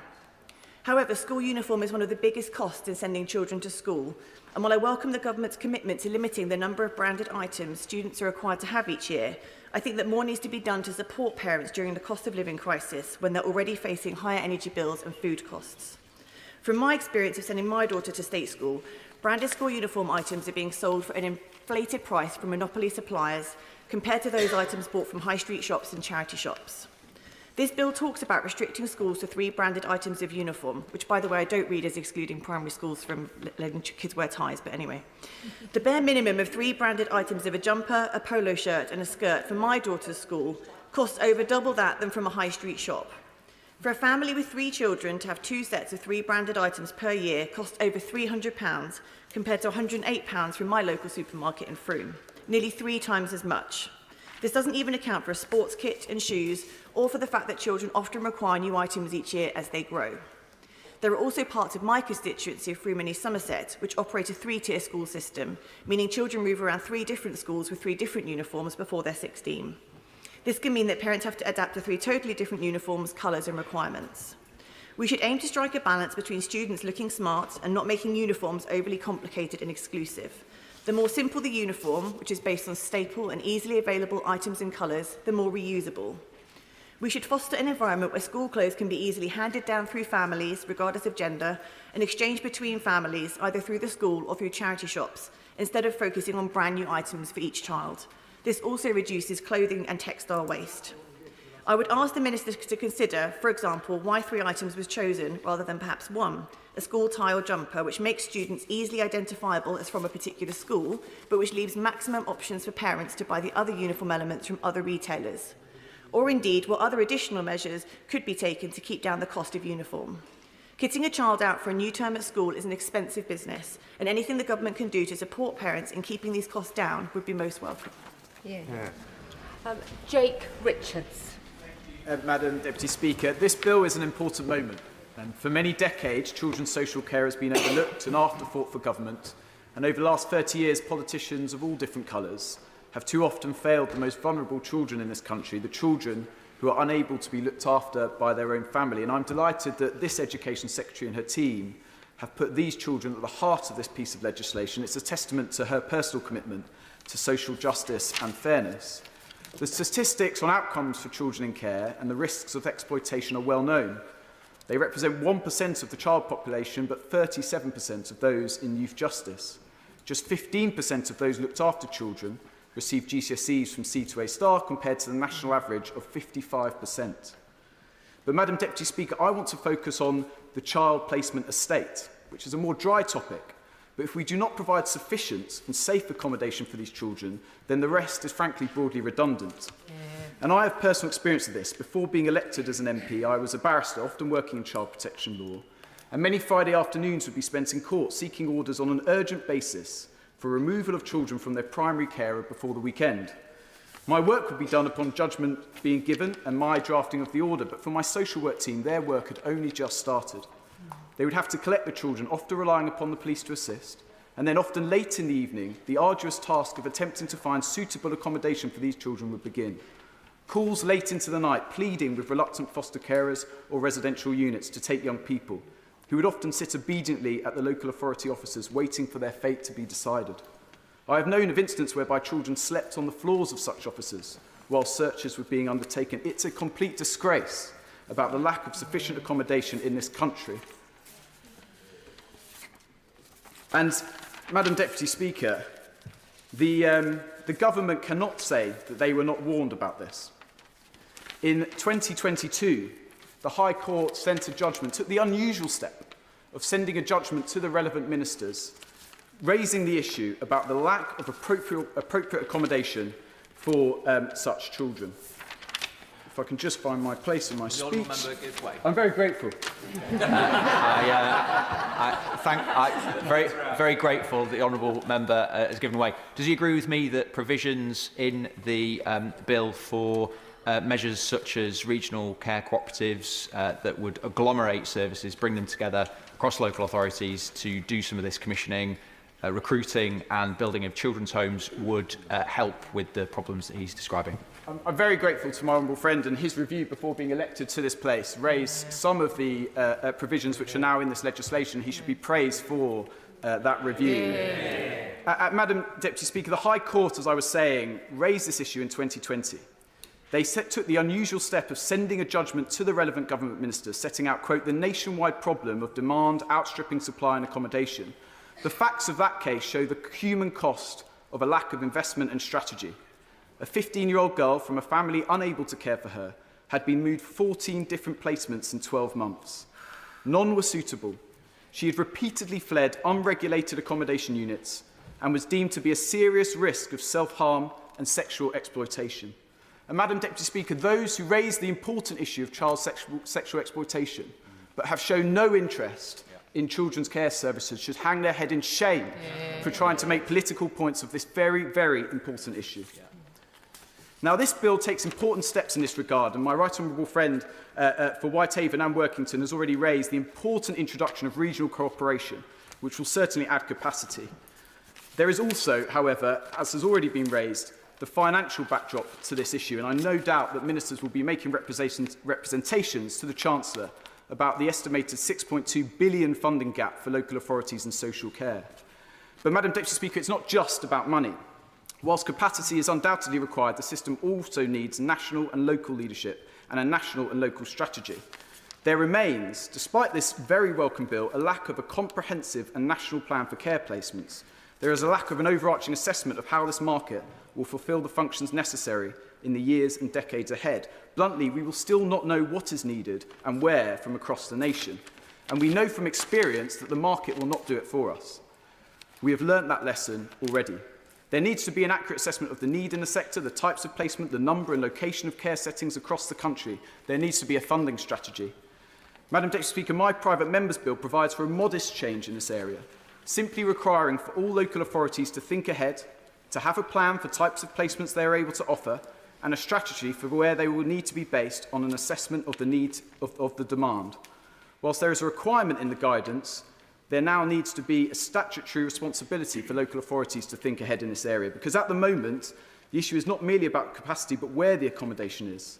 More than a fifth of children in care live more than 20 miles from their home, with one account given of a child being placed over 500 miles from her community. These are young lives, being separated from their community, their brothers and sisters, friends and teachers, with all the associated damage to their relationships and education. And this problem has increased by over 50% since 2019. So I hope that the government will properly consider the modest suggestion that local authorities should simply have a sufficiency plan for where to place these children.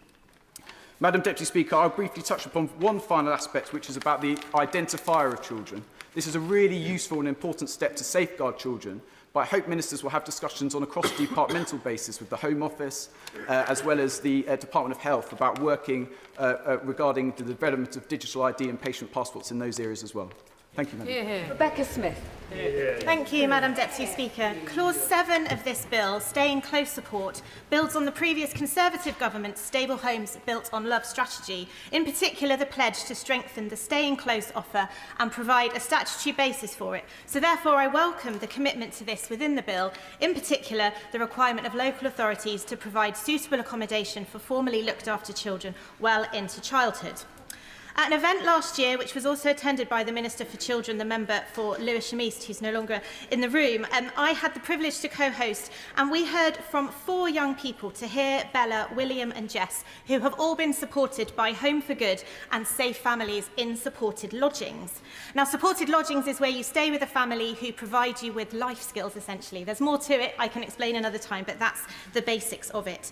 And all of these young people shared powerful stories of how living within a household had enabled them to pursue education and work and given them a place to call home, and in some cases, as one of them described, a second family. So how can supported lodgings help with the aims of staying close in this bill? Well, in October 2024, a report was published, The Voices of Supported Lodgings, which the 4 young people I've mentioned worked on. And it found that every staying close support category that is listed in the bill has been proven to be provided by supported lodgings. Health and well-being, 84% of the young people reported that supporting lodging feels like home. Relationships, 89% had a good relationship with their host. Education, employment and training, young people in supported lodgings are 8% more likely to be in education and employment or training than other care leavers. And participation in society, 90% of these young people felt more confident in their ability to live independently. And don't forget, these are looked after children. These are children who've spent a considerable amount of time in care. Therefore, would the government amend the bill to specifically reference supported lodgings provision as a high-quality example of the stay-in-close support that local authorities could provide for local care leavers? And with this, will they commit to provide the ability for local authorities to develop supported lodgings in their area through recruitment and the training of hosts? Now, a further point around staying close in particular. For some young, formerly looked after people, private rented accommodation may actually be the choice of where they wish to live. However, without family to support them in securing a deposit or even acting as a guarantor, will the government seek to extend the role of local authorities as corporate parents to require them to facilitate a rent deposit and guarantor scheme for looked after children? I want to also touch, though, in my contribution today on homeschooling. Now, I didn't get homeschooled, and I don't always think it's the best option, but for many, it's the choice that they have made for their children. But it feels like this bill is using a hammer to crack a nut. Now, I fully appreciate the risk of children going missing from education and that homeschooling can be used for inappropriate reasons. But many parents, including many in my constituency who've written to me, have opted to home educate and are doing an excellent job and are deeply concerned, though, at the proposed over-regulation that they face in this bill. Well, my honourable friend did well. Yes, I will. I'm grateful to my honourable friend. I too had a number of representations from constituents who are concerned about what is the purpose behind this? What additional information does it elicit to the local authority when actually a proper education is being received? Does she agree with me that some clarity is required there? Otherwise it just seems an unnecessary and intrusive intervention, and sometimes ask questions about what the intent is behind the local authority's intervention. Yes, I thank my right honourable friend for his intervention, and absolutely I agree with him. We are looking to, or the bill is seeking for parents to provide such detailed explanation of what they are planning to do at home with their children that, quite frankly, is going to hinder the work that they actually do in educating those children. And arguably, some of that information schools are probably not readily providing either. I'm also, though, concerned at the implication in the bill that the state is better at parenting than the parents themselves. The changes in this bill directly contradict Section 7 of the Education Act of 1996, which affirms a parent's legal duty to ensure that their children have an efficient and full-time education through regular school attendance or otherwise. Now, why, you might say, is this important? Because it underscores the principle that parents, not the state, hold primary responsibility for the education of their children, except, I admit, in the minority of cases where there is harm or neglect. So let's not forget that many parents opt to homeschool because the state system has failed their children. And I would really urge caution about the provision of this bill, which is adding further stress to them when they've already had to fight long and hard for their children. May I applaud my honourable friend for the point that she's making. I too have had representation from excellent homeschooling parents. Does she think there's a way, with reason and understanding on both sides, that a balance can be struck between the need to safeguard the rights of homeschooling by responsible parents and the needs to prevent abuse of children by parents who have got other more sinister objectives?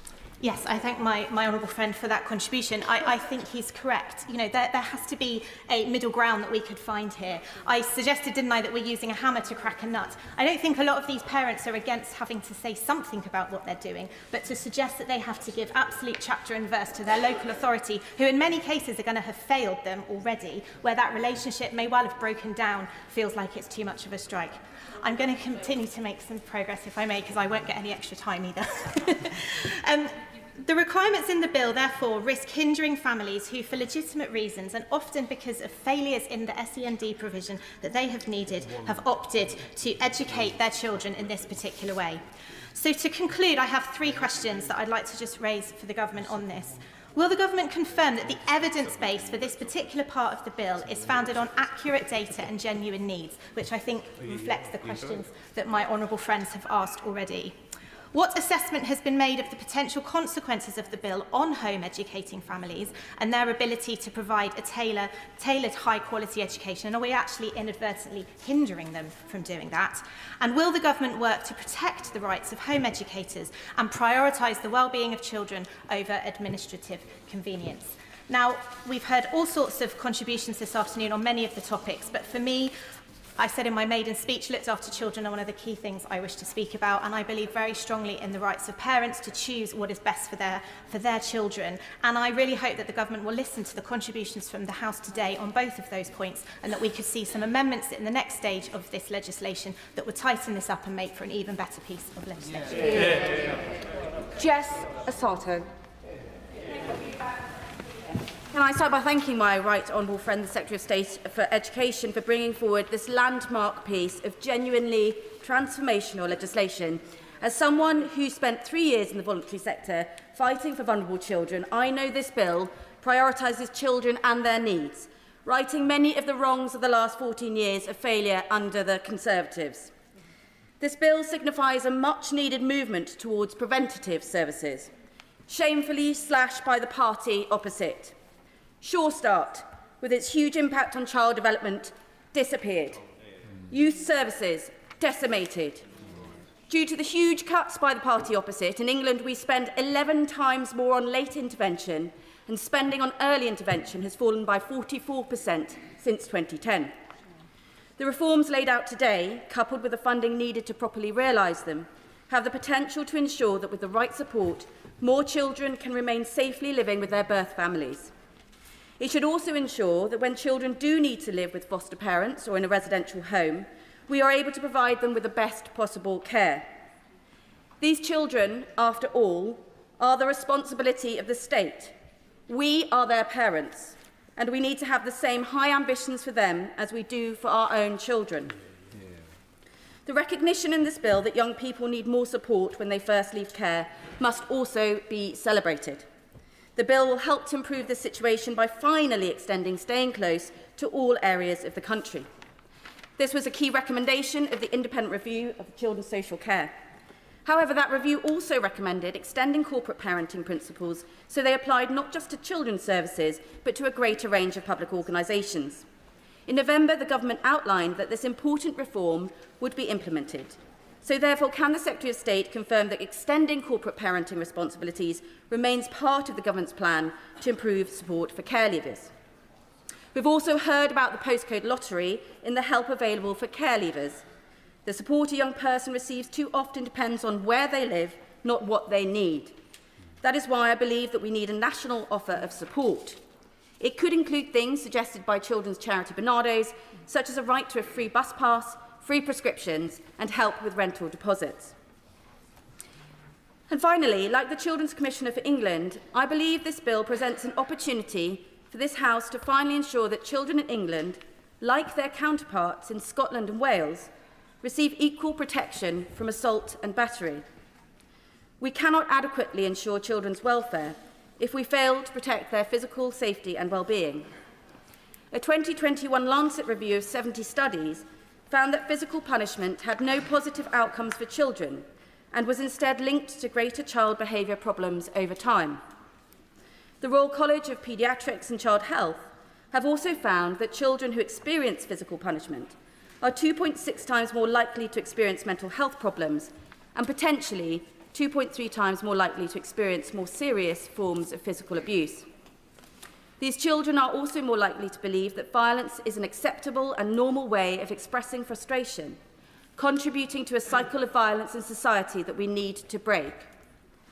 And though for many of us physical punishment may seem a relic of the past, data from 2020 to 21 found that more than 1 in 5 10-year-olds have experienced physical punishment, and the NSPCC has seen a 3-fold increase in the number of child welfare calls mentioning physical punishment in the past couple of years.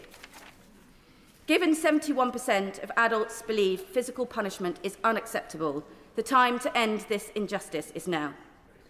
In the context of one child dying every 4 days from deliberately inflicted injuries and the horrific murder of Sarah Sharif, whose father sought to justify her treatment under the dark cloak of discipline, it is clear that the threat of violence children face should no longer be given the pretence of legal cover.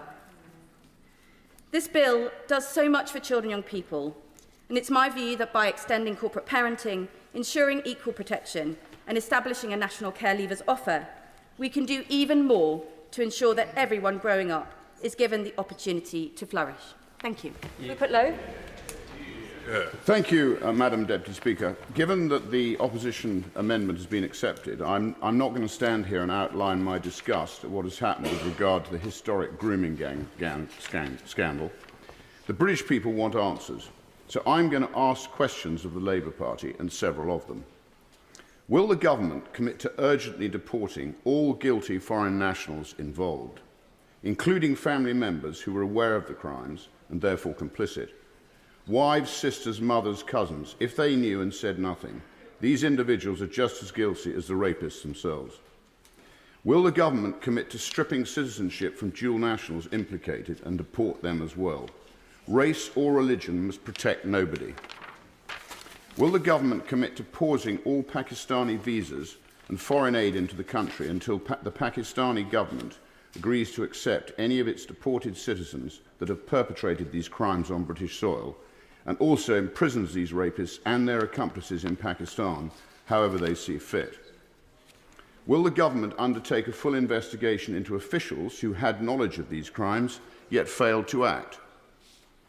establish a specified task force to root out this wicked evil.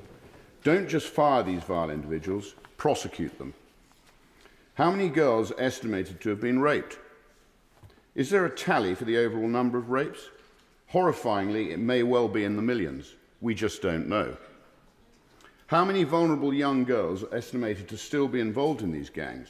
If there is no estimate figure, why not? Will a regular update be published detailing ongoing prosecutions and sentencing? Will the government publish a full nationality breakdown of those convicted for such offences, along with the location of their crimes? How many known foreign rapists per town, per region? Will they publish a breakdown of the immigration status of those involved? On what grounds were they in the UK? Do they have previous convictions? How many foreign nationals found guilty have been released but not deported? And how many re-offences...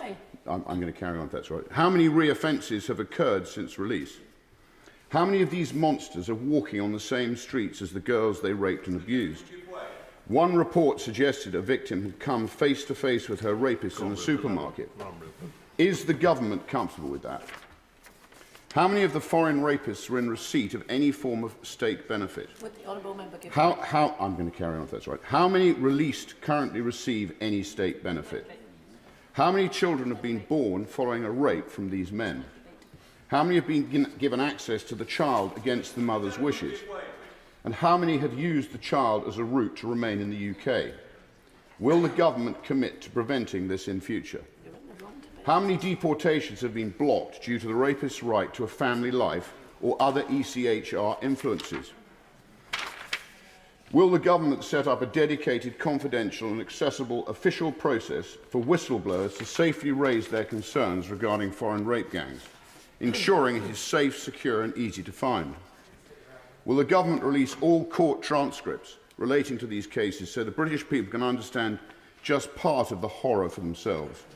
How many of these documents have been hidden due to the cost of release? This should not be an obstacle to transparency on these trials. Will lifelong sentences now be considered for those British citizens involved in the crimes, but also those in positions of power who acted to cover up the scale of the abuse? Which politicians, local and national, have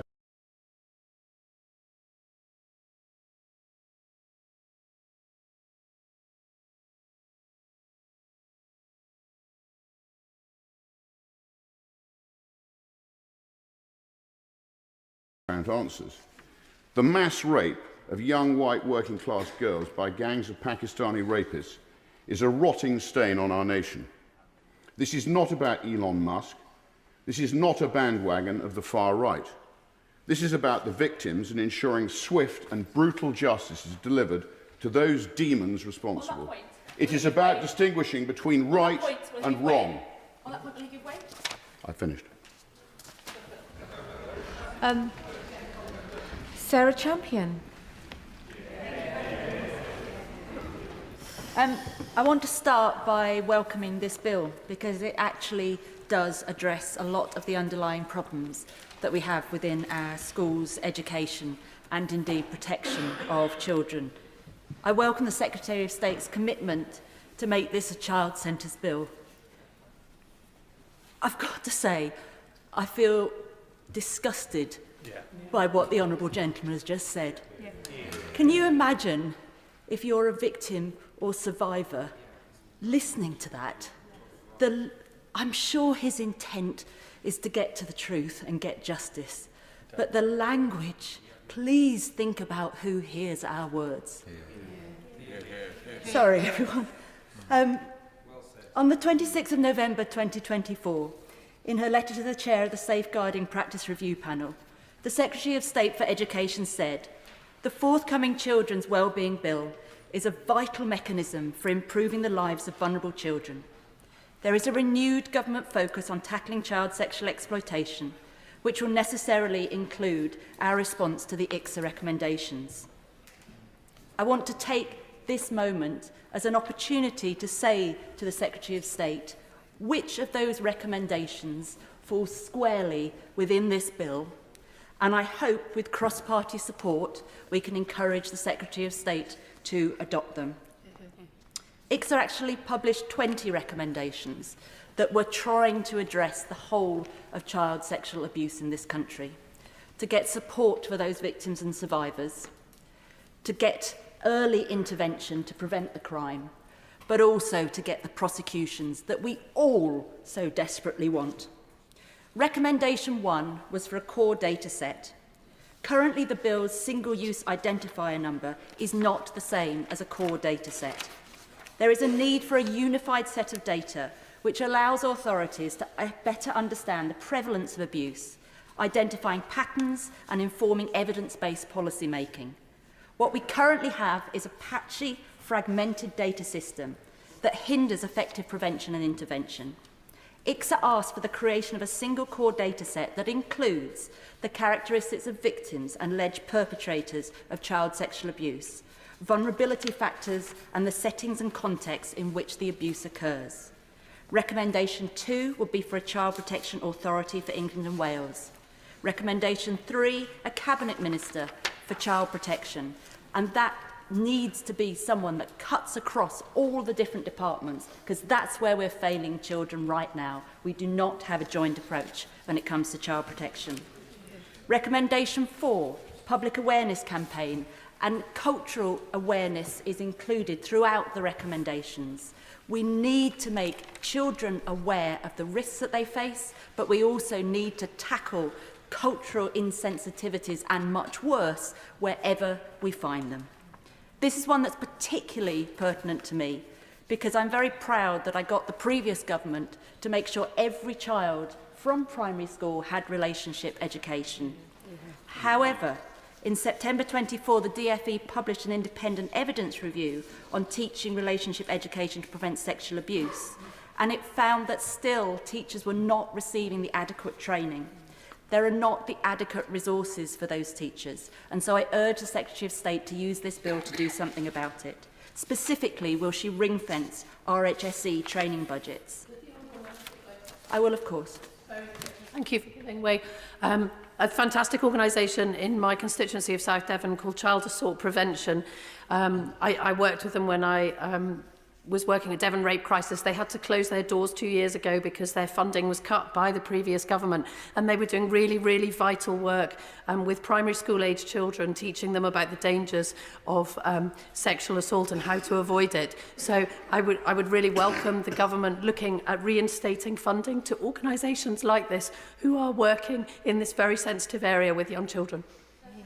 And I would absolutely recommend and echo what she's saying. It's so important. Recommendation 13 is on mandatory reporting. And I was keen to hear the Home Secretary say that this was going to be one of her objectives, but it also needs to cover those in all positions of trust. I'm very, very concerned as well that if we just have mandatory reporting without the resources for the administration to actually act on that, it becomes no more than a tick box exercise, but also the very teachers and training staff that should be protecting children get penalised, worse, prosecuted as a consequence. I would like to say that IXA took 7 years, cost £186 million. It had over 2 million pages of evidence, 725 witnesses, and over 6,000 victims and survivors put their trust into the process and gave their evidence. They did all of this. We spent all of this money so that the recommendations would be implemented. There was also a Home Office report. Again, I spent a year of my life putting into the Home Office report, which was in 2020, which gave the solutions. I spent 2 years in the IXA inquiry, specifically around grooming gangs. The recommendations haven't been adopted. So I say, with the deepest respect to all of those calling for a national inquiry, rather than that, put all of your energy in getting these recommendations adopted. Because with the best will in the world, and you all know me, I'm not making a party political point here, with the best will in the world, another inquiry will mean another 10 years of waiting. And what I want to see, and I truly believe we all want to see, is child protection right now, including the... So I urge, please, Members, consider what you're doing. Use the report as the time to make the amendments to get the changes you want. Sir Gavin Williamson. Deputy Speaker. There are two sides to this bill. Indeed, it could very easily have been two bills and would have maybe been a stronger piece of legislation if it had been dealt with as two bills. And on one aspect, I'd like to commend the government in terms of children's well-being, and so much that is part of that bill I think is very good and very commendable. It's wonderful to see the building up of work that's been done in terms of Staying Close programme that is already demonstrating positive results, and the evidence there is showing the impact that it has on people's lives. And I was delighted to see that much of the work that was undertaken by the Honourable Member for Workington and Whitehaven when he was commissioned to do the report under the last government has been embraced and taken as part of this and is being built upon. I'm also delighted to see the work that has been done in terms of fostering and kinship care. We know that this has such a positive impact on so many young people's lives, and it's good to see that as part of the bill. However, the other side of the bill, in terms of schools, is an area that I think does raise very serious concerns. As was said by the government, it said that the current discrepancy between maintained schools and academies leaves potential for inconsistencies in education standards, opportunities and outcomes for pupils from different types of schools.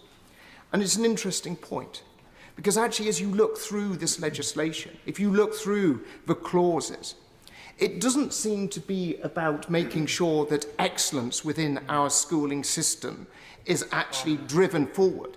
It seems to be about dragging the excellent down.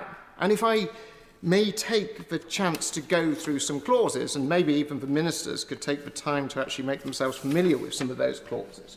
Because actually, if you look at section 45 of the bill, ending academy schools' freedom over pay. You know, the idea that academy schools are using that freedom anything other than to attract the best teachers and the specialists that they sometimes need in order to be able to get the very best for their pupils is crazy. Of course, I'll give way to the honourable gentleman. Thank you, and I'm grateful to the honourable member for giving way. Is it not the case that there are some multi-academy trusts that, in respect of sick pay, offer terms and conditions after 6 weeks that are only a little above the statutory minimum? And if a teacher does fall seriously ill, they should have access to the same protections as are available to any other teachers. What this bill does is remove academies' ability to do more for teachers. If you take the ARC Academy Trust, on an average, they're paying 2.5% on every single national pay point for their teachers. What academies have done, where they've got areas of specialism, they've used that as an opportunity to pay more to bring the very best of teachers in. And then as we progress through, if we look at clause 50, it's giving the school's adjudicator the power to set published admission numbers of a school, including academies, giving the local authority greater influence over the PANS, the public admission numbers for schools in their area. In reality, and this is going to see the very best schools lose out on the ability to expand rapidly, to offer more children the opportunity to come to the very best school. And this is increasingly important in a time when we're actually seeing overall pupil numbers starting to decline. We're seeing the best schools having less opportunity to offer more spaces to pupils within their community. And if we look at clause 44, the bill repeals the requirement to turn failing local authority schools into academies. We already have a great deal of ambiguity where you have failing schools. What is the government going to do about those failing schools? It's not been made clear as to the changes of Ofsted. The powers of Ofsted have been watered down. And this will mean failing schools continue to exist. There will be no change. I'll give way to my right honourable friend. And does he agree with me that ministers need to set out how failing schools will be tackled, because we cannot have a system in which children are left in a school which is letting them down without immediate action. And that's what the previous Academies programme brought about. My right honourable friend is absolutely correct. There is total silence as to what is going to happen. There is no sense that where you have a school that is failing, action is going to be taken to make sure that we have successful academy change taking over those schools and driving improvements in those schools. But what we have heard from the government since it's come in is about getting rid of excellence. A number of programmes that I was very proud to see introduced, whether it's the Latin Excellence Programme, whether it is rolling out the ability to have more cadet forces in schools, where the evidence points to the fact that this has a real impact in terms of children's attainment, often children from the most disadvantaged backgrounds. These programmes are just scrapped. There's a sense that what we want to do is have a homogenous school system where brilliance and excellence and freedom for teachers and for schools to deliver the very best for their pupils is stamped out, and the sense that the minister knows best, that Whitehall is the master, is what is going to drive our education system forward. There is many aspects of this bill that is positive when it comes to that children's well-being aspects of it.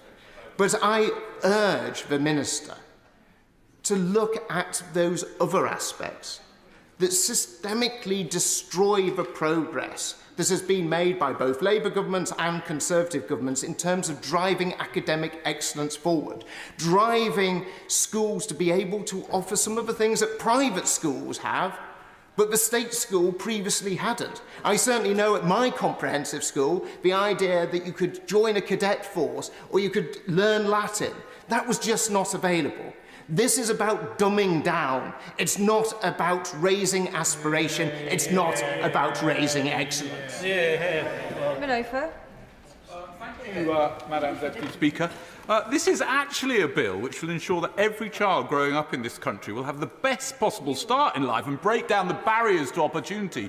And like the honourable member opposite, I also went to a comprehensive, and also I believe in comprehensive state-run education should be excellent, and that's why I support this bill.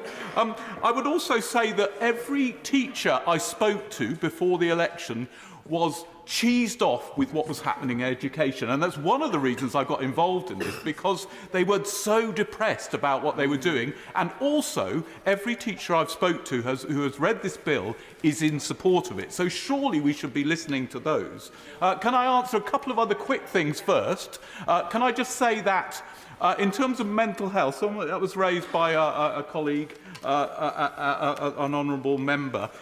Actually, this government is going to bring a mental health work into every school. It's not in this bill. This is about the Department of Health. And I believe that we will transform that. Did I actually say you could give way? But look, go on then, after you. Yeah. I think he's very kind second time round. I think he just said the new government was going to bring a mental health work into each school. Could he just repeat that for the avoidance of doubt?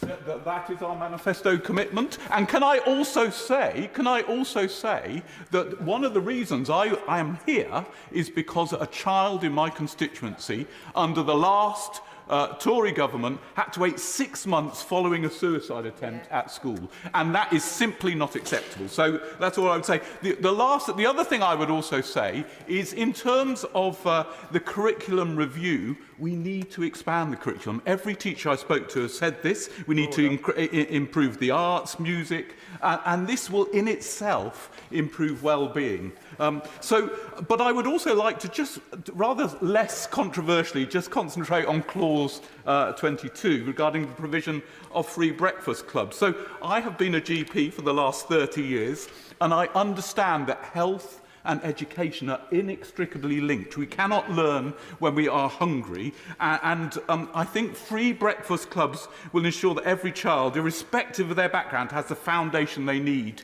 to start the day. And also, there's a very strong evidence around obesity. Obesity is a massive problem in our children, and it's harming their well-being. 10% of children entering reception are obese, and at year 6, 22% are obese. So free breakfast clubs will reduce that as well. And the other thing I would be very keen to encourage is that, well, in Stroud, we've been working really closely with local primary schools, and this is about getting local food that's nutritious into the school diet and not relying on national companies doing that. And we have a commitment to try and procure 50% of that food from the local agricultural community. And I am very, very proud of this. And the other thing about breakfast clubs is that it's really important that children eat together. And that's what we used to do at our primary school. And it fosters a feeling of well-being as well. And the Long Table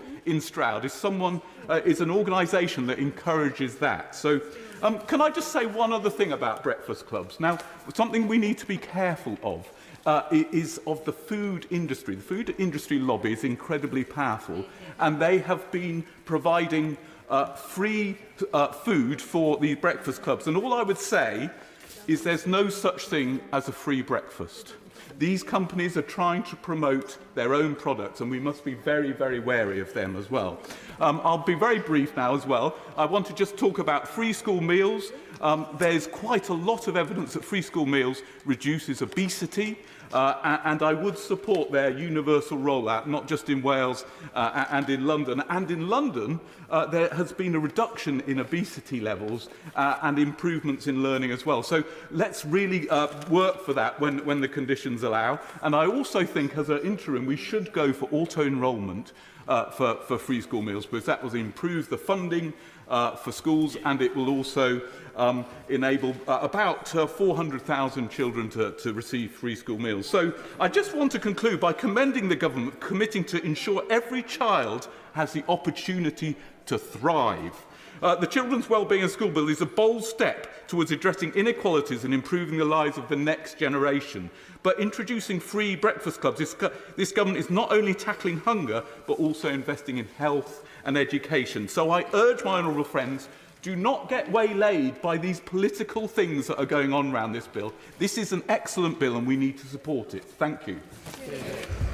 To ensure that as many colleagues can get in and not many are then disappointed for not getting in, we're going to reduce the speaking limit to 4 minutes. And next I call Vicky Slade. Thank you, Madam Deputy Speaker. I shall go as quickly as I can because I've timed it to 5. The death of Sarah Sharif shocked us all, and as my honourable friend for Woking said before recess, we have the opportunity to change the law so that her legacy is that she is the last vulnerable child to be killed by the people who should have looked after her. We often recall the names of Victoria Colympier and baby Peter Connolly, but there are so many more children and babies who have been the innocent victims of evil parents and family members, neglectful professionals and siloed systems, and their memories should be etched on our hearts as we consider this bill.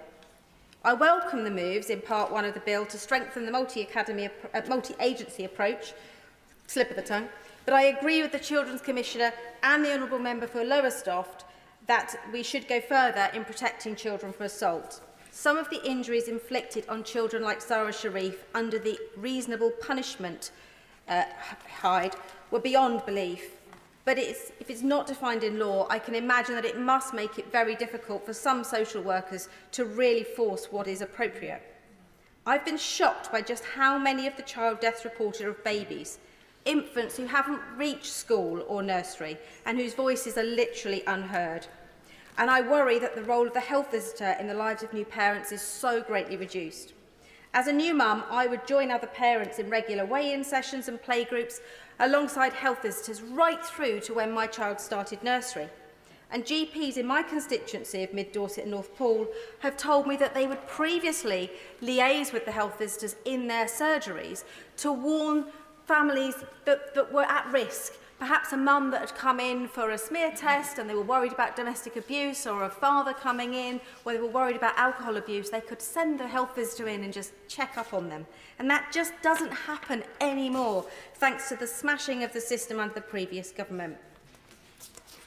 But turning to the schools part of the bill, I'm sorely disappointed that the bill lacks anything to support children with special educational needs and disabilities. There is no requirement for schools to be inclusive of such children, and nothing about the need for teachers to be trained in autism or social and emotional health.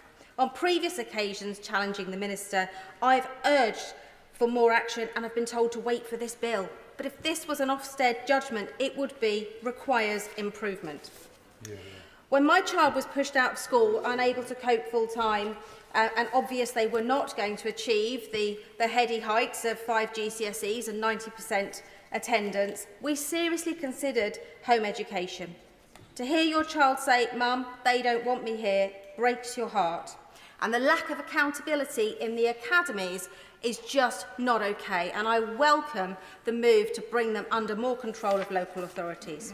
But home education is a right of parents, and it can be transformational for some children. My constituent Katie, who chooses to educate her children at home, has raised concerns about the potential for schools to refer a family to social services if they indicate their wish to move to home education.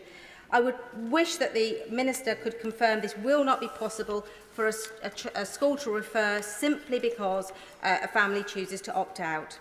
They're also concerned about the risk to parents fleeing domestic abuse, where one parent has no involvement, and this bill requires the register to get the permission for both parents and to list both parents, which simply won't be possible. And if this means single-parent families are excluded, that's simply not okay. Finally, there is the opportunity to properly support families for whom school does not work. Page 55 talks about support but provides none.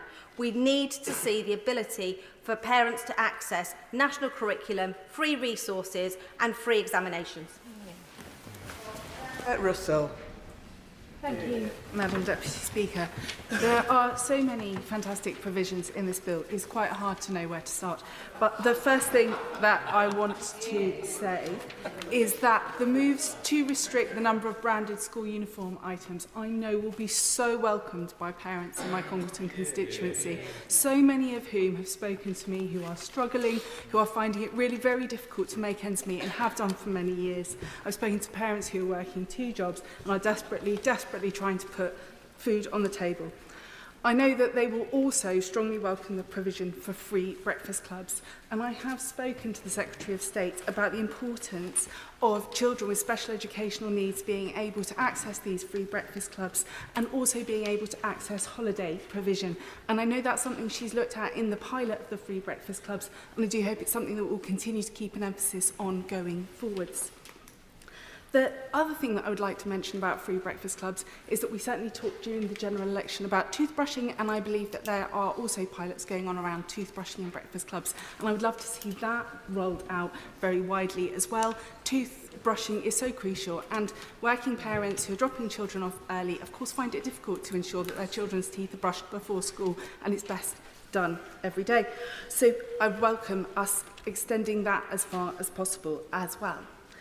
My favourite thing about this bill is the commitment that it really demonstrates, though, to all children in our communities, at all schools, having the best possible opportunities, because it is absolutely morally imperative that we ensure that children do get those opportunities, but also because the education of today is the workforce and the national productivity of tomorrow.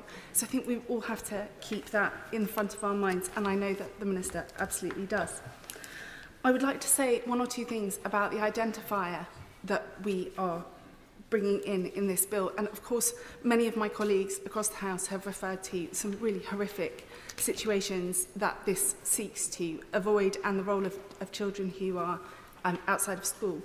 And I want to reassure parents that parents who have chosen to homeschool absolutely have my support in the constituency. This isn't about penalising parents who make choice or about restricting freedom of choice. It's about protecting extremely vulnerable children who are already identified as vulnerable within the system. And I know that everyone here supports that, or I would hope that they did. Lastly, I want to mention temporary accommodation and the use of our single identifier to track the potential outcomes educationally of children who are in temporary accommodation. I've spoken in this House before about the significant concerns that I have about when children lose their accommodation, that they also often lose their school place and may spend considerable periods of time outside of the education system, and that some children are losing their accommodation repeatedly during their childhood and therefore moving schools on multiple occasions. I do think the capacity to track that and the outcomes for those children is really, really important. That's a hugely important potential power within this bill, and I do hope that we will use it in that way. Lastly, I would just like to thank everyone for their intelligent and constructive points being made by the Liberal Democrats actually in their constructive support of this bill. And I do think that there are other people within this House who really could learn from their example. Many thanks. I call David Simmons. Thank you, Madam Deputy Speaker. My interest in this world started becoming a governor of the second school that ever was an academy back in the late 90s, and diverted by way of some time with the former Director of Public Prosecutions on the improvement in practice on prosecutions of rape gangs and child sexual abusers in the early 2010s. And what all of that demonstrated to me, that much of what this bill is about will revolve around the quality of the professional practice that it leads to, rather than what we are debating and put in the law in this Parliament.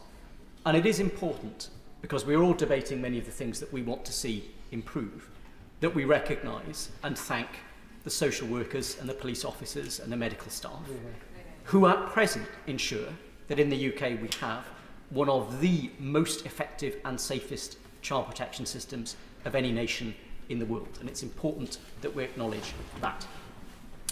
Many members have said that it is a bill in which there is much that we on this side of the House will welcome. The decisions around implementing family group decision making, building on the family group conferencing model. Section 6, building on the success that virtual head teachers have had in driving up attainment and ensuring that children in care are now amongst the best school attenders of any group of children in our country, are to be commended. And I would say to ministers that in respect of Section 2, and in particular Section 16EB that refers to bringing partnerships together, that the working together guidance that was last updated in 2023 is going to need to do a lot of heavy lifting to ensure that the aspirations that we're setting out work in practice, in particular in respect of education. Because the main purpose of the bill is to create a responsibility for local authorities to bring education to the table. But it does not go so far as to create a duty or an obligation on schools, nurseries and childminders to reciprocally participate. And that's been an issue for a long time in our system. It was an issue with area child protection committees, local safeguarding children boards, local safeguarding partnerships, and we need to ensure that we get that right. And I'd like to hear a clear assurance from ministers that they will ensure that that guidance will make very clear to school leaders, to governors, to trusts, that they have an obligation to ensure that they fully commit to and participate in those local safeguarding arrangements. Turning to two final and important points, Madam Deputy Speaker. I entirely agree with the point made by the member for Lowestoft. I asked the Deputy Prime Minister about this issue of ending the reasonable chastisement defence in law. Now, I understand it is a matter of Home Office legislation, but I was astonished to hear the Secretary of State for Education say that she was open-minded about the issue. I'd like to hear a clear assurance from government that they will respond to that cause, and we will make sure that children like Glenn Robinson, Sarah Sharif, whose deaths have occurred, where people tried to justify violence on the basis that it was reasonable punishment, that we close that loophole for good, and we make sure that all children enjoy an equal degree of protection in our country. And finally, Madam Deputy Speaker, turning to the call for a national inquiry. The Prime Minister has said this afternoon in response to questions that he is open-minded about that. The Safeguarding Minister has said the same thing. But I would say when we look at the publicly available serious case reviews, all of which we can read on the NSPCC website, we can see, and those of us who have experience will know, that these cases are often very complicated. There are grooming gangs. There are also drug gangs that coerce boys into sexual activity who are both abused and abusers. There are school teachers, there are clergymen who carry out this activity. And we need to ensure that whilst there may be certain groups of victims and perpetrators who are in the headlines, that we recognise the diversity and complexity of this issue if we are going to deal with it effectively. Well said. Dame Siobhan MacDonagh. Madam Deputy Speaker, it really saddens me to make this contribution. There are three main aspects of the bill that are of particular concern to me. The proposal to make it compulsory for academies to teach the national curriculum, the harmonisation of teachers' pay across academies and maintained schools, and the pathway for future failing schools. When I was elected in 1997, 2 of our 4 secondary schools were in the bottom performing 5% of schools in London, and London was the worst region in the country. Today we have 3 academies: Harris Merton, Harris Morden and St Mark's Academy. I am delighted to tell you that all of them are Ofsted rated outstanding. And I would like to thank the principals, Julian Sparks, Aisha Samad, Hannah Farhi and their teams for all their efforts. According to Ofsted's latest inspection report, one of the keys to the success of Harris Academy Merton is its aspirational curriculum. Their version of our national curriculum that is flexible and tailored to pupils' individual needs. Ofsted stated that their teachers were able to carefully consider what pupils needed to learn and the right time for pupils to revisit this knowledge.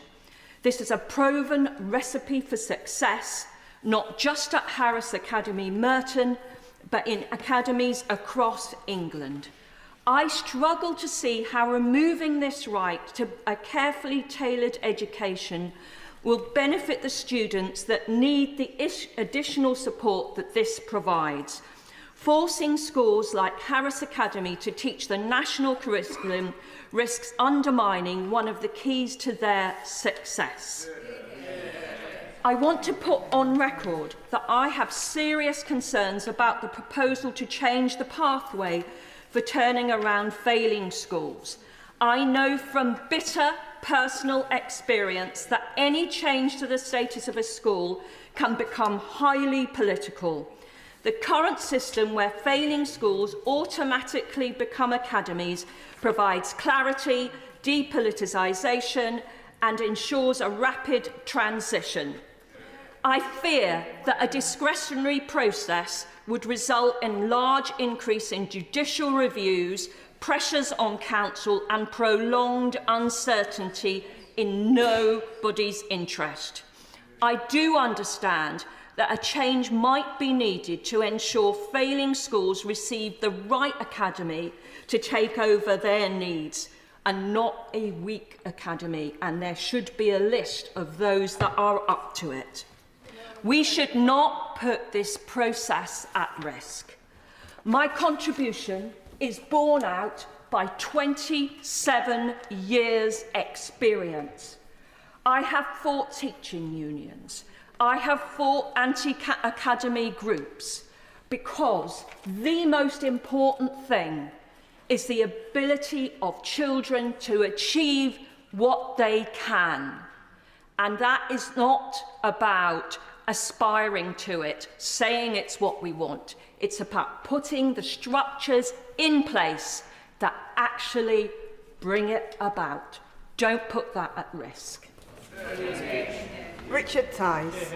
Thank you, Madam Deputy Speaker. I will be voting for this amendment and against this bill, not only for the catastrophic damage that it does to the academy movement, as so amply explained by the previous contributor, the Honourable Lady, but also because it fails to take opportunity to have a national, dedicated public inquiry into the child rape and grooming scandal.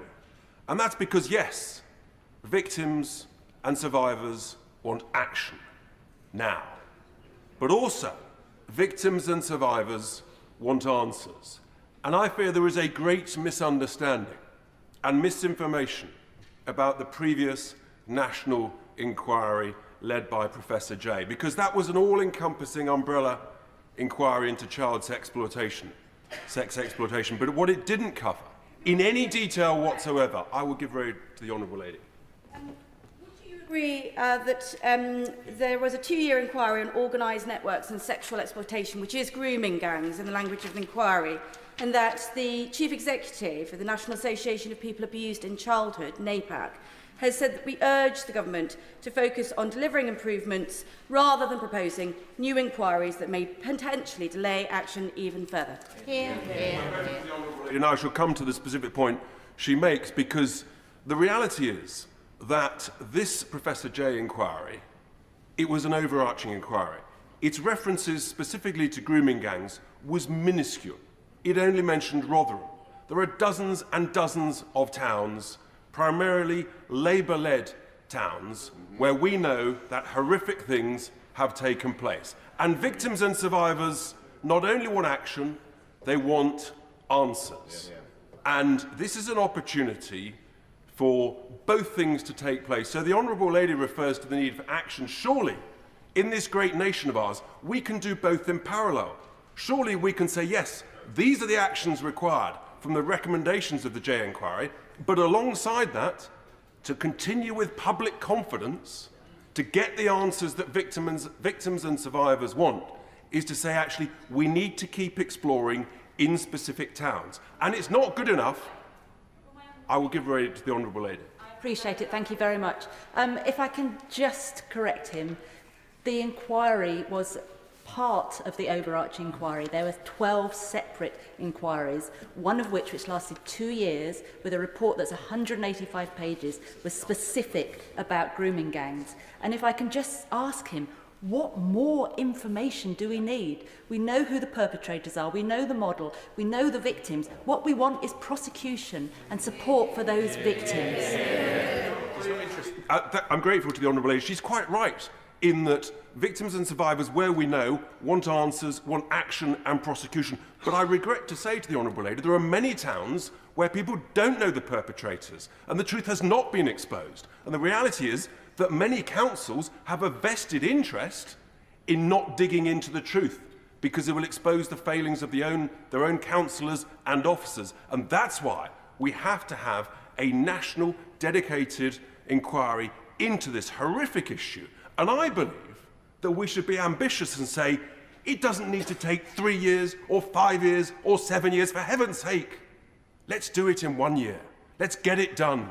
Let's have the appropriate numbers of people inquiring into it, town after town after town. Let's examine it and get the answers, because that, I think, is what will restore the confidence of the British people, so that we get action immediately and answers within a year or so. Surely, as a nation, we can do this.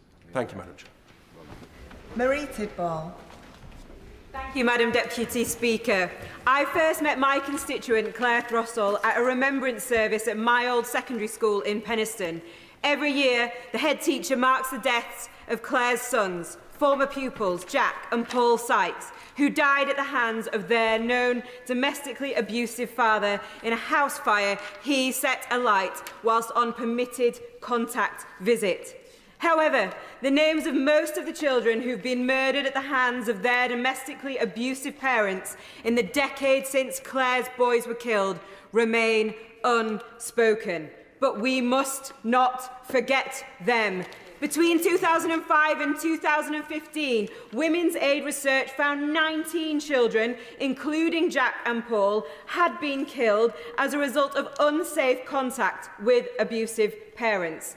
These children have to remain nameless to avoid causing further distress to their families, and subsequently many more will also have followed, uncounted, unrecalled. The scale of those children at risk may be even higher.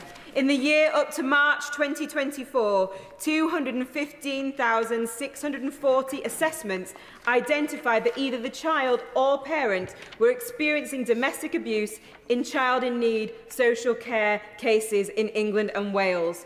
One name is sadly known to us only too well: Sarah Sharif.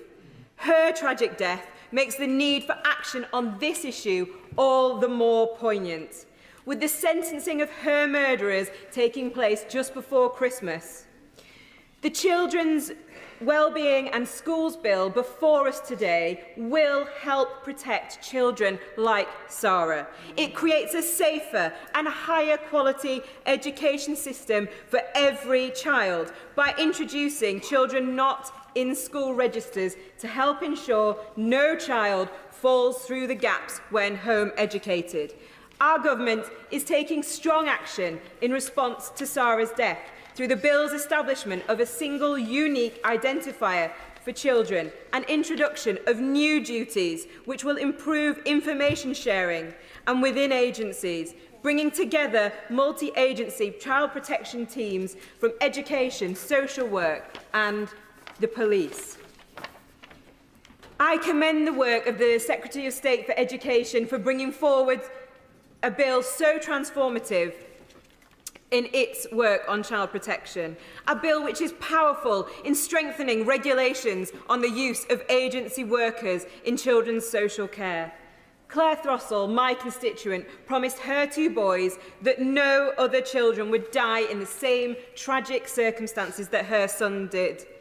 I'm proud that our mission-led government includes halving violence against women and girls in a decade and recognises the need to use every government tool available to target perpetrators and address the root causes of abuse and violence.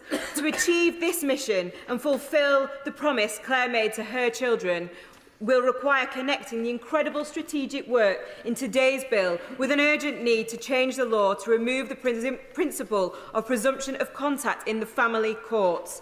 The principle added via the Children and Families Act 2014 and now found in the Children's Act 1989 currently allows known abusers to have contact with their children, putting those children's lives, lives at risk. Just as the Children's Wellbeing and Schools Bill implements child-centred government, emphatically embedding this in education and children's social care, there must be parallel work to put children first in the family courts. This is an important piece of the jigsaw puzzle to complement the work being enacted by the bill today. I commend the bill to this House. It brings forward a landmark approach to safeguarding children at risk, and I am proud to support it. Julian Smith. Speaker, could I firstly pay tribute to the Honourable Member for Rotherham for all of the work she has done on child sexual abuse. I want to speak very briefly on 2 limited parts of this bill: the registration of children not at school, a positive measure building on work of the previous government, and now set in this bill on a statutory footing, and the sections on teacher training. On registers, we know from our casework that these measures are positive and will play a big role in ensuring that children are not lost or hidden in the system. But in implementing and applying these measures, I want to urge the government to consult with SEN charities and organisations, and particularly those organisations working with autistic kids and families. Ambitious About Autism makes a case for greater focus on the register to contain more data about the specific profile of children not at school, disaggregated by primary need. Putting on a clear footing the expectation of detailed profile data is vital for autistic children and families, so that schools and councils can offer more tailored support in getting them back to school. For pathological demand avoidant children, these children require a completely different approach to negotiating school entry and ensuring that their needs are dealt with patience and understanding. My right honourable friend, I'm grateful to my right honourable friend. He will be aware that despite the many children with autism who are home educated being known to local authorities, there is very, very poor support for them as it stands. So how will this burdensome, expensive and even more extensive, if my right honourable friend has his way, register transform the support which children need rather than just being another bureaucratic exercise which continues the woeful current level of support? Well, I thank you for that information, but I make clear my support for it. The other aspect of greater rules and regulation for families of autistic children is the inadvertent risk of penalising those families through fines or stricter rules that can obviously add to the harm and the stress that those families are often having. And I would urge ministers and civil servants to reflect on that. Why should an autistic parent be fined if they're doing all they can to get their children into school? Even more problematic are the fact that for autistic kids, the clearer and firmer and harsher rules, with all the good intent that this, I believe that there is, can add to further trauma and can make school entry even more difficult. It already happens with registration. Schools rightly are under pressure from governments to ensure children get into school on time. But if you're a parent of an autistic child, particularly with a PDA profile, you have done amazingly well to get them to the school gate at all. And the total focus on registration at all costs at a certain time of day risks school refusal and ultimately a CME. Both ambitious about autism and the Children's Commissioner's report on support for autism and other conditions argue that much better understanding of the different aspects of autism are key to getting children back to school. At the heart of this is parents, Madam Deputy Speaker. Time after time, parents of autistic children are judged and challenged because schools and authorities assume that behaviour is bad, this is an issue of behaviour or bad parenting, or that there's a very simple cause at root of the issue. Making sure that the measures in this bill have a deeper understanding of what these families and kids are going through is absolutely vital. The teaching measures will help, and I would again point to the work that the last government did, supported by the Autism Society, making positive strides into introducing autism training into initial teacher training. But the more that individual teacher training programmes can have specific models about the different aspects of autism and the challenges on school entry that they give, and the more that can be done on continuous professional development for all staff, teachers, administration staff and receptionists, is key. Madam Deputy Speaker, autism is often at the centre of school refusal and non-attendance. As this bill progresses through the House and into implementation, looking at these measures with the autistic child front of mind will not only transform the school experience of children and families, but in my view help address the core goal of these measures to improve school attendance. Sorry. James Frith. Thank you very much, Madam Deputy Speaker. I'm pleased to speak in support of this bill today and wish to speak to the cost of living impact it begins to address. Madam Deputy Speaker, every child matters, not just political guidance, but an ideal to live by and to come into politics for. So I welcome the first steps that this bill represents, steps towards a change in the security and fortunes of all young people in Bury and Britain. Ensuring the well-being of a child and whereabouts of a child in Bury North has been one of my main priorities as MP. It's also why I've long championed improvements to the appalling state of the special educational needs system, both in this term and in my last time in this place. Madam Deputy Speaker, a child's well-being or their vulnerability doesn't exist in a vacuum. It is tied to the conditions they grow up in. In Bury North, we confront a grim reality. 42% of children in Bury North are living in absolute poverty. Poverty must no longer simply be glanced at by our politics. We must reach into it. It is a concentrated poverty, dense, multiple and compounded. A poverty, I won't touch, a poverty that's crept up on us faster and faster in recent years. where one mile's difference between postcodes can mean as much as a 7-year gap in life expectancy. It shows itself in poor, squalid housing, in too few teachers in the schools, in a lack of accessible public or social services, an absence in quality public transport, the scourge of antisocial behaviour, victims of unpunished criminality, and even worse, streets than the better-off wards are rightly animated by. Worse still, though, is the poverty of opportunity. Children unaccounted for or not attending school at all.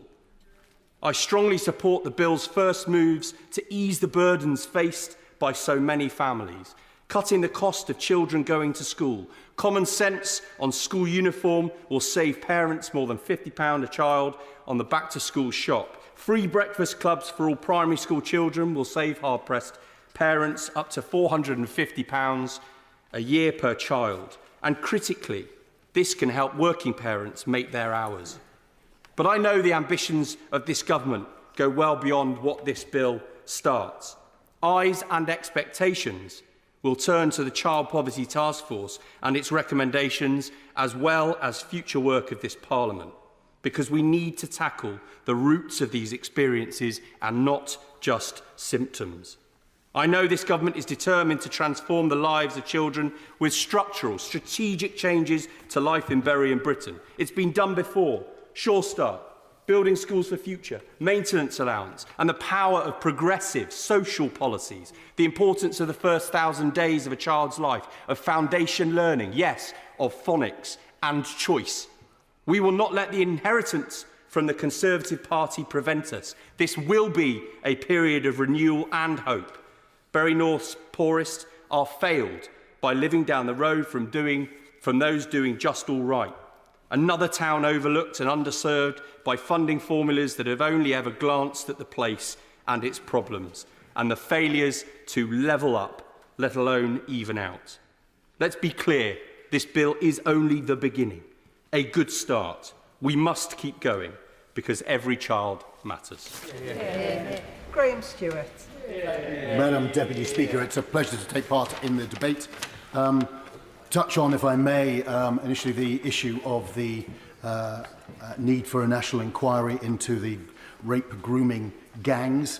And given the debate so far, I just challenge colleagues who have opposed that to say, is there one thing from the J proposals that can't be implemented if we go ahead with this inquiry? So it really is a matter of and I think we can, notwithstanding the political theatre which I think the party opposite has tried to bring to this today, and the fact that the Prime Minister and the Safeguarding Minister have said they're open-minded suggests that sensibly, both from a policy point of view and politically, the Labour Party may move to the correct position. But as my one of my right honourable colleagues has already mentioned, this is a bill in two parts, which could probably most usefully have been two separate bills. But one is around safeguarding, which for the most part I and my party support, and the other is around schools, and that we most certainly cannot. So rather than accusing our amendment of being a wrecking amendment, as I think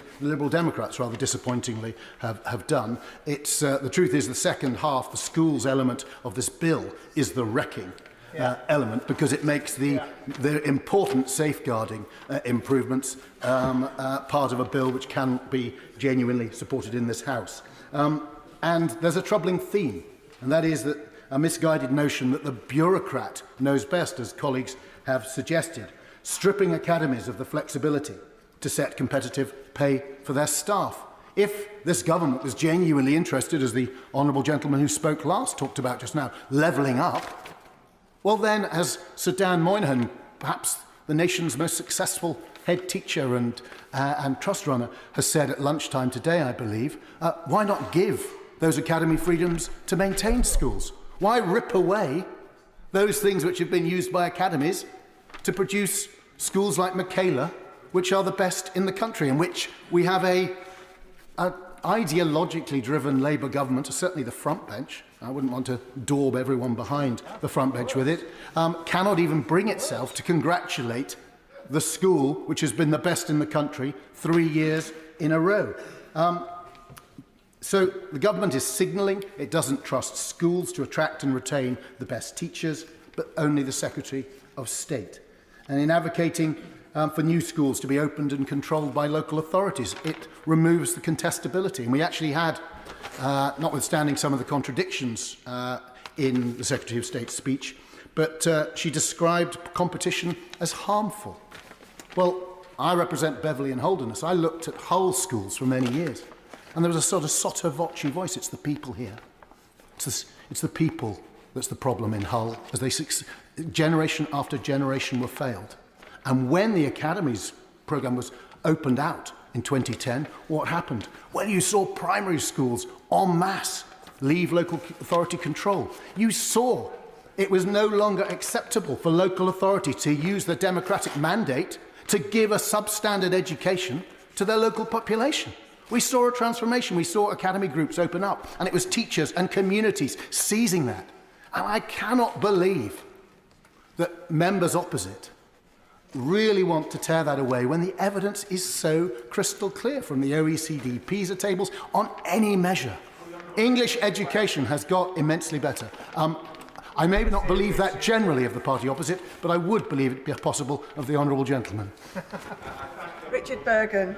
For giving way. He's making various remarks about what he considers to be the failings and deficiencies of this excellent bill. Can I invite the honourable gentleman, however, to reflect upon the fact that in my constituency, in East Leeds, families and children have been really struggling over the last decade, and the measures in this bill to bring down the cost of school uniforms and provide free breakfast clubs in primary schools should be warmly welcomed and supported by all of us that care about children and families in our communities. The honourable gentleman, and breakfast clubs and efforts to make sure that families don't have excessive charges imposed on them by schools. No one can be against that in principle, although we need to look at the specifics to understand that. That had nothing to do with what I was saying. And I would say, and I would ask the honourable gentleman and indeed other members opposite to reflect on the honourable member for Mitcham, and I'll give way to the honourable lady in a moment, reflect on the speech of the honourable member for Mitcham and Morden.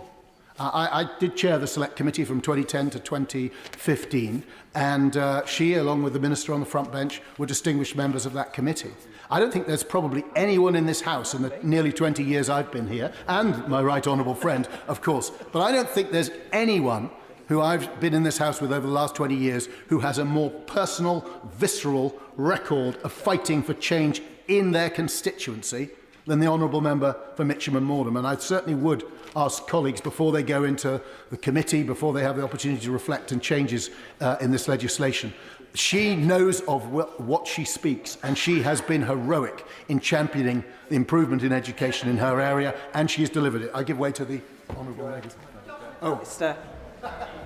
Thank you, Madam Deputy Speaker. I welcome this bill because it is a chance to make progress on resetting the children's social care system in England, and that's where I want to focus my remarks. Children's social care is a special endeavour.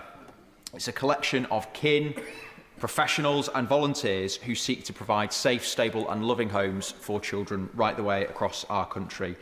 They are the most important foundations for any child growing up, the foundations of family, a tribe and a sense of identity.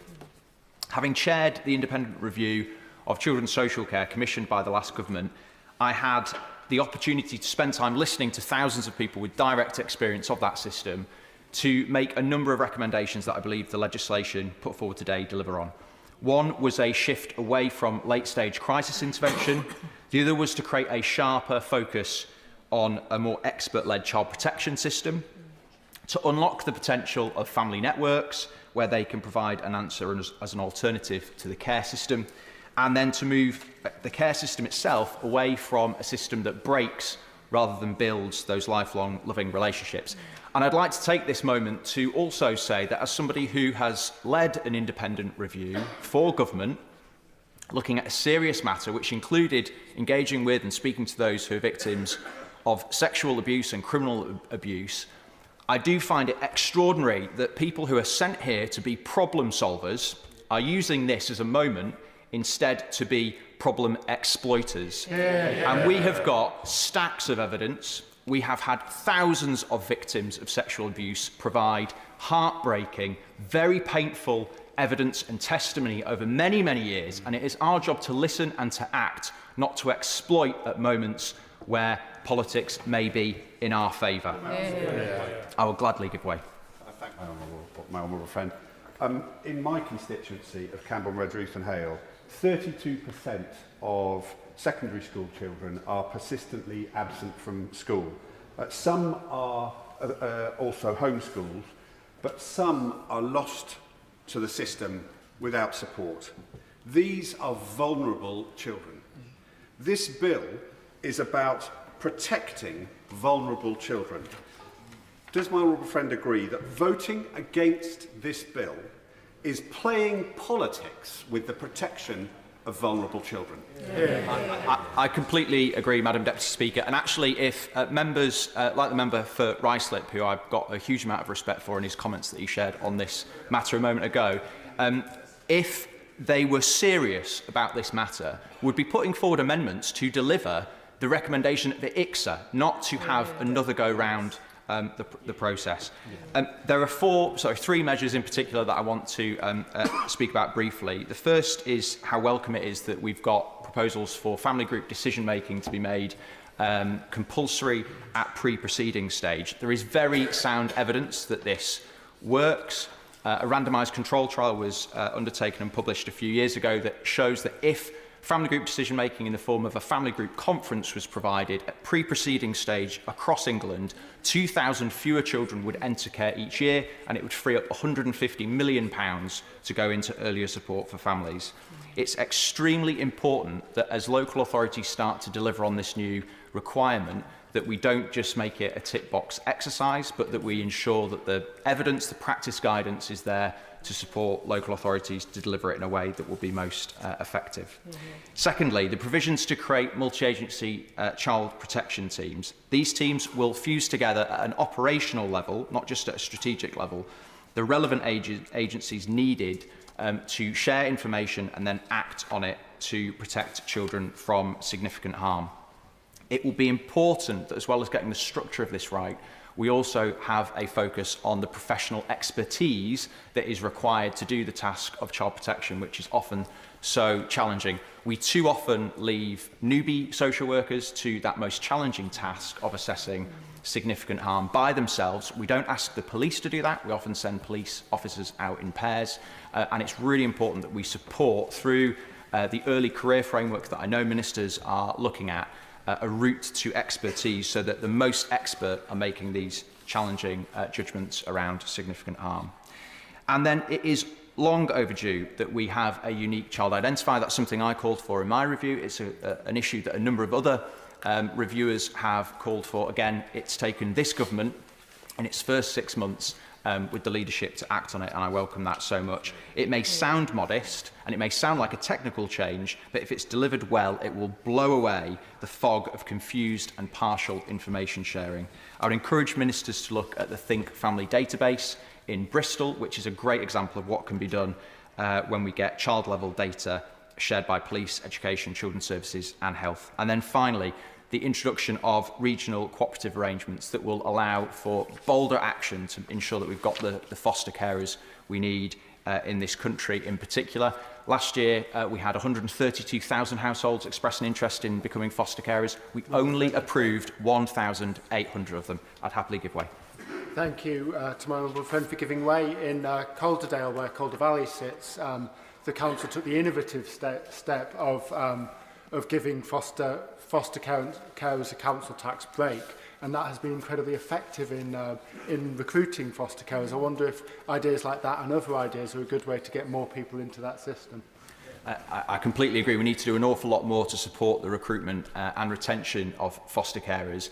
And actually, the reforming zeal that ministers have shown with this measure, which is to provide powers to the Secretary of State to create these regional care cooperatives around the country, I would urge ministers to use that new power, if this legislation is passed, at pace and with boldness, so that we can create the extra foster homes that we need. If you take examples of really effective fostering agencies in the voluntary sector, we could have 15,000 new foster carers approved each year, not 1,800, as is the case at the moment. So these are transformational changes. I really welcome them. I commend the government for bringing the legislation forward.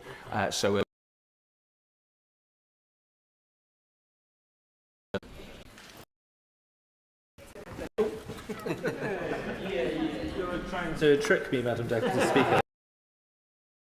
Thank you for calling me. I declare my interest that I'm a former director of the New Schools Network, which helped many... Excuse me. Nick Timothy. Thank you, Madam Deputy Speaker. I start by declaring my interest that I'm a former director of the New Schools Network and as such worked with many great free school and academy leaders, and I'm enormously proud of the huge improvements in English schools in the last 14 years. In primary schools, English children are the best readers in the West. The PISA rankings show that we're 11th in the world in maths, up from 27th under Labour, 13th in science, up from 16th under Labour, and 13th in reading, up from 25th under Labour. The Education Secretary in various debates and questions has made clear she doesn't really like these statistics, but the same story is told by the progress in international reading literacy study and the trends in international maths and science study. And it is a shame that ministers can't bring themselves to celebrate this success story or even congratulate the leader of the best school in the country, Catherine Birbal-Singh of Michaela. Facts are indeed very inconvenient when you are so ideological about education. The magic formula behind this success is one championed by Tony Blair, David Laws, and all of us on the Conservative benches today. The formula is freedom, accountability, and evidence of what works. The government in this bill and through other measures is unfortunately taking a sledgehammer to each of these principles. New free schools have been cancelled, the Trust Capacity Fund has gone, funds for schools planning to academise have been taken away, and this bill is about to reverse academy freedoms, restore the powers of council bureaucrats, and replace innovation with ideological uniformity. The clarity of Ofsted accountability has been ruined, SATs in primary schools are in danger, and with them school accountability and progress data will go. And on the evidence base, this government is anti-data, anti-facts, and indeed anti-evidence. And we've heard this actually through the debate today. Attacks on synthetic phonics, attacks on maths mastery, on a knowledge-rich curriculum, on teacher-led instruction, on traditional academic subjects. Indeed, the explicit rejection we've heard from some of the concept of academies and demands for state-run schools. It's a denial of the scientific evidence behind what has worked, from the neurological knowledge we now have about how children learn, to the work of E.D. Hirsch on cultural literacy, and the confirmation that higher level skills are dependent on the automatic mastery of lower level activities. This bill is based not on works, but what we know does not work. This is a deliberate... I certainly will. I'm grateful. Does he agree with me that, and hope that colleagues opposite will follow the example of the Honourable Member for Mitcham and Morden and put this bill under genuine scrutiny? I share my honourable friend's admiration for the speech given by the member for Mitcham and Morden. It was incredibly powerful, and I hope the front bench listens closely to what she said, even if they're not listening to me right now on their phones. As I say, this is a deliberate decision to dismantle everything that has worked and everything this Education Secretary... I will give way, yes. How does the Honourable Gentleman respond to the situation that actually this current system means that we've got a third of our children and young people failing to get a good GCSE in English and Maths, and we've got the most unhappy young people across the OECD?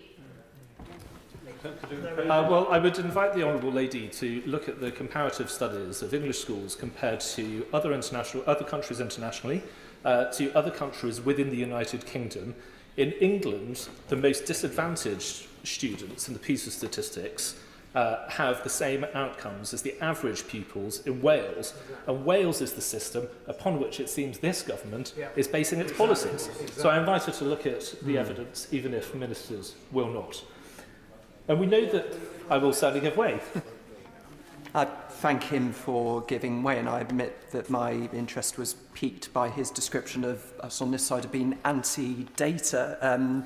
He talks about the Welsh education system. I wonder whether he has reviewed the arguments made by Professor John Jerram, who did conduct the 2015 review of the England PISA results, who's found that there is an anomaly with the treatment of Welsh language tests, which, if corrected, would significantly boost Wales's placing on the PISA rankings.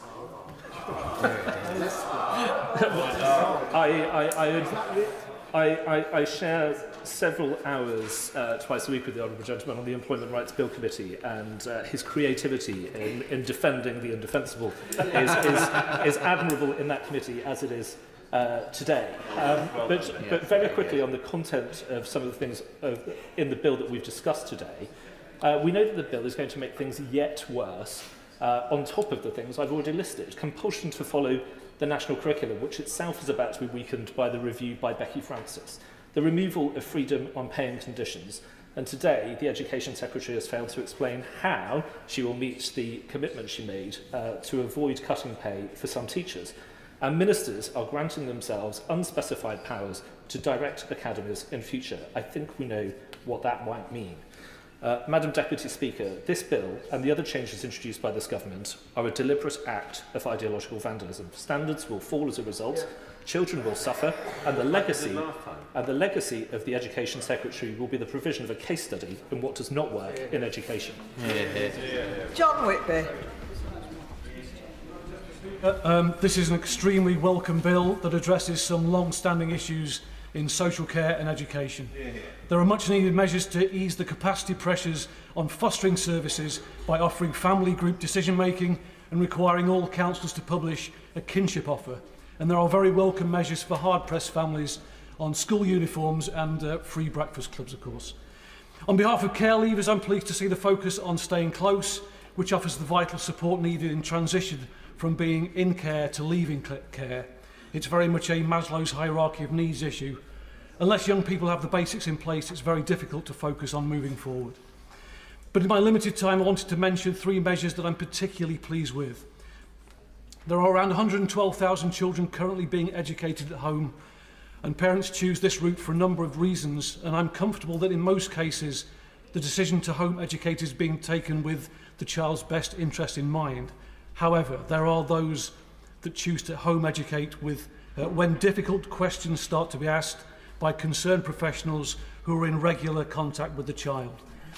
And as a foster carer of 25 years, I've seen the consequences of those families that have managed to avoid the spotlight for far too long by moving house, moving school and avoiding scrutiny. So this bill is immensely positive for those particularly vulnerable children. It will mean that authorities will know where children are and they can be better monitored through the creation of the register. Children going through Section 47 action can have an application to be educated at home refused by the local authority. It is worth saying, however, that parents who are home educating children with no issues have nothing to be concerned about. I heard the Secretary of State say just that yesterday. The bill also addresses the exorbitant fees being charged by some of the large children's placement providers. I was at the National Social Care Conference in November 2023 when at almost every plenary debate and presentation someone would mention the statistic, that being that the largest 20 providers of children's placements collectively made £310 million worth of profit in 2021-22. This was all off the back of the taxpayer, all paid through our local authorities, and they felt it. And the public have felt it as well because there's simply less money to go round for everything else. Derbyshire County Council's spending on looked after children rose from 44 million in 2015-16 to 110 million in 23-24. This growth in spending is unsustainable and is diverting precious resources away from the children who are most in need of support and into the pockets of shareholders. I therefore welcome the fact that this bill will require large children's placement providers to give regular financial information to a newly created financial oversight scheme and gives the government the power, if necessary, to cap the profits of children's homes providers and independent fostering agencies. I've got to go to delegated legislation in a minute. Sorry. Finally, I also welcome the fact that the bill enables the creation of new local authority schools. Under the previous government, new schools were required to be academies or free schools, and that policy was based on ideology rather than evidence. Ending this requirement will mean that when new schools are built, they can be opened by the provider best suited to meet the needs of the local community.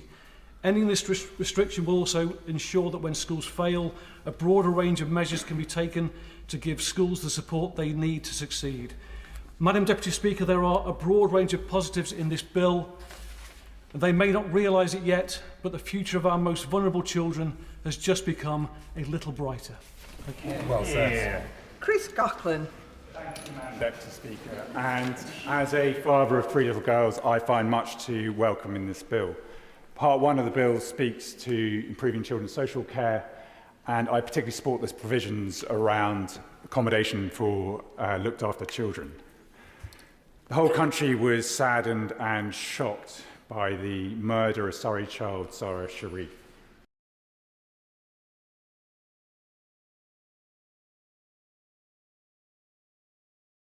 From my constituency, from Bookham, started college in September 2021.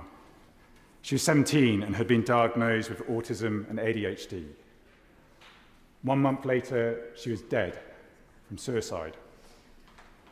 Last year, her coroner concluded that her death was avoidable. It had been a multi-agency failure, including by the Children, Families and Lifelong Learning Department at Surrey County Council to, and I quote from the coroner's report, ensure that Jennifer's education, health and care plan contains sufficient and updated information about her risk of suicide. Oscar Nash, another Surrey child with autism, was 14 when he walked onto a railway line near Egham in January 2020. Last year, his coroner concluded that his death was avoidable.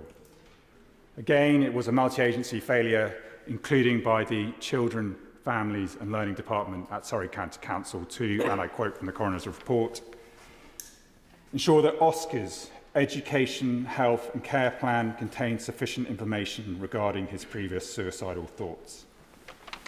And of course, Sarah. Sarah Sharif was murdered in 2023 by her father and stepmother.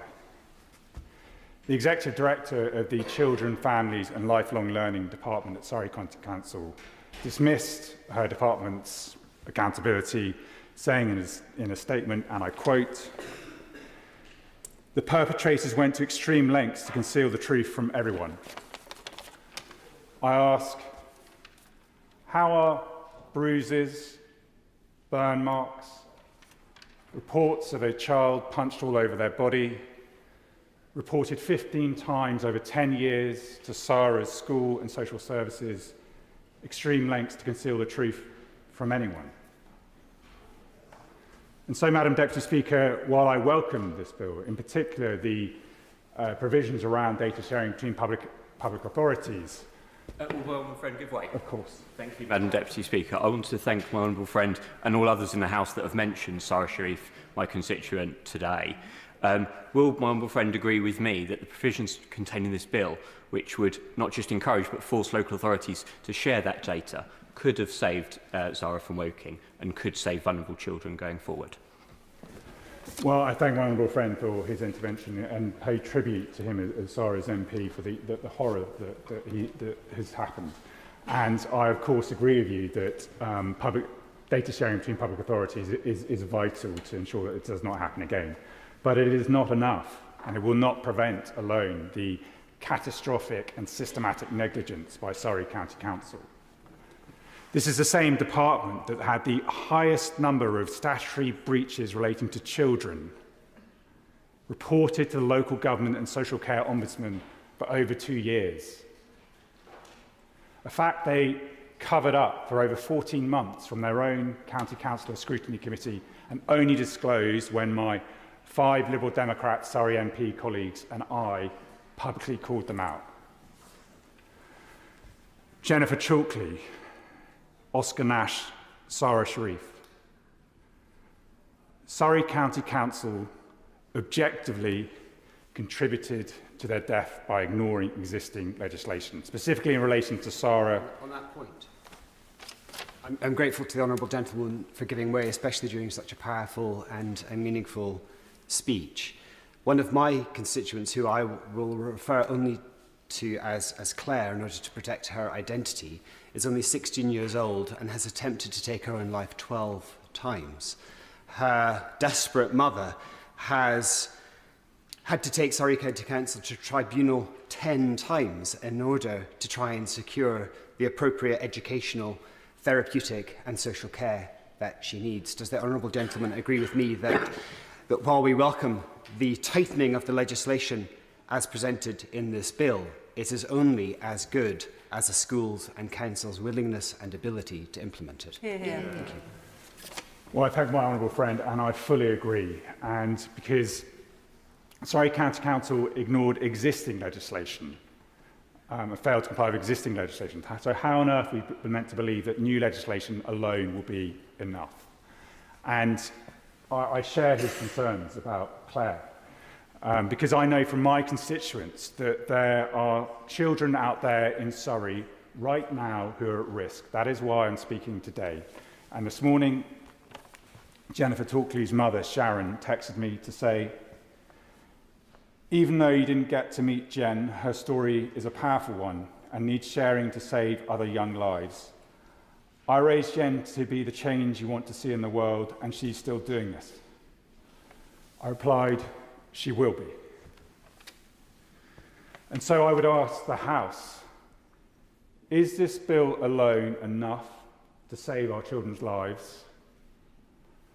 Or does the Children, Families and Lifelong Learning Department at Surrey County Council also need root and branch reform immediately? I call Sarah Smith. Thank you, Madam Speaker. Thank you to the honourable member for his moving contribution. The opposite benches should be ashamed to defend the status quo. The current system has seen, as I said a moment ago, a third of young people being failed, leaving the system feeling like failures because they have not achieved the basic qualifications of a decent GCSE in English and Maths when they leave in order to be able to progress with their lives. And we have the unhappiest young people in the OECD, and when you speak to young people, they will tell you that their experience within the education system is a significant contributor to that feeling of unhappiness and the mental health crisis that we know that they face. The legacy of the government, of the previous government, is that home education, which has only recently been properly counted year on year, has risen in the last 12 months from 92,000 up to 112,000. But we know that post-COVID, it's probably doubled to tripled over recent years, which is a reflection that for far too many parents, the system is not working for them because it is not inclusive, it does not meet their needs. The changes to the curriculum have limited young people with their different abilities to be able to prove those strengths and to be valued in the classroom, not to mention the failures and the urgent change that we know we need within SEND in order to meet the needs of the young people with more significant support needs.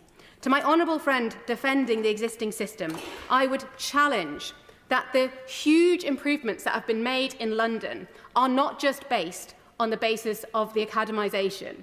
It was based, when you look at the evidence and the research that was done following the London Challenge exercise and strategy, there were multiple factors that contributed to the great gains that London has made.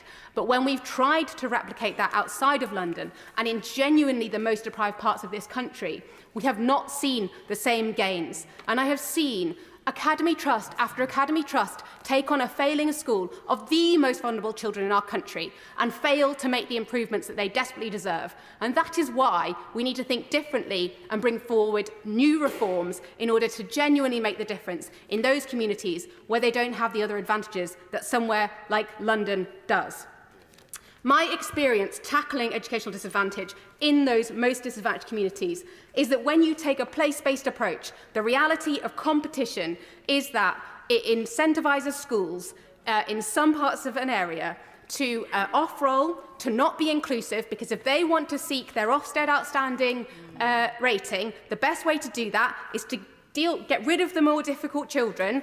If you just implement the Michaela approaches, what we see is the children with autism and other, more complex needs. They don't thrive in the same way within those structures, within those requirements. And so the parents either have to take them out because they see their children, the mental health issues, or because the school forces them. And we have to see that change. And that is why I welcome the reforms this government are bringing forward. The evidence shows that education is the primary determinant of where children fall on the income distribution relative to their parents. And that is why I truly believe that education needs to be put back at the heart of our national life, as this bill demonstrates, if we are to ensure that barriers to opportunity are broken down for all. This bill takes a huge step forwards towards this, and I am proud that children's interests are being returned to the heart of government policy. And that is why I am proud to support this bill. Edward Morella. Thank you, Madam Deputy Speaker. Ensuring the safety and success of children in our schools is one of the most important responsibilities we have as policymakers. By extending regulations and inspections to include more schools, we're creating safer environments for our children and giving them the best chance to thrive. This legislation introduces improved analysis of school facilities, particularly for children with special educational needs and disabilities, which is a much-needed measure. These changes will ensure that every child has access to an environment where they can learn and grow in safety and in comfort. However, while these measures are welcome, it's equally important that we ensure that the current system, as well as any future one, is both effective and efficient. It is vital that schools, teachers, and most importantly, children, are not left waiting for resources and support that they need. The case of Dorset Studio School, which serves not just my constituents in West Dorset, but also across the county, illustrates the urgent need for the system to deliver results quickly. Dorset Studio School provides exceptional support for students, but especially for the 52% of its pupils with special educational needs, 3 times the national average. Despite the quality of the education the pupils receive, the quality of the education the pupils receive is despite the fact that the school operates in facilities that are not fit for purpose. It has no hall, no canteen, no specialist teaching areas. The split campus layout and cramped classrooms make it impossible to provide the individualised support these children need, particularly those with physical disabilities. In February 2023, funding for the school's new campus was approved. The project was set to merge its 2 sites into one modern campus. However, since then, progress has stalled, with delays in releasing the funds from the Treasury and the Department for Education. This legislation opens checks, which are necessary for safeguarding our children, to more schools. But we must be mindful of delays and how these delays negatively impact those we're trying to protect. Madam Deputy Speaker, this bill rightly emphasises the importance of inspections and approvals to ensure school standards are met. However, it's equally important that the existing system is streamlined to avoid unnecessary delays. Our children deserve learning environments that are safe, supportive and conducive to their success, especially those children with special educational needs. And I urge the government to ensure that funding for projects like Dorset Studio School is released without delay, even as this legislation seeks to improve the system itself. These children deserve better. Thank you. Matt Bishop. Deputy Speaker, this bill is a landmark piece of legislation that promises to transform the lives of children across England. It's a testament to this government's unwavering commitment to the safeguarding and welfare of children, and I welcome it as an opportunity to ensure that every child, regardless of their background, has access to the support, protection and education that they rightly deserve. Following my earlier policing career, and before entering this place, I worked as an education welfare officer in a large secondary school in the Forest of Dean. I saw firsthand the impact of disrupted education. The COVID-19 pandemic only exacerbated these challenges, and more children are missing school for a number of reasons. Vulnerable students were hit hardest, further deepening existing inequalities felt within the education system. The disruption to their education is not just academic, though. It poses pastoral problems. And where we have a system where parents can choose to home educate without any checks at all or any scrutiny currently, this can lead to a crisis of safeguarding, as children are often unaccounted for during this time. Now, let's be clear, I'm not saying that school absence or home education is always a safeguarding concern every single time any student is absent from school. But having dealt with some horrific safeguarding cases in my previous careers, I'm sure that we'll all agree across the House that even one safeguarding case is one too many. And we should all be doing something to ensure the safety of all our children. Currently, there is no legal requirement for parents to inform local authorities if their child is being homeschooled. And this lack of oversight leaves children at risk as their needs and safety may be overlooked. This bill aims to address these oversights by introducing a requirement for children educated outside of school to be registered with local authorities. This simple step will... I will give way. I'm grateful to the honourable gentleman. Can you give a single case of a home-educated child who was harmed, that wasn't already known to social services? Again and again, it's a failure of social services when notified, not the absence of a burdensome register on parents who often home-educate their children out of desperation. I thank the honourable member for his intervention. And so, as my previous career as police and within education, there are cases. I'm not going to go into individual names in the chamber, in the House here, but I'm more than happy to liaise with you and your colleagues outside of the chamber about cases I've dealt with where they weren't known. Will the honourable member give way? I will give way. Thank you very much for giving way. Does he agree with me that the case of Zara Sharif showed that her father and stepmother used this loophole in homeschooling to withdraw the child from school because signs were being noticed? And this new legislation could have protected her and should protect others. That's a good question. I thank the honourable member for his intervention. Absolutely, wholeheartedly agree, and that's exactly what I've dealt with over many years before joining this place. Further, so this bill does aim to address these oversights by introducing that requirement for children educated outside of school to be registered with the local authorities. And the simple step will ensure better tracking and safeguarding for children, helping us guarantee all children, especially those being educated outside of traditional systems, are accounted for and supported. From now on, no child will be forgotten, invisible or left behind. Additionally, it is also right that we acknowledge the invaluable role of kinship carers. Many children in kinship face unique challenges, including mental health and emotional support needs. However, not all kinship care arrangements receive the same support as children in formal care. In fact, a 2019 report found that 16% of local authorities either lacked a kinship care policy or had outdated ones. This is not good enough for kinship carers or children in kinship care. This bill ensures kinship care is legally defined and that local authorities publish a comprehensive and up-to-date kinship local offer, providing carers with essential information about financial assistance and services for health, education and well-being. This will go some way in helping to level the playing field and ensure consistency in the support available for kinship carers and children across the country. Madam Deputy Speaker, this bill is more than just a set of policies. It's a commitment to the protection, education and well-being of our children. By prioritising the mental, emotional and educational needs of the children, we are laying the foundation for a future where every child, regardless of their circumstances, can succeed.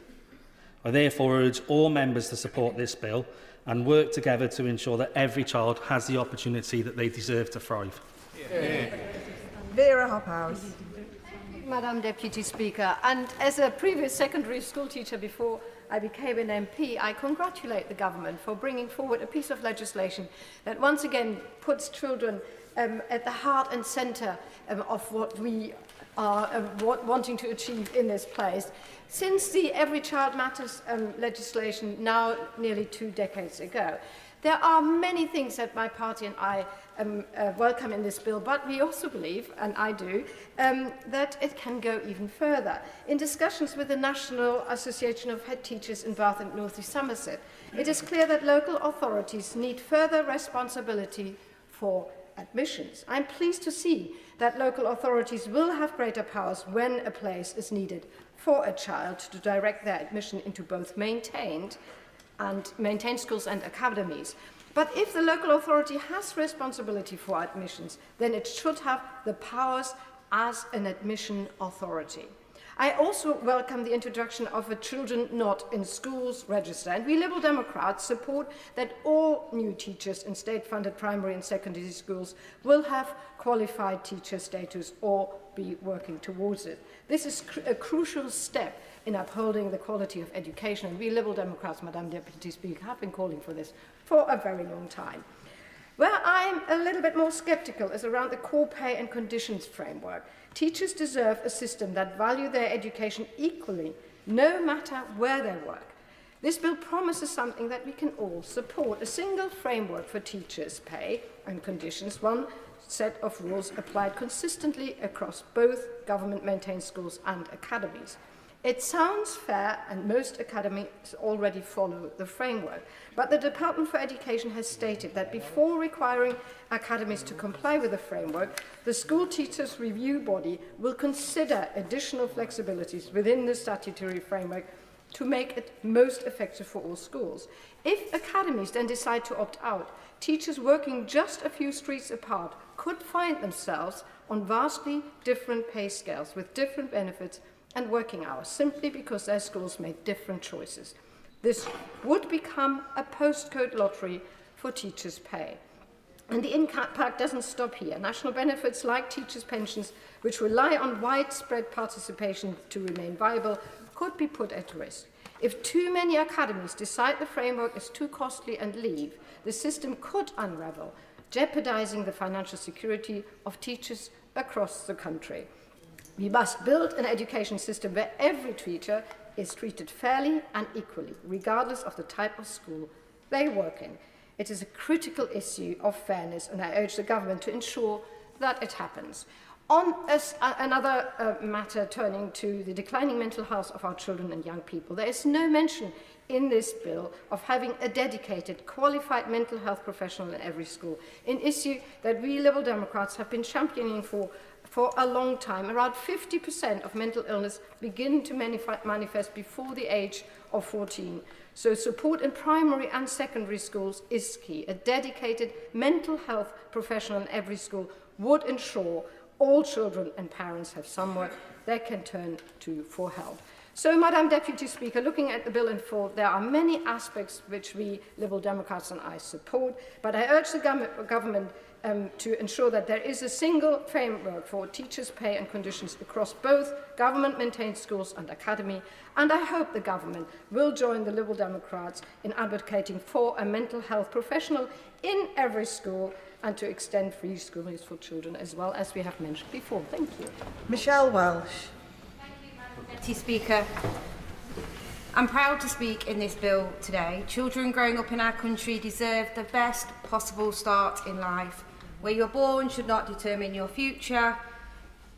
Yet after 14 years of the previous government, we know that not all children have the same opportunities to succeed. Because during the 14 years of a Conservative government, the very notion of early intervention, the very notion of diverse educational pathways, and the very notion of early years priorities were eroded away. Now, I know that because I was working in it, front line. I saw what happened and I saw the damage that was done. Children living in poverty in the UK has risen by over 8% since 2014. And in my constituency of Sherwood Forest, 1 in 5 children live in poverty. And across the East Midlands, it's almost 1 in 4. This is simply outrageous, and children deserve better. And that is why I'm pleased to support this bill today, to put children and their well-being and safety back at the heart of government's decision-making, back where it belongs. I am proud that this bill seeks to improve safeguarding and protection for children throughout the education system. So make no mistake, this is the single biggest piece of child protection legislation in a generation. And to suggest otherwise shows a total lack of understanding and no real knowledge of actually how children's services protection services are working today. Another element of this bill that I'm really proud to see is the rollout of free breakfast clubs in primary school. We know that a children's experience at school massively impacts their future, meaning when children go hungry at school, they will be more likely to fall behind their peers. I am a school governor and I am a mother. And I know from all my friends that are teachers that children turn up to school that have not been fed. They turn up to school with empty lunch boxes. I have friends that on a regular basis pick up meal deals from the local Tesco's to feed children in that school. That's what 14 years of a Conservative government has really done to the most poorest and vulnerable children in our country. There are so many benefits to providing free breakfast clubs at primary schools: improved literacy, numeracy, improved cognitive function, allowing children to be able to fully participate and learn during lessons. Giving all children a better start to the day and a better start in life. Because despite the talk of education being improving in the last government, it's sadly the same old story. Only 8.9% of the most deprived children reach level 3 in both reading and maths, compared to 27% of the least deprived children. And those who receive free school meals are less likely to attain a level 5 in these subjects than those who do not. 33% of students from non-selective state schools have at least 5 good GCSEs. For students attending selective state schools, this rises drastically to 92%. It is time that we close this gap for the most deprived children in our society for good, and I'll be relentless in this pursuit for the children living in my constituency of Sherwood Forest. Robbie Moore. Thank you, Madam Deputy Speaker. As someone who has consistently advocated for victims of the rape gangs scandal in my part of West Yorkshire since raising it more than 40 times in this place since being elected, given the short time that I've been allocated to speak, I want to be focusing on that issue today. It is now over 2 decades since the Labour MP Anne Cryer, my predecessor, first brought this issue to the House. Unfortunately, we seem to be repeating the same mistakes of the past today. And it is deeply, deeply concerning to me that right honourable members and honourable members sat opposite plan to vote against the amendment for a national rape gangs inquiry in this bill before us today. Just last night, the Safeguarding Minister told the public that a national inquiry isn't needed because local inquiries are more effective at leading to change. But, Madam Deputy Speaker, I can tell the House today that just minutes after the Safeguarding Minister made these remarks, local leaders in Bradford once again rejected my long-standing calls for a full local inquiry into rape gangs across Keighley and the wider Bradford district, arguing it would be too expensive. Madam Deputy Speaker, this is the same local authority which has spent more than £40 million of public money on an empty music venue in the heart of Bradford. This is a complete and utter dereliction of duty from local leaders, but more importantly, demonstrates what I have been trying to say on this issue now for years. Every time that I have brought this issue up at a national level, it was referred back down to local government.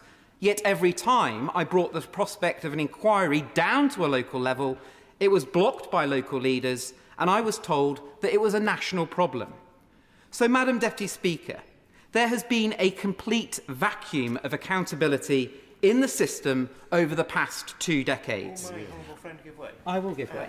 I wonder if my honourable friend could say to the House how many people who've been involved in this have actually been held accountable to this and sort of maybe even lost their jobs or action taken against them. I thank my right honourable friend for his intervention, and that is exactly why I have been advocating for a local inquiry across the Bradford district for far too long, because nobody has. There was a 50-page report, 50 pages, which looked at 5 children that had been sexually exploited across the Bradford district, that was released in 2020. Only 5 children. It acknowledged that there had been mistakes, but nobody was held to account. And that is why this amendment, quite rightly brought forward by the Leader of the Opposition, is so important. Because it tackles systematic problems and will end this vacuum of accountability once and for all. And it should be right that convictions follow a national inquiry that specifically focuses on rape gangs and child sexual exploitation. Because when local leaders refuse in their duty, when they ignore the concerns of victims at a local level, it is only right that the government steps in. Because ultimately, this is not about party politics. This is about the difference between right and wrong. And for too long, at all levels of the British state, be it national government or local government, or those with specific safeguarding responsibilities, have failed to do the right thing. There are children and families out there, Madam Deputy Speaker. I know them. I have met them in my constituency that have suffered abuse that is unspeakable. They want the world to know the depths this scandal reaches. They, as I do, fear that the scale of gang rape and child sexual exploitation across the Bradford district will dwarf that of Rotherham. They want to see an end to this vacuum of accountability. So on behalf of my constituents across Keighley, and indeed those across the wider Bradford district, I urge everyone in this House today to stand with their conscience, to stand up for what is right, to do the right thing, and vote today for a national rape gang inquiry. Chris MacDonald. I do welcome this bill, and I'd like to talk about the difference that I think this will make to children living in poverty in my constituency in Stockton North. But first I'd like to remind the House of the words of Dame Rachel de Souza, the Children's Commissioner for England, who said that too many of our services are failing. And I think we heard the powerful testimony from the member for Dorking and Hawley describe the tragic consequences of those failings. But we also heard the expert words of my honourable friend, the member for Whitehaven and Workington, whose recommendations around multi-agency teams and a unique identifier will make a difference to ensure that no children fall through the cracks and that this legislation will keep children safe. This legislation will also, though, drive forward equality of opportunity. We heard from my honourable friend, the member for Bury North, the prediction that it will save families £450 as a result of the Breakfast Club measures. I can tell you that for many families in Stockton North, rather than saving £450, it will simply ensure that a child goes to school with a breakfast. And we've also heard as well from many members, including my honourable friend, the member for Washington and Gateshead South, the member for Stroud and Twickenham, around the benefits of automatic enrolment for free school meals. Speaking as someone who grew up with an eligibility for free school meals but never actually accessed them, I can say that this would definitely make a difference to children in my constituency and is something that I would encourage the government to look at. And I commend Stockton Borough Council for conducting a trial in this area as well. The scale of the challenge of child poverty in my constituency is really enormous. Figures from the North East Child Poverty Commission indicate that child poverty has increased by 20% over the last decade, so that now 1 in 3 children in my area live in poverty. It's heartbreaking to see signs in local community centres asking for donations of basic essentials such as soap or toothpaste for children who attend events there, or security tags on infant milk formula as one of the items most stolen from local supermarkets. And I can tell you, when a parent steals infant milk formula, it's because they have a hungry baby at home. Now, I admire the optimism of the Father of the House who spoke earlier about the possibility of a future Conservative government. But I have to tell the House that babies, children and young people in my constituency don't have the time to wait for that. And so I really encourage members to support this bill, which will benefit children and families. Families in Stockton North, where recently I've met with young men, young fathers, who are striving for the dignity of stable employment and the opportunity to earn a decent wage to support their families. They will have heard today that this government is on the side of working class families. And I've made clear my commitment to every child and young person in Stockton North. Together, we can break the link between background and opportunity, creating a better future for all children in Stockton, Billingham and Norton. Sammy Wilson. Deputy Speaker. This bill doesn't, very little of it applies to Northern Ireland. There is one section, Section 56, and perhaps the Minister, when summing up, could explain just what legislation will be subject to regulation in this House if the Minister so decides. But having said that, I wish to make comment on this bill because having the privilege of representing a part of the United Kingdom which consistently registers high educational standards, I want to see the same for the rest of the country to which I belong.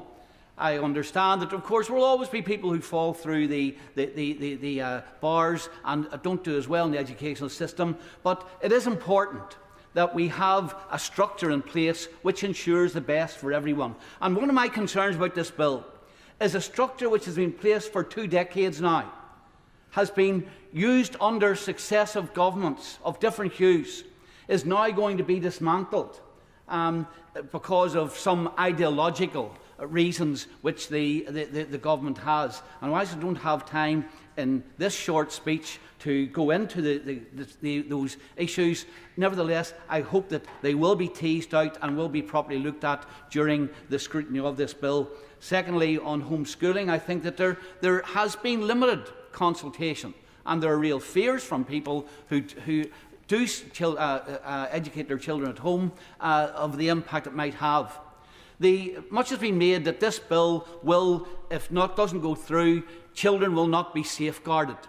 The fact of the matter is, there has always been legislation to safeguard children. And as the member for Dorking and Harley pointed out, even with legislation there were still failures by the police, by the local authorities, by social services, by local councils to do the safeguarding which in legislation was available to them. And that brings me to the last point I want to make, because we can't have a children well-being bill and at the same time ignore the controversy which is going out there in the public as a result of the way in which we have had a renewed exposure of the terrible events where Pakistani rape gangs have tortured, intimidated and abused young girls, and yet we have turned a blind eye to it. Thank my honourable friend for giving way. Would my honourable friend agree a national inquiry into child sexual exploitation focused on grooming gangs is not only essential for justice for the innocent victims affected, but also plays a crucial role in societal healing of the UK? Failing to initiate such an inquiry will leave a stain on this government, hindering transparency and obstructing the full truth. And of course the member is absolutely right.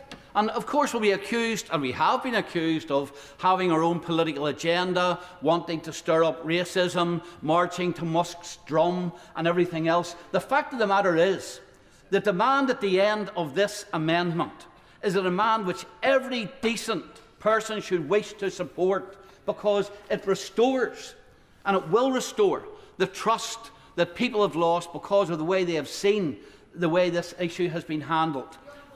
I will give way, yeah. I thank the honourable member. I spent 7 years managing a team of barristers on a public inquiry, and I have some insight into the benefits and the limitations of public inquiries. Does the honourable member really think that wrecking this bill will lead to a single perpetrator being brought to justice or protect a single child from these despicable crimes? I mean, first of all, supporting the amendment does not wreck this bill. And secondly, and there's this misconception that if we don't support this bill, then no action is taken. There's plenty of legislation under which to take the action at present. It's simply a case of doing it and giving people the assurance that it's being done. And also, and this is the point of the public inquiry would ensure that those who think they can hide, deny, cover up will finally be exposed, because this House is willing to take them on and to expose what has happened in the past. And that's why it's so important. That's why it's so important to do this, because we cannot allow a situation to prevail where we know that, first of all, this issue is far, far more widespread than was ever thought, that there have been denials, and indeed, I mean, I can remember the member for Telford in the last Parliament raising this time and time again and being shouted down. And of course, at that stage, and this is what we need to expose, at that stage, the leader of the Telford Council was, although she was providing the evidence, was actually saying there's no need, and telling the Home Office no need for an inquiry. And now we know, of course, what happened in Telford. Now, it's restoring trust in politicians and the system that a public inquiry will do, and it doesn't have to lead to no action being taken in the meantime. I listened to the member for Rotterdam Rotherham, who I have great admiration for, because she was prepared to stand out even when it meant abuse from some of her own party members. And she has argued that to delay this, or to have an inquiry, would delay justice being done. And as I've said, I don't believe that that is the case. It doesn't mean that you stop taking action. Of course you can still take action, but you also have an inquiry which leads to the full facts being known, those who were involved being exposed, and then action being taken against them to ensure that this doesn't happen again. Because I can tell you, the longer people think that these things can be covered and hidden and attention diverted, the less they will be prepared to do the job that they're meant to do, and will have vulnerable people being exploited continually without the protection that they deserve. Darren Paffey. Thank you, Madam Deputy Speaker. The very real and transformational merits of this bill are clear. Measures on branded uniforms and free breakfast clubs will help families in Southampton Itchen and put money back in their pockets. Registering children who are not in school and having a unique number for every child will help multiple agencies to safeguard our children and work better together, more importantly. Having already dealt with the Tory legacy of endless teacher strikes, Labour's bill will start valuing qualified teachers once again, who inspire our next generation, and will be paying them consistently. And this bill will ensure that all children, regardless of school model or structure, can be inspired by a refreshed curriculum that sets them up for life. I'm afraid any member who has worked in education or social care will not recognise the fanciful picture of the Tories' record on this. If it was so rosy, they might want to reflect on why they're now on the opposition benches. But let's have a bit of honesty that what they left was inadequate funding, crumbling buildings. They were against fully qualified teachers. There were endless strikes over pay. Recruitment and retention was a complete disaster. These are the inconvenient facts that some of them want to avoid, all because of an obsession with buzzwords and structures, not with children's outcomes. They talk about educational vandalism. They are guilty of it. I want to focus my remaining comments on measures that will make a difference to one group whose voices are often not heard enough in this debate, and that's children and young people who have experienced being in care. We've had the excellent independent review of children's social care carried out by my honourable friend, the member for Whitehaven and Workington, which we should remember was commissioned by the last Conservative government and then inexplicably and unforgivably put on the shelf and ignored. But in that report, my honourable friend warned that without significant change of course, the number of children in care would exceed 100,000 in this country. This bill can and must be that change of course. So ensuring that local authorities offer family group conferencing is hugely welcome and will give opportunities for the voice of children to be heard when planning potentially life-changing interventions and ensure that those changes are the best possible. For some, living with a member of an extended family is what will turn their life around. So I really welcome the legal recognition of kinship care. That will ensure solid support and a home closer to their support networks for the 153,000 children and young people in that situation.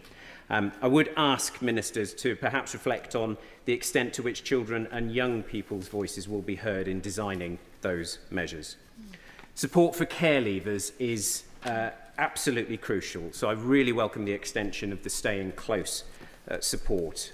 This represents a transition to independence and steps to get decent housing and vital services for those young people. But this is not just a theory or a programme. This is already working. When I was Cabinet Member for Children's Services in Southampton, we introduced this 3 years ago. It has been an enormous success in terms of the quality of support and the outcomes for young people.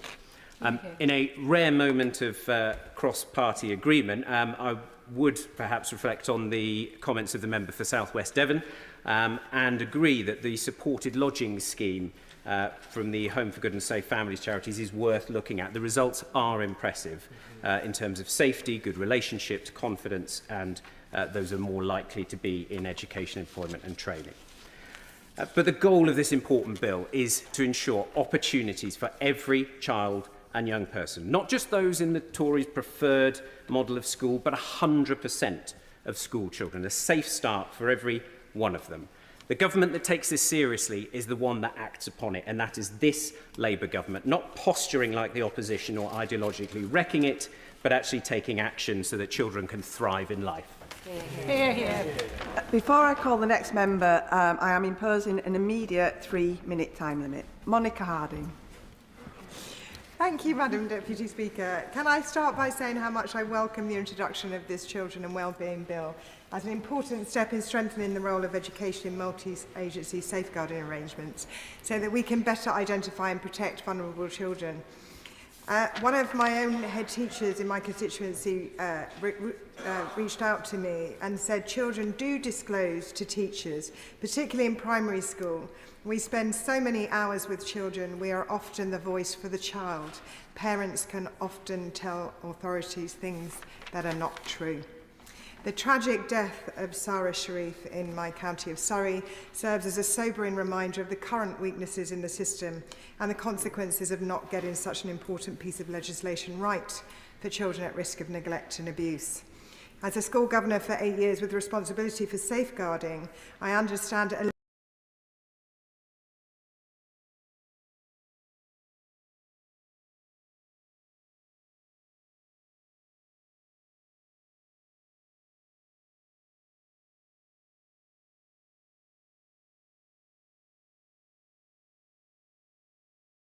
were stuck at home initially. I understand that.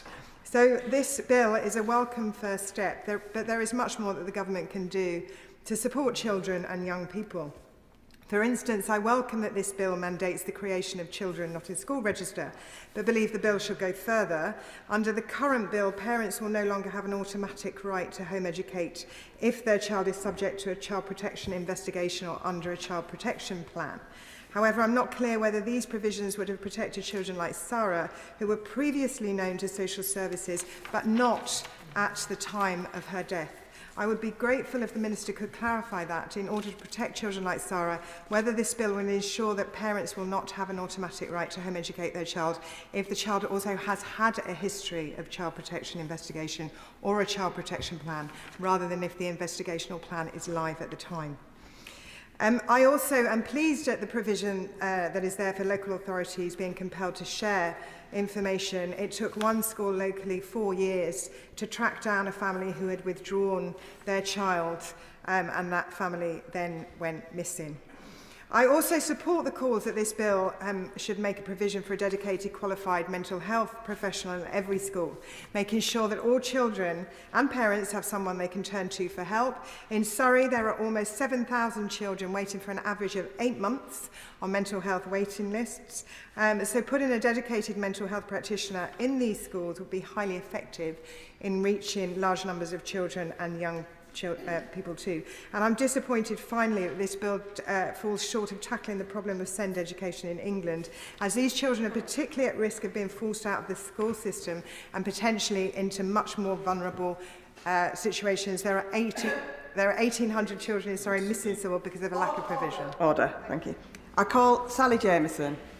Madam Deputy Speaker. All children deserve the very best start in life, and that's why today I am voting in favour of this bill on behalf of all the children in Doncaster Central who deserve just that. But along with the many measures it contains, I am pleased that it acknowledges the immense challenges faced by care leavers and care experienced children, and that it will set a higher bar for councils to support young people who have left care. In Doncaster in 2023, there were 542 children who were looked after, and the success of this bill will be measured by their outcomes, which have long been ignored. As a former prison officer, I worked with many care leavers in the prison system and heard of their experiences, some of which were harrowing. And I think the statistics speak for themselves, because it's estimated around 50% of young offenders in custody and around 29% of all the prison population are care experienced. And I think that fact is the most sobering when highlighting the significant failures in the current system. And it's a reminder to us all that change must come. It signifies a consistent and enduring failure to support young people in the care system. This figure tells our young people that if you need to be cared for by the state, then you are less likely to lead a positive and stable adult life. And frankly, it's the taxpayer that have been picking up the bill. Research from Become has shown that the number of young care leavers aged between 18 and 20 approaching local authorities as homeless has increased 54% in the last 5 years, and they are 9 times more likely to face homelessness than other young people. I wholeheartedly welcome the measures within the bill that strengthens arrangements to support and assist care leavers in their transition to adulthood, and I hope that legislating local authorities to publish a full and local care offer for care leavers will offer the much needed clarity and direction, which can often be uncertain. Going forward, I hope the Government will consider the recommendations from Bernardo's, which suggests the bill should extend corporate parenting principles to a greater range of public bodies, including the Home Office and the police and healthcare. And finally, I want to make reference to something which has been raised by a number of colleagues today, and that is the disgusting and excessive profiteering that has existed in children's social care. Absolutely. People and private providers who have no business in this area have been charging extortionate rates to councils and taxpayers whilst delivering the appalling outcomes which I've discussed earlier in my speech. Change is much needed, and I am pleased that this bill is finally here. It has been a long time coming for many vulnerable children across the country, and I look forward to seeing it progress. Peter Fortune. Thank you very much, Madam Deputy Speaker. As has been highlighted on this side of the House, English education has been a success story. We've trusted schools to get on with the job, and academies and new free schools enjoy the freedom to run themselves, pay their teachers more, and improve their curriculum. Ending central and local government micromanagement has put power into the hands of people who know best, school leaders and teachers. And it's worked. English schools have soared up the global rankings under the Conservatives, and as was highlighted, I will give way. He talks about how he's put power into teachers' hands. Is he aware of the number of teachers that have been so radicalised by the Conservatives' reforms that they're now all surrounding me on the benches? Well, the figures speak for themselves, as was highlighted by my friend, the member for West Suffolk, who has actually morphed into being a whip at the moment. English schools have soared up the rankings, and if we look at the recent PISA League tables, English education has now ranked 7th best for maths and 9th for reading and science. That's up from 21st, 19th and 11th, respectively, in 2009. Meanwhile, education in Scotland and Wales, under the SNP and Labour, where schools were not granted these freedoms, have stagnated and slumped in the various global rankings. So much so that some of them have withdrawn altogether from some of those rankings. However, I want to focus on one problematic element of this bill, which was raised by the member for Bath, and to build on that. The government's proposals would strip academies of the power to pay teachers more, award performance, and attract and retain talented people. I understand at least 2 schools in my constituency pay teachers more than the national pay scales. That's Oaklands Primary in Biggin Hill and Pickhurst Primary in Hayes. And nearby, the Harris Primary Academy in Shortlands and many more other schools in Bromley choose to pay teachers more. This bill will scrap academies of this power, cutting teachers' pay and weakening schools. In any other industry, pay reflects performance. And when vacancies cannot be filled, pay rises to attract talent. That's why schools should be able to vary from the national pay scales. School leaders should be able to pay good teachers more and respond to the local job market. Instead, the government wants to wind the clocks back and empower Whitehall and not the schools. Madam Deputy Speaker, this government is so eager to be doommongers to justify their ideological policies that they risk wrecking a decade of progress. Who will benefit? It's not the teachers, it's not the children. So why are they doing it? I'm not even sure the government front benchers know. But what we do know is that this bill will destabilise years of progress and damage the future opportunities of young people across Bromley and Biggin Hill and right across the nation. Conor Rand. Thank you, Madam Deputy Speaker.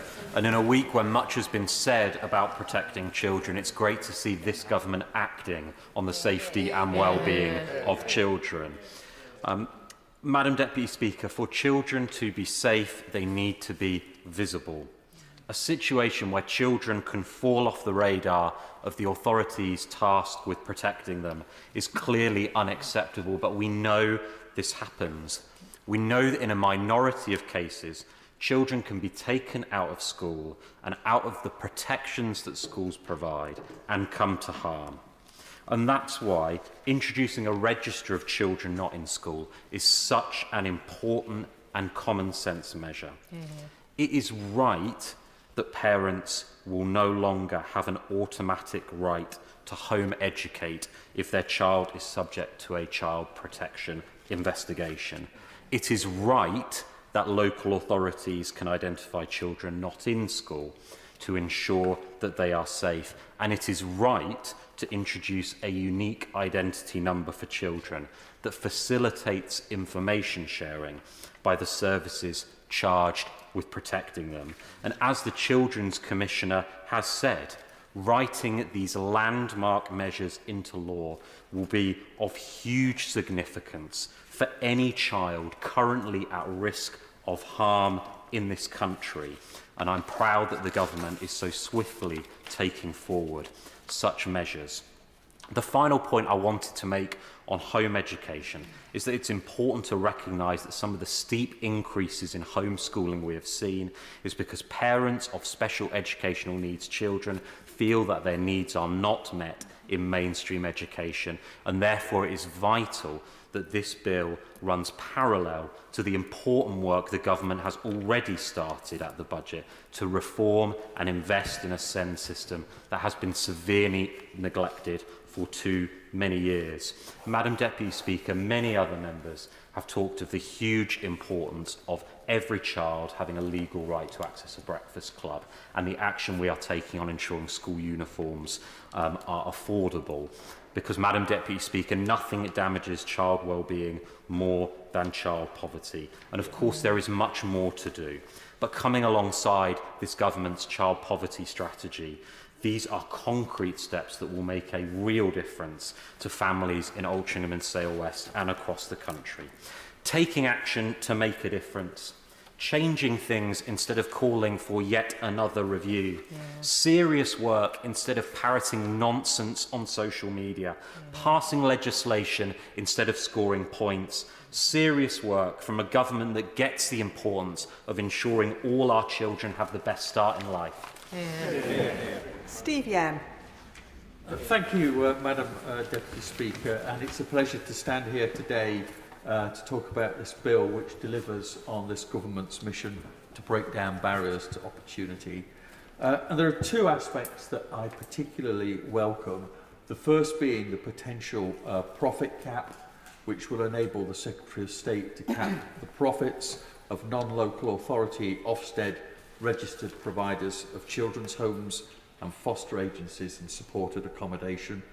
There are certainly examples across the country and in my own area where the cost of placing children in residential social care with the private sector is currently eye-wateringly high.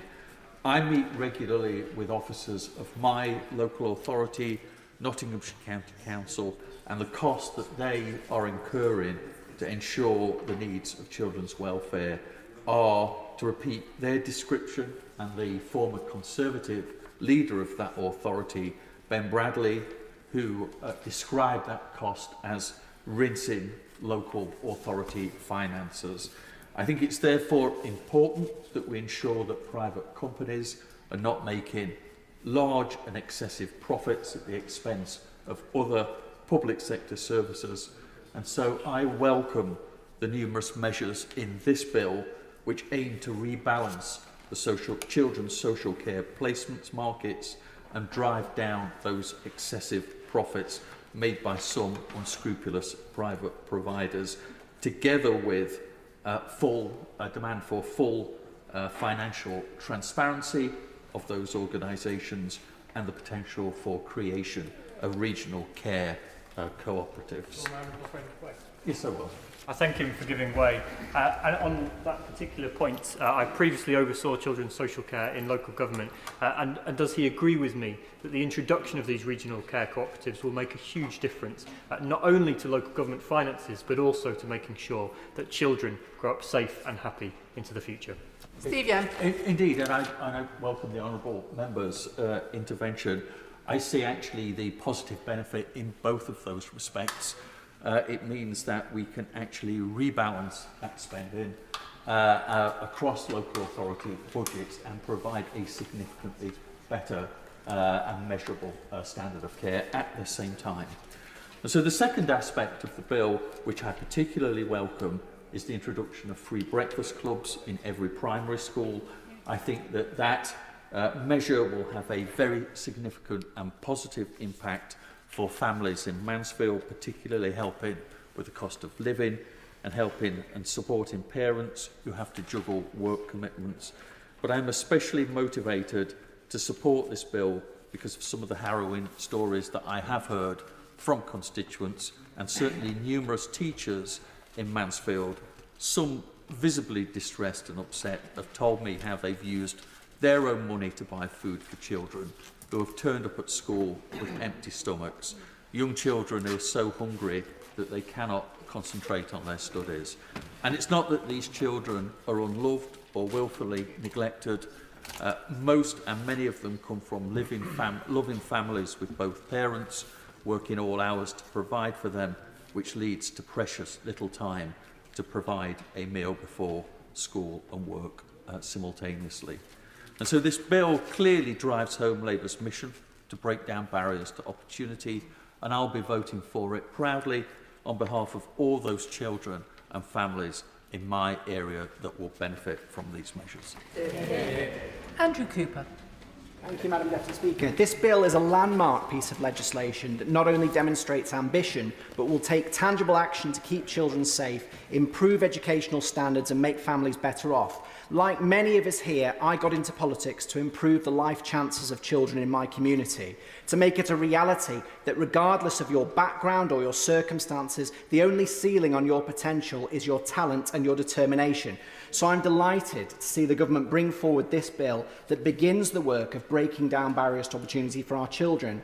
As anyone who has been involved in our schools or has read any of the academic evidence on the subject will know, that starts with the full stomach at the start of the day that breakfast clubs will deliver. It helps with attention span, it helps with cognitive performance, and it will give parents greater flexibility in their working hours to earn. And strengthening the law to set out the specific number of branded school uniform items is an important step in the right direction, and I hope we'll go further in due course. Yeah, go for it. I thank my honourable friend for giving way. He mentions the free breakfast clubs and also the removal of some branded items of the school uniform. And we talk about it being £50, £500, but would he agree with me that actually it's bigger than that for parents who have multiple children in the same school? I absolutely would agree with that, and particularly for primary school children, where typically they're wearing polo shirts and you need 5 days' worth plus PE kit, it'll make an enormous difference. Whilst it's been great to see organisations like Winsford Uniform Exchange in my constituency grow and provide people with lower cost and greener alternatives, bringing these costs down for families is absolutely the right priority. These may be the two most visible measures in this bill, and I hope that they will be part of a lasting legacy of this government that we have supported all children to achieve and thrive. The bill covers a vast array of measures across the spectrum of children's social care and schools policy, as we've discussed this afternoon. But I want to focus my comments today predominantly on the schools side, although I do want to take a moment and say something about the single unique identifier for children. In Lord Laming's report into the death of Victoria Climbié in 2000, he recommended the government explore the safeguarding benefits of a national children's database, effectively a single unique identifier, to address poor communication, poor data sharing between agencies. And in report after case after report after case, the issue of weak multidisciplinary working continues to arise. The measure proposed in this bill, alongside the measures clarifying the legal basis for information sharing and the creation of multi-agency child protection teams, will undoubtedly help, but they're the start of the story, not the end. The success of this measure will be in ensuring that the single unique identifier is consistently captured, in reforming working practices so that information sharing is part of the culture, and in making clear to local authority boundaries, health authority boundaries, police authority boundaries, or in my part of the world, national boundaries, are not a barrier to good safeguarding practice, something that has become more important as children travel further for appropriate education or care settings. Now, in the main, I want to cover the reforms the bill makes to academies in the minute or so I've got left. And I'm not someone who's ideological about the academy system. I've seen MATs that provide an outstanding level of support for their schools, and equally I've seen MATs that haven't worked and have provided local leaders with few levers to push for improvements on behalf of their communities. The reality is the previous government has left us with a school system that has become increasingly fragmented and lacks coherence at local, regional and national level. The governance model is rarely the key determinant of whether a school will provide good outcomes for children. As someone once said, this is about standards, not structures. So on that basis, many of the reforms proposed in this bill are entirely sensible, requiring teaching national curriculum, requiring employing qualified teachers, giving the school adjudicator the final say in admission numbers. All of these measures will get us closer to some consistency and common standards across the sector. I'll leave it there. I just want to say that this legislation... Thank you. A time limit. David Baines. Thank you very much, Madam Deputy Speaker. I speak as both a former teacher and a former council leader, and I speak as well on behalf of many of my former colleagues when I say that this bill is welcome and will make a difference to children across St Helens North, and it will also make a positive difference to the ability of those who work in education and other services to protect and support children and young people. And that's why I'll be voting for the bill and why I can't support the wrecking amendment of the opposition. Breaking down barriers to opportunity is a key government mission, and it's one that in my experience has been vital to all those who choose to work with children and young people. When I was council leader in St Helens, we made giving every child the best possible start in life the council's #1 priority, and in my experience I learned that partnership working is key.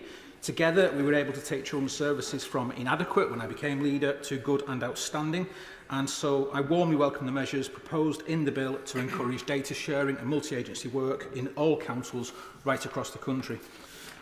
Madam Deputy Speaker, members from all sides of the House should welcome the measures in this bill to help improve child protection and safeguarding, to improve support for children in care and care leavers, and to introduce better regulation of the children's home sector. On the wider scope of the bill, I warmly welcome the concrete measures it takes to put money back in families' pockets at a time when we know things are difficult for many. Practical measures like limiting the number of branded items of school uniform and the introduction of free breakfast clubs at primary schools could save families £450 a year in St Helens North, as well as, perhaps more importantly, making sure children can start each day with a full stomach, healthier, happier and ready to learn. And I also want to see higher standards and more opportunity for every child in every school. And I say that not just based on my professional background and interests, but also, more importantly, personally as a parent. And I'm pleased to see this running right through this bill, and indeed in everything the Secretary of State and Ministers in the DfE have said since taking office. This means putting more qualified expert teachers at the front of every classroom, including in academies, and developing a new national curriculum to ensure young people are ready for work and ready for life. But I'm of no doubt the most important aspects of this bill are those I mentioned earlier, to ensure that children and young people are safe at home and at school. It's the biggest upgrade in child protection in a generation and should be something we can all support. I'd just like to finish by paying tribute, if I may, to my honourable friend, the member for Rotherham, who spoke so passionately and clearly earlier about child protection and how important it is that we vote for this bill today, and that we implement the recommendations of the J inquiry ASAP. This should be something that we can all agree on. Ruth Cadbury. Thank you, Madam Deputy Speaker.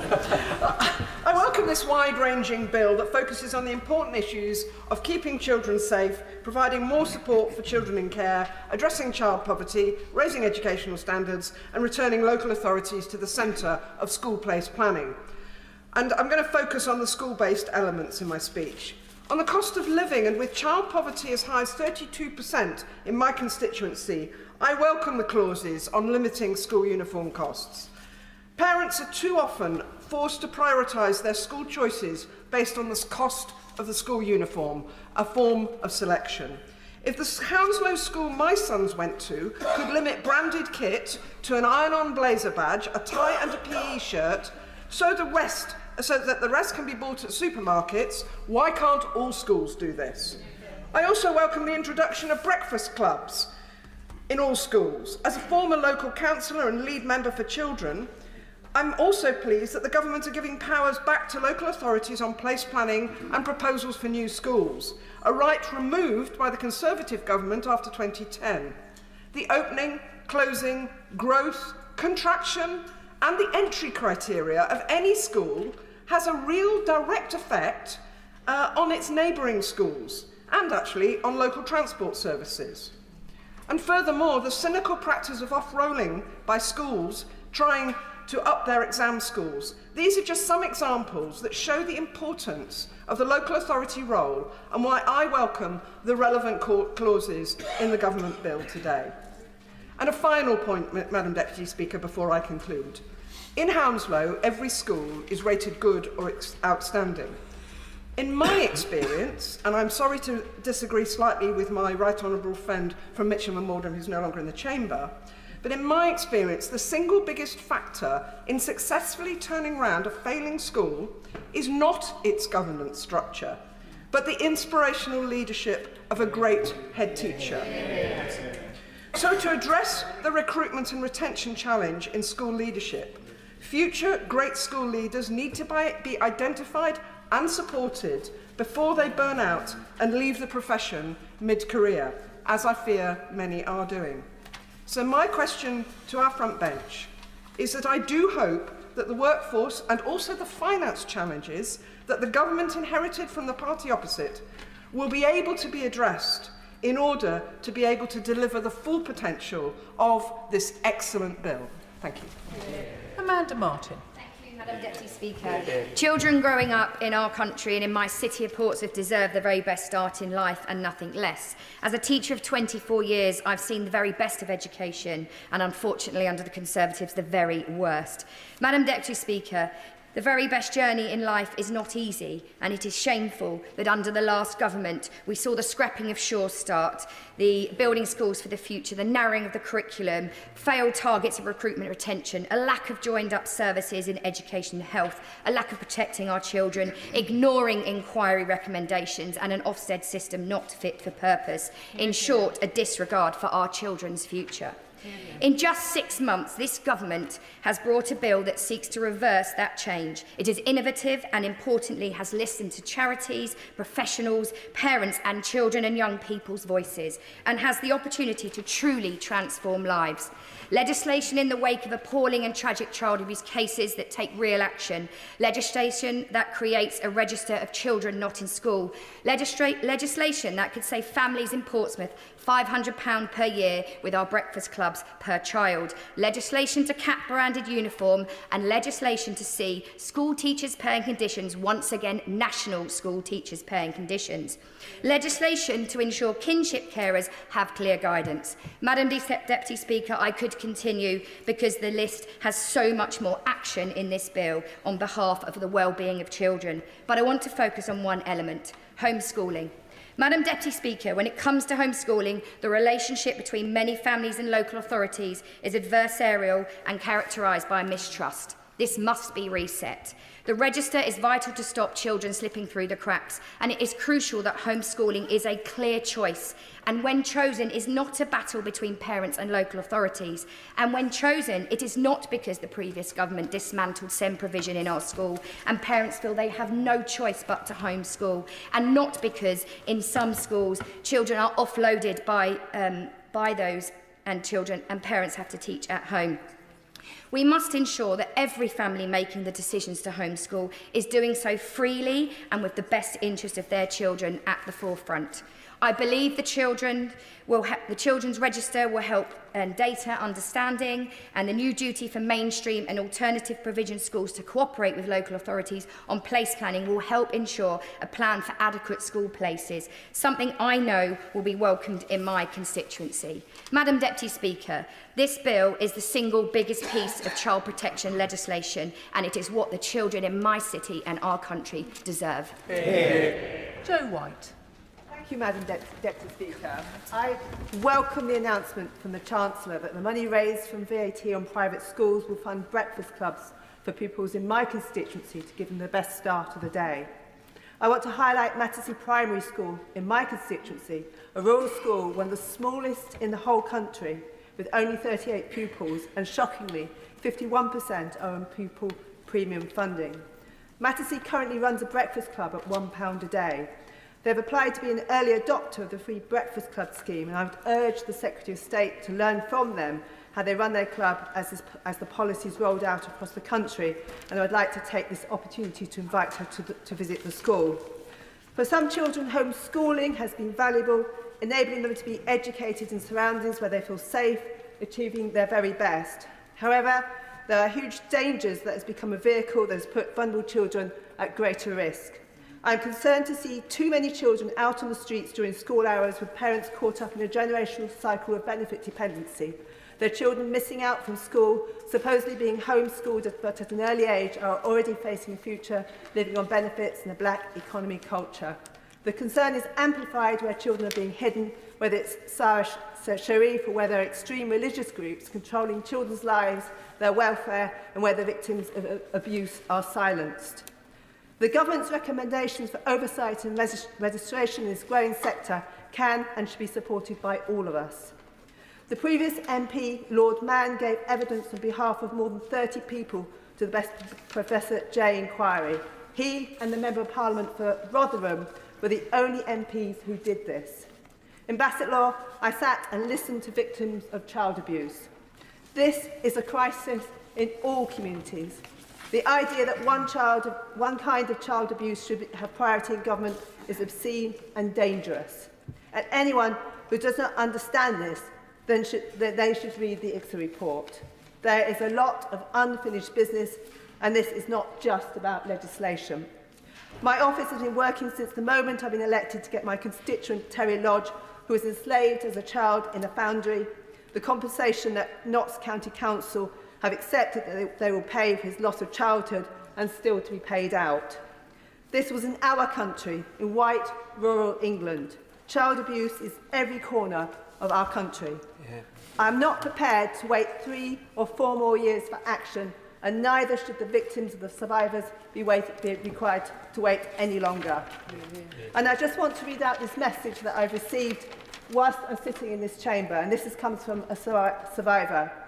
I'm guessing victims of abuse want to be believed, to see justice served, and to hold the people who knew and didn't help accountable, not listened to by another multi-million-pound inquiry lasting 7 years, which points out the obvious. I will end by saying, by making this issue into political football, I will listen to my constituents to stop. Dave Robertson. Thank you, Madam Deputy Speaker. I am still quite a new member to this House, and I think over the last months We've been privileged to see really the best of the House. The House of Support for the fight in Ukraine, the assisted dying bill really spring to mind. And even in this afternoon's debate, the speeches from the member for Dorking and Hawley and for Skipton and Ripon I thought were excellent contributions and show the House in an exceptional light.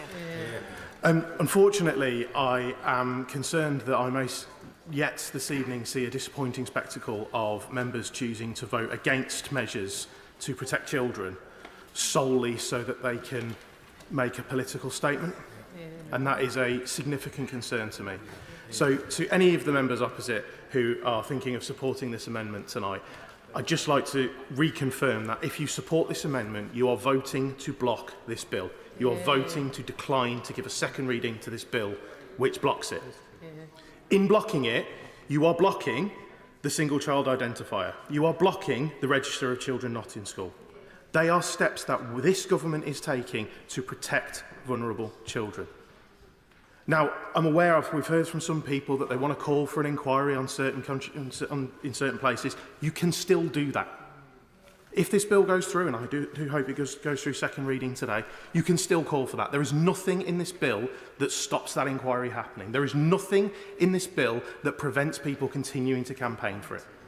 By voting against this and supporting the amendment, which is voting against the bill, you are choosing to vote against measures to protect children to make a political point. That is not Parliament acting in the great traditions of this place.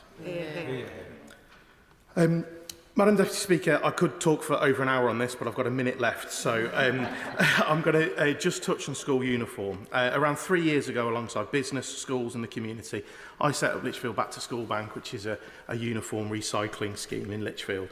Last year, we supported over 120 families, and around 4% of the school pupils across the city picked up uniform from us. We prevented 6 tonnes of carbon emissions through that alone. But that's not the real reason that I'm so proud of that.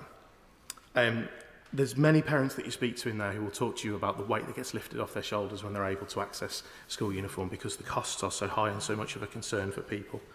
And in one case, I spoke to a parent who came over to me at the end, a couple of bags of things to take away to put on their kids and to help them out with the costs of that, who was reduced to tears because of the pressure that they've been feeling looking ahead at this cost and not knowing how they could meet it and being able to come and get that stuff at no cost. Released that pressure valve, and I really hope that that story stays with me for a very, very, very long time, because it's those stories that we need to focus on, and it's those stories that have a real world impact on constituencies like mine and like everybody else in this chamber. Thank you. Lawrence Turner. Thank you very much, Madam Deputy Speaker, and I wish to make the House aware that my partner works for a teacher training provider. This bill represents a real step towards closing the gaps through which children are currently falling. Now, I know that parents and carers in Birmingham Northfield will welcome the measures in this bill to help keep the costs of school uniforms down and to extend free breakfast clubs to every primary school and to tackle the profiteering by the pirates of the high needs, which the honourable member from Mansfield spoke so convincingly about. And I agree with members across the House who have said that beyond this bill, we do need to see progress in this Parliament on the happiness of our children and on SEND. But we cannot lose sight of the fact that the new duty to report safeguarding concerns will protect children, and I believe that it will save lives. And may I say at this point how welcome it is to see on the face of this bill the name of the Safeguarding Minister, our honourable friend, the member for Birmingham Yardley. Child abuse is the cruelest and most cowardly of crimes, and few have done as much to champion victims as her. And the public hounding that we have seen in the last week, which some members of this House have failed to condemn, represents a threat to public safety, a disgrace to public life, and an insult to survivors of grooming and abuse. Now, I know that some of my constituents will take an interest in the vote on the Conservative amendment as well as on the bill itself. And I want to be clear, this amendment represents a lengthy hodgepodge of objections to the bill, with which I fundamentally disagree, and which would have the effect of delaying action on safeguarding. And I just want to conclude by saying to the opposition front bench that if they continue with the opportunistic weaponising the most sensitive and serious issues which we've learned over the last day has extended to using this matter as a fundraising opportunity, then they will remain in opposition and they will deserve to do so. Joe Morris. Thank you, Madam Deputy Speaker. It's a privilege to be called in this debate, and I'll focus my remarks on the impact of this bill and this landmark legislation on schools and parents in my constituency. But beforehand, I want to pay tribute to the family of Holly Newton from my constituency and to Northumberland Domestic Abuse Service, who campaigned tirelessly to provide protection to victims and to young people as well in my constituency. This is a landmark piece of legislation, as I've said. It's a return to grown-up, sensible, solution-based politics and policy making, which I think for 14 years this country was denied. Unfortunately, in the area that I represent, I speak all too often with parents who find the cost of uniform prohibitive, who find that additional cost really places a burden on families who should be focused on sending their children to what will be and what are, in many cases, genuinely world-class schools in my constituency. And I've been privileged to go out and visit Acomb First School, to visit Long Horsley C of E First School, and to visit Hexham Middle School, which I did before Christmas, and I'll be off to another school visit on Friday. But unfortunately, we know that this bill is merely the start of a child-focused and child-centric government. I'm incredibly grateful to the Secretary of State for coming to visit Corbridge Middle School in my constituency prior to the general election, where we met children and students, and where soon I'll be pounding the pavements, knocking doors for our excellent council candidate.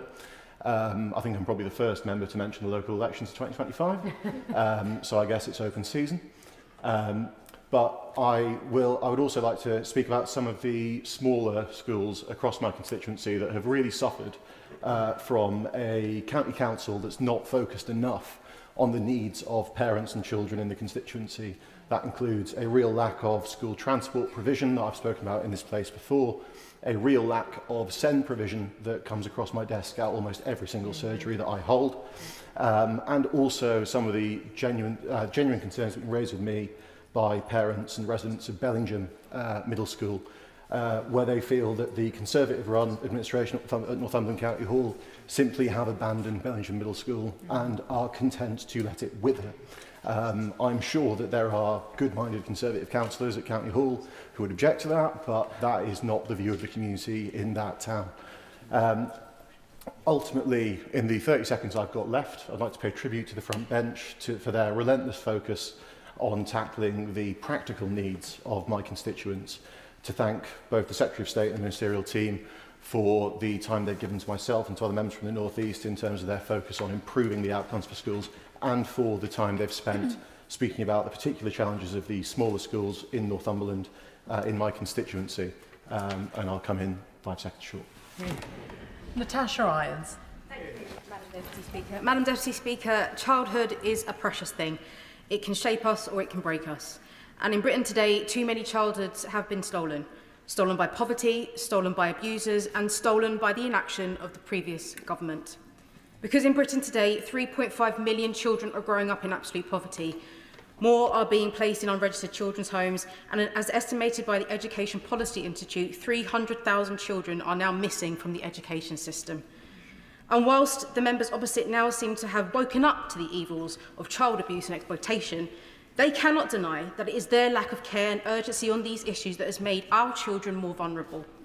It is their failure to act that has created an environment where it is estimated that almost 500,000 children experience some sort of sexual abuse in this country every year. And it is their failure to implement a single recommendation from the Jay report that has made it easier for groomers in every corner of our country to continue to rob our children of their childhoods, their future and their dignity. Madam Deputy Speaker, that is the cost of the previous government's do-nothing approach to child abuse, and they should be ashamed. Yeah. Their failure has also seen council struggle to cover the expiring costs of placements. And in Croydon, where I am privileged to be an MP, that has seen the council have to cough up almost £87 million to cover the cost of child services. And with 31% of children growing up in the shadow of poverty, Croydon's young people have been failed by the inaction of the previous government. So, Madam Deputy Speaker, it is time to end the previous government's addiction to failing our children, and it's time to support this bill. because this bill means cutting the cost of sending children to school with the introduction of free breakfast clubs and tackling the costs of school uniform. And it means preventing vulnerable children from falling through the cracks by bringing in a register for children who are educated from home and introducing a unique identifier so that children can be visible across the whole system. Madam Deputy Speaker, this bill is the single biggest piece of child protection legislation in a generation, and voting against it is a vote against their safety and against their childhoods and against their future. It is shameful that even in opposition, the members opposite continue to drag their feet on child protection, that they continue to fail our children, and that they continue to put the interests of their party against the best interests of our country. So, Madam Deputy Speaker, unlike the members opposite, we will not turn our backs on our children. We will not accept failure, and we will finally put the well-being of our children first. Thank you. Tom Hayes. Thank you, Madam Deputy Speaker. Children growing up in Bournemouth deserve the best start in life, nothing less. Whoever you are, wherever you come from, you should be able to go as far as your talents take you, and for those talents to be rigorously, systematically and compassionately nourished for everyone. I would not be here but for the teachers of my childhood, and I want to thank Alan Garner and Christine Moore. Actually, it feels really weird to name them in full. I want to thank Mr. Garner and Mrs. Moore, who did so much to enable me to get here, who stayed late in the classroom so that I could have a safe and warm place to do my homework, who gave me the inspiration that I could do better when my circumstances around me told me that I couldn't. So thank you to them. The reality for many children today is that opportunity is too often limited, and their background can have a decisive impact on the life they are able to build. I welcome the Children's Wellbeing in Schools Bill because it will help every child to achieve and thrive at school with excellent teaching and high standards. It will focus on disadvantaged children and those with special educational needs and disabilities, and in Bournemouth we have a particularly significant SEND crisis. It will get children ready for the school day with free breakfast clubs in primary schools, and here I want to do another shout out for Folkestone Community Primary School, Chef Russ, Ali Bayliss, two fantastic leaders providing nutritious breakfasts for young children. And it will ease the financial burden on parents by limiting the number of branded uniform items. And I'm particularly pleased that this is going to be something that the government are doing, because only this week I've been contacted by a constituent, Richard Magani, based in Southbourne, who has raised concerns about the cost of school uniforms. I welcome the government's proposal, with estimates showing that it could save parents over £50 per child on the back to school shop. I particularly want to bring into this debate the voice of constituents and local educational experts. I'm thinking of David Naylor, who has been the head teacher at Stowfield Junior School for 11 years. I'm thinking of Lynn Godrow, who has been a senior principal advisor to Dorset Local Authority Educational Authority. Simon Adorian, a former head teacher. Patrick Connolly, a former educational professional. And Caroline Ellis, a nursery manager.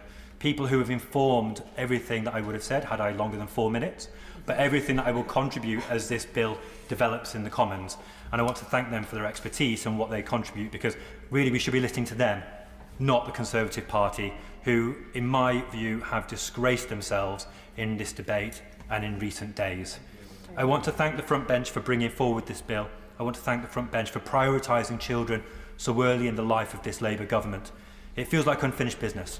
The last Labour government did so much to improve the lot of children and young people. We're just picking up where they left off. And I look forward to seeing this bill progress and the future of all of our children being so much brighter. Serena Brackenridge. Thank you, Madam Deputy Speaker. There are a few reasons why I entered the parapet of frontline politics, why I stepped from the benches of the classroom as a former deputy head teacher to the green benches of this House to represent families in Wolverhampton North East. But none are closer to my heart than this. Under the previous Conservative government, we lost sight. We lost sight of what's most important, that children are happy, healthy and safe. I've seen the very best of what education can offer. I've worked with brilliant teachers, hard-working, dedicated support staff, worked in schools where 50% of students were disadvantaged, schools that exceeded expectations despite the odds. But I've also seen the deep and growing divides in our education system. Divides that do not stop at the school gate, but spill out into the wider society.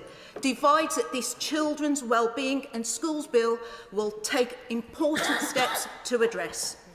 Education inequality is the defining challenge of our time.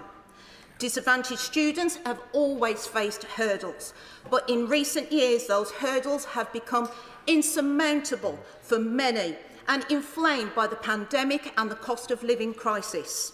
Meanwhile, schools in Wolverhampton and Willenhall and across the country are battling a worrying rise in school absences. 1 in 5 children are now regularly absent, and that figure is rising to 1 in 4. For the 158,000 children nationally who were severely absent, missing over half of their school sessions, the scale of the crisis is staggering. It's the equivalent of our Wolves Molineux Stadium being filled 5 times over. That's 5 times over with children missing half of the school year. These children are not just missing lessons, they are missing the foundation for a better future. This bill takes the important steps to reverse that tide. By strengthening safeguarding for every child, it protects the most vulnerable. By easing the financial burden on families, including cutting costs of school uniforms. By committing to free breakfast clubs in every primary school, it tackles a simple yet profound barrier to attendance. By creating a truly child-centred social care system, ending extortionate profit-making in children's care, it ensures that the needs of the child comes first. I've dedicated my life to education and I wholeheartedly support this bill. It's not just a step in the right direction, it's a foundation for the future. Daniel Francis. Thank you, Madam Deputy Speaker. And for the record, my wife is employed as a SENCO in a local authority school in London Borough, Bexley. I welcome the opportunity to speak in support of the bill in regard to aspects regarding looked after children and academies. With regard to looked after children, the bill would make a series of changes relating to accommodation, as colleagues have commented on, which include increasing Ofsted oversight of organisations that operate multiple homes or independent fostering agencies, introducing a financial oversight regime for certain independent agencies and children's home providers, and allowing the Secretary of State to cap the profits of children's home providers and independent fostering agencies. And from my years as a local councillor, I know how badly these changes are needed. My local authority in Bexley, like many others, has struggled to control these areas of regulation and the financial aspects, and last year we saw the largest children's overspend of any London borough as a result of those issues. I therefore welcome the measures to limit the profits of specified non-local authority Ofsted children's service providers, of children's homes and fostering agencies who have continually raised their costs far above inflation to make profit from the taxpayer and from the care costs of our most vulnerable children. I also welcome the changes within clauses 47 to 50 to school admission arrangements, requiring schools and local authorities to cooperate to manage their school admissions regarding local school places, giving local authorities the powers to direct academy schools to admit pupils. In my local authority, we have schools where over 50% of the children do not live in our borough because of the admission arrangements that our academy schools have decided to put in place. And where we have a borough with 79% of schools have now been academised, we really do rely on the goodwill of those academies to how many pupils they will admit each year from our local authority and how those applicants will be prioritised. And this has resulted in the same Conservative councillors who cheerlead for the rollout of academies, then openly complaining to me and to colleagues that they no longer have control over those admissions criteria. So today we have the opportunity to vote for this landmark legislation second reading, which will improve education standards and strengthen protection for the most vulnerable children in Bexley and Crayford and across our country. The bill will drive higher and rising standards in schools through common sense reform, and it will stop children failing through the cracks through landmark reforms to safeguarding and the children's social care. The bill is the single biggest piece of child protection legislation in a generation. A vote against this bill A vote for the amendment is a vote against the safety of our children, their childhoods and their futures, and I therefore all members to vote with me and the government tonight for the second reading of this bill. Laura Kirksmith. Thank you, Madam Deputy Speaker. And I want to move away from the distracting, insulting and frankly dangerous politics of some of the members at the other side of this House and return to the key principle of this bill, the role that this bill will play in reducing the pervasive inequality in our society. It will drive high standards throughout our education and care systems so that every child, no matter where they were born or into what circumstances, can achieve and thrive. In Aylesbury, 15% of children live in absolute poverty, a reality that is sometimes lost in perceptions of Buckinghamshire being a wealthy place, but this masks significant inequality. And so I want to highlight briefly 3 ways in which this bill will make a particular difference to children and families in my constituency who are struggling. First, I support the bill's commitment to deliver high and rising standards for every child in school by establishing core national standards on which all schools will be able to build around and on which they can innovate. When I visit schools, I meet children full of hope and ambition and teachers who are determined to drive that ambition forward. But budgets are stretched, staff recruitment is tough, and standards across the sector are uneven. So the measures in this bill, like putting more qualified teachers in classrooms, as well as updating the pay and conditions framework for teachers, including in these schools with high levels, in areas with high levels of deprivation, are very welcome indeed. And I've also heard great ideas in my constituency on the curriculum and assessment review, including from some brilliant pupils I spoke to at the Grange School, and I'm looking forward to seeing the outcomes of that review later on this year. Second, I'm really pleased that the bill will support the many parents and carers who are struggling with the cost of living. Free breakfast clubs will save parents and carers £450 per child, and limiting the number of branded items, school uniform items, will save £50 per child on the back-to-school shop. One resident of Broughton told me it cost them £280 for 7 branded items, 7 items that their child will grow out of or lose before they know it. And as they put it, this is crippling families, even more so in this current climate, and it only is getting worse. In this bill we have heard, and we're acting on these concerns. Third, I'm so pleased that this bill will make sure fewer children fall through the cracks in the education system. In particular, I welcome the measures to introduce a register of children out of school with a unique number for every child. I recently spoke to a head teacher in Aylesbury regarding the scandal of what she calls ghost children, these children that disappear from schools and from social services. In Buckinghamshire alone, that number of children missing education has doubled in the last 2 years. But the measures in this bill will ensure that the most vulnerable children cannot be withdrawn from school until it's confirmed that this is in their best interests and that there is alternative suitable education for them. Madam Deputy Speaker, this is a deeply principled bill that we can all take pride in, a realisation of one of our most important ambitions for this country, that whoever you are and whatever circumstances you are born into, this government will support you to make a success of your life. Thank you. Sarah Coombs. Thank you, Madam Deputy Speaker. I welcome the measures the Secretary of State has set out today to drive up standards and protect children, and it's only a shame that we've seen so much cynical politics played with this bill in recent days. One of the best parts of being a new MP has been visiting local schools, from Yew Tree Primary to Tividale Hall, and seeing the smiling faces excited about the future. But it's a sad reality that there are children in my constituency and across the country who have been let down. Not by their hard-working teachers, but by a system which has seen public services crumbling, rising SEND need going unmet, and children slipping through the cracks. A central mission of this Labour government is to break down barriers to opportunity, and every child deserves the best start in life. But we know that the playing field isn't level, and we are in the Labour Party to do something about that. In Sandwell, 37% of local children are eligible for free school meals, compared to 27% nationally. Education should be the springboard that breaks the link between the circumstances of your birth and what you can achieve. But something is not working. In Sandwell, we don't recognise the rosy picture painted by the party opposite, that everything is great in schools and that all teachers love their jobs. The 18-year-olds who left sixth form in July 2024 will have spent their whole school career under a Conservative administration. And in that time, GCSE and A-level attainment has completely stagnated in my area of Sandwell. If you look at a graph of level 2 and level 3 attainment locally during the last Labour government, you would have seen a steady climb. Children did better and better in school. But for the period of the last Conservative government, that progress grinds to a complete halt. We've been stuck in a situation where the proportion of children attaining 2 A-levels or equivalent in Sandwell is 10 percentage points below the national average. And that's not because children in Sandwell aren't as smart as children elsewhere, it's because the system hasn't been working.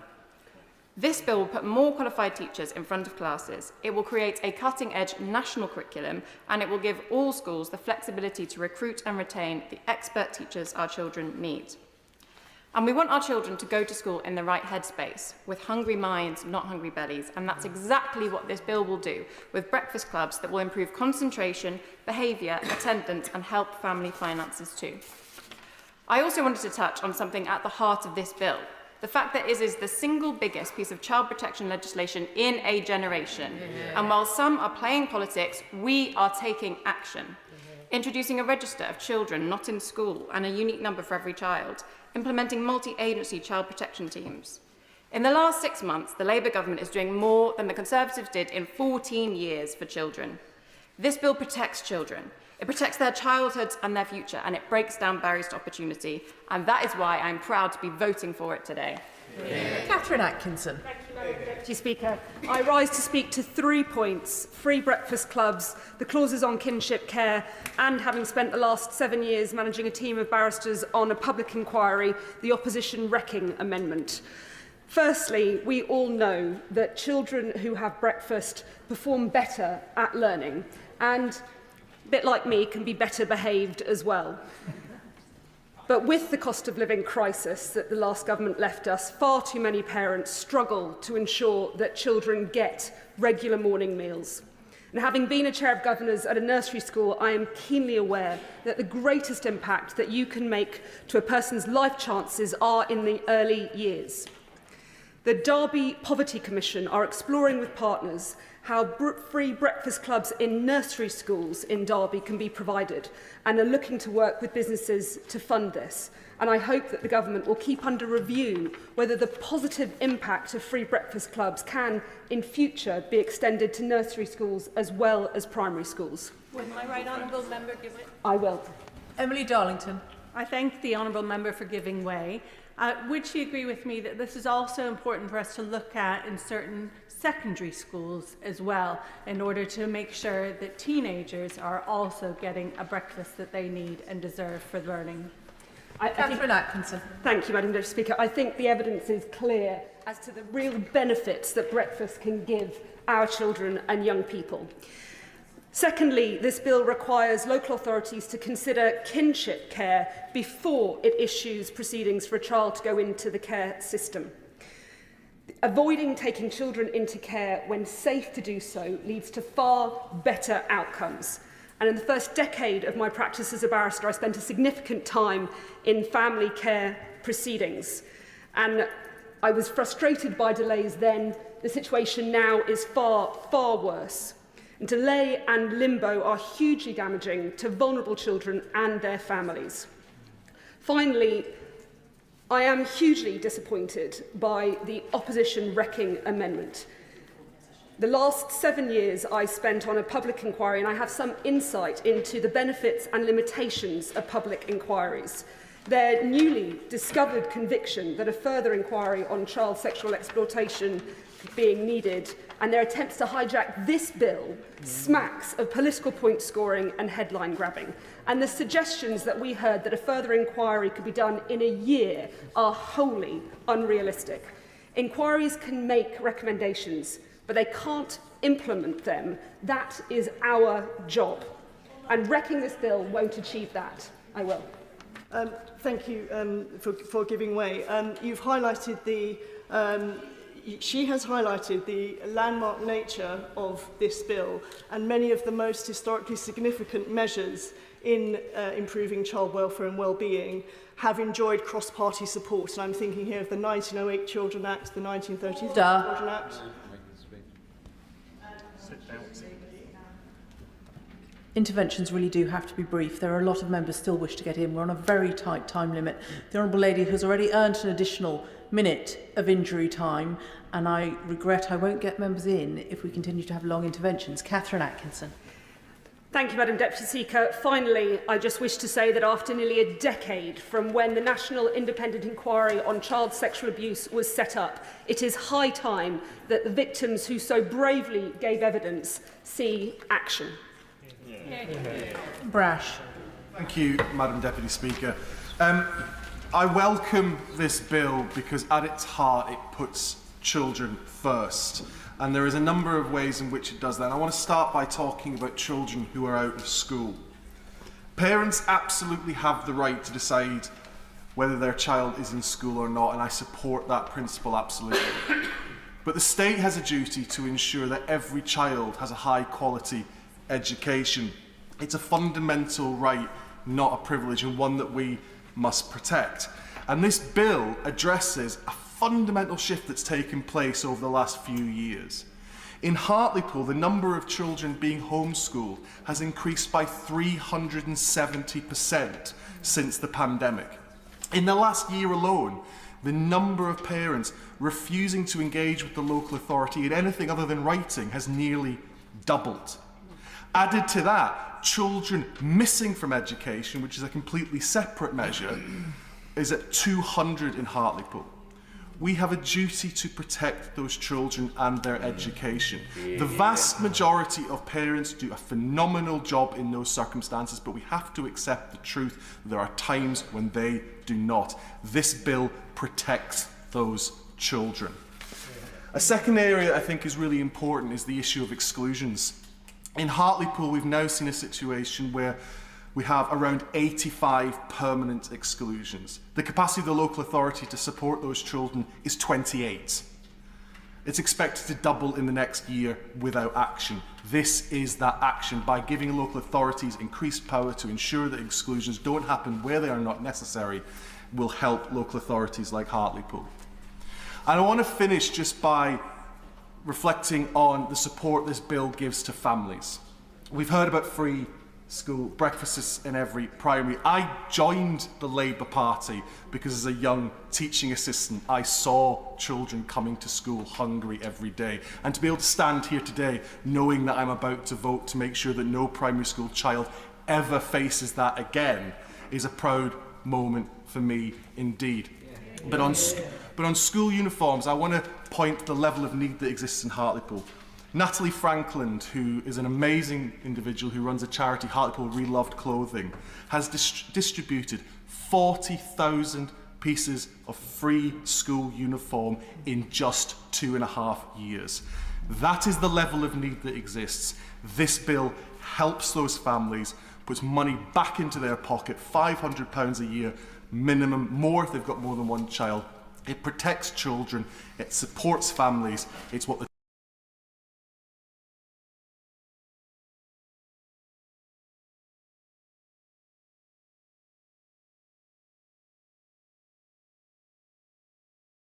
and why it's so important to me. I thought about the number of children that I've taught over the years. The sad reality is that the vast majority of young people that we teach, we don't get the opportunity to see again. We don't see them grow up. We don't see what they do. I'm proud to say that I've bumped into a few of my former students over the years because some of them have gone into the teaching profession. One of them was actually in the Death in Paradise Christmas special the year before last. And one of them is the star striker for Harlow Town Football Club. But there's the other side of that as well, and I once had the horrible experience of looking at the front page of a local newspaper and seeing two of my former students who tragically died in a car accident. Oh, I should have mentioned that. And I realised why I was so passionate about teaching and supporting young people, and that's because I feel so passionate, as many of my colleagues do, about ensuring that young people have the best possible opportunities to fulfil their potential. And I truly believe, Madam Deputy Speaker, that every young person has the potential to achieve if we give them the opportunity. And I also believe, to address a few comments that we've made today, that it's less about the type of schools that young people go to, but the broad range of subjects that they can study, so that every young person has the opportunity to start. I did mention earlier, and I do have some genuine concerns, and I don't want to get into the politics of it, but I am concerned about the number of young people that have fallen through the gaps, certainly recently. And I welcome the bill that says that the part of the bill that says that there will be a register of those students who are not in school. I also welcome the news about a single unique identifier, and I would mention with my APPG Young Carers hat on about the importance to ensure that young caring is part of that unique identifier and also part of teacher training. Just a little ask there. I also recognise the importance of improving communication for multidisciplinary teams. I've got a lot less time than I thought. I also want to just very quickly mention the free breakfast clubs, but also the school uniform savings that will really benefit parents and young people in my constituency of Harlow who are struggling because of the cost of living crisis. And I genuinely believe that this will really help them. It's something that definitely comes up in my constituency. Thank you, Madam Deputy Speaker. Mark Seawards. Thank you, Madam Deputy Speaker. With time so short, I'm going to focus on 3 areas that my constituents in Leeds, South West and Morley have raised most frequently with me. And we've heard about them today. The first is the introduction of the free breakfast clubs. It's the latest in a long line of manifesto commitments that we have kept over the last 6 months, despite the objections, despite the comments of the party opposite. It will guarantee that no child has to start the day hungry. And it also creates the extra 30 minutes of childcare too that allows parents to be flexible with their working arrangements. The second area, and the Honourable Member for Lichfield already spoke quite passionately about this, is the limit that the bill places on the number of branded items a school can require a parent to purchase for their children. That limit will now be 3.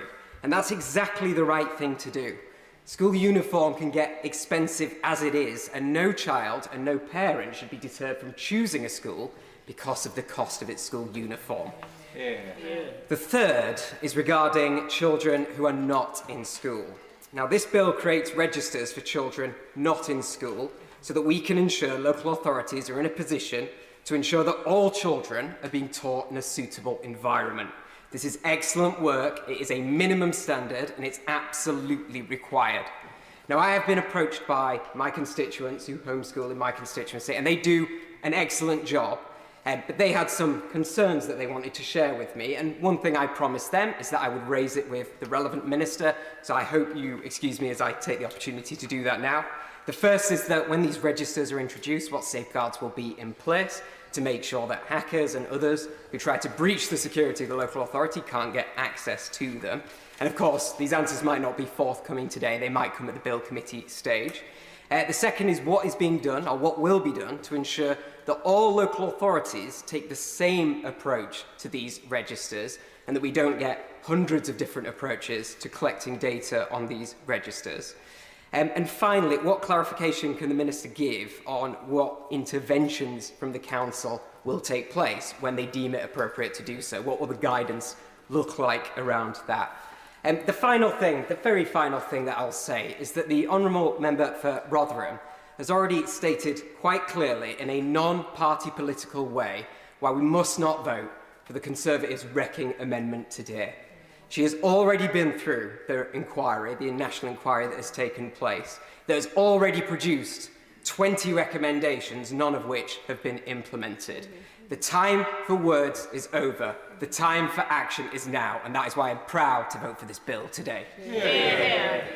Thank you, Madam Deputy Speaker. I warmly welcome both this bill and the Secretary of State's commitment to tackling the SEND crisis in our schools. A SEND crisis which developed over more than a decade of neglect and which won't be resolved overnight.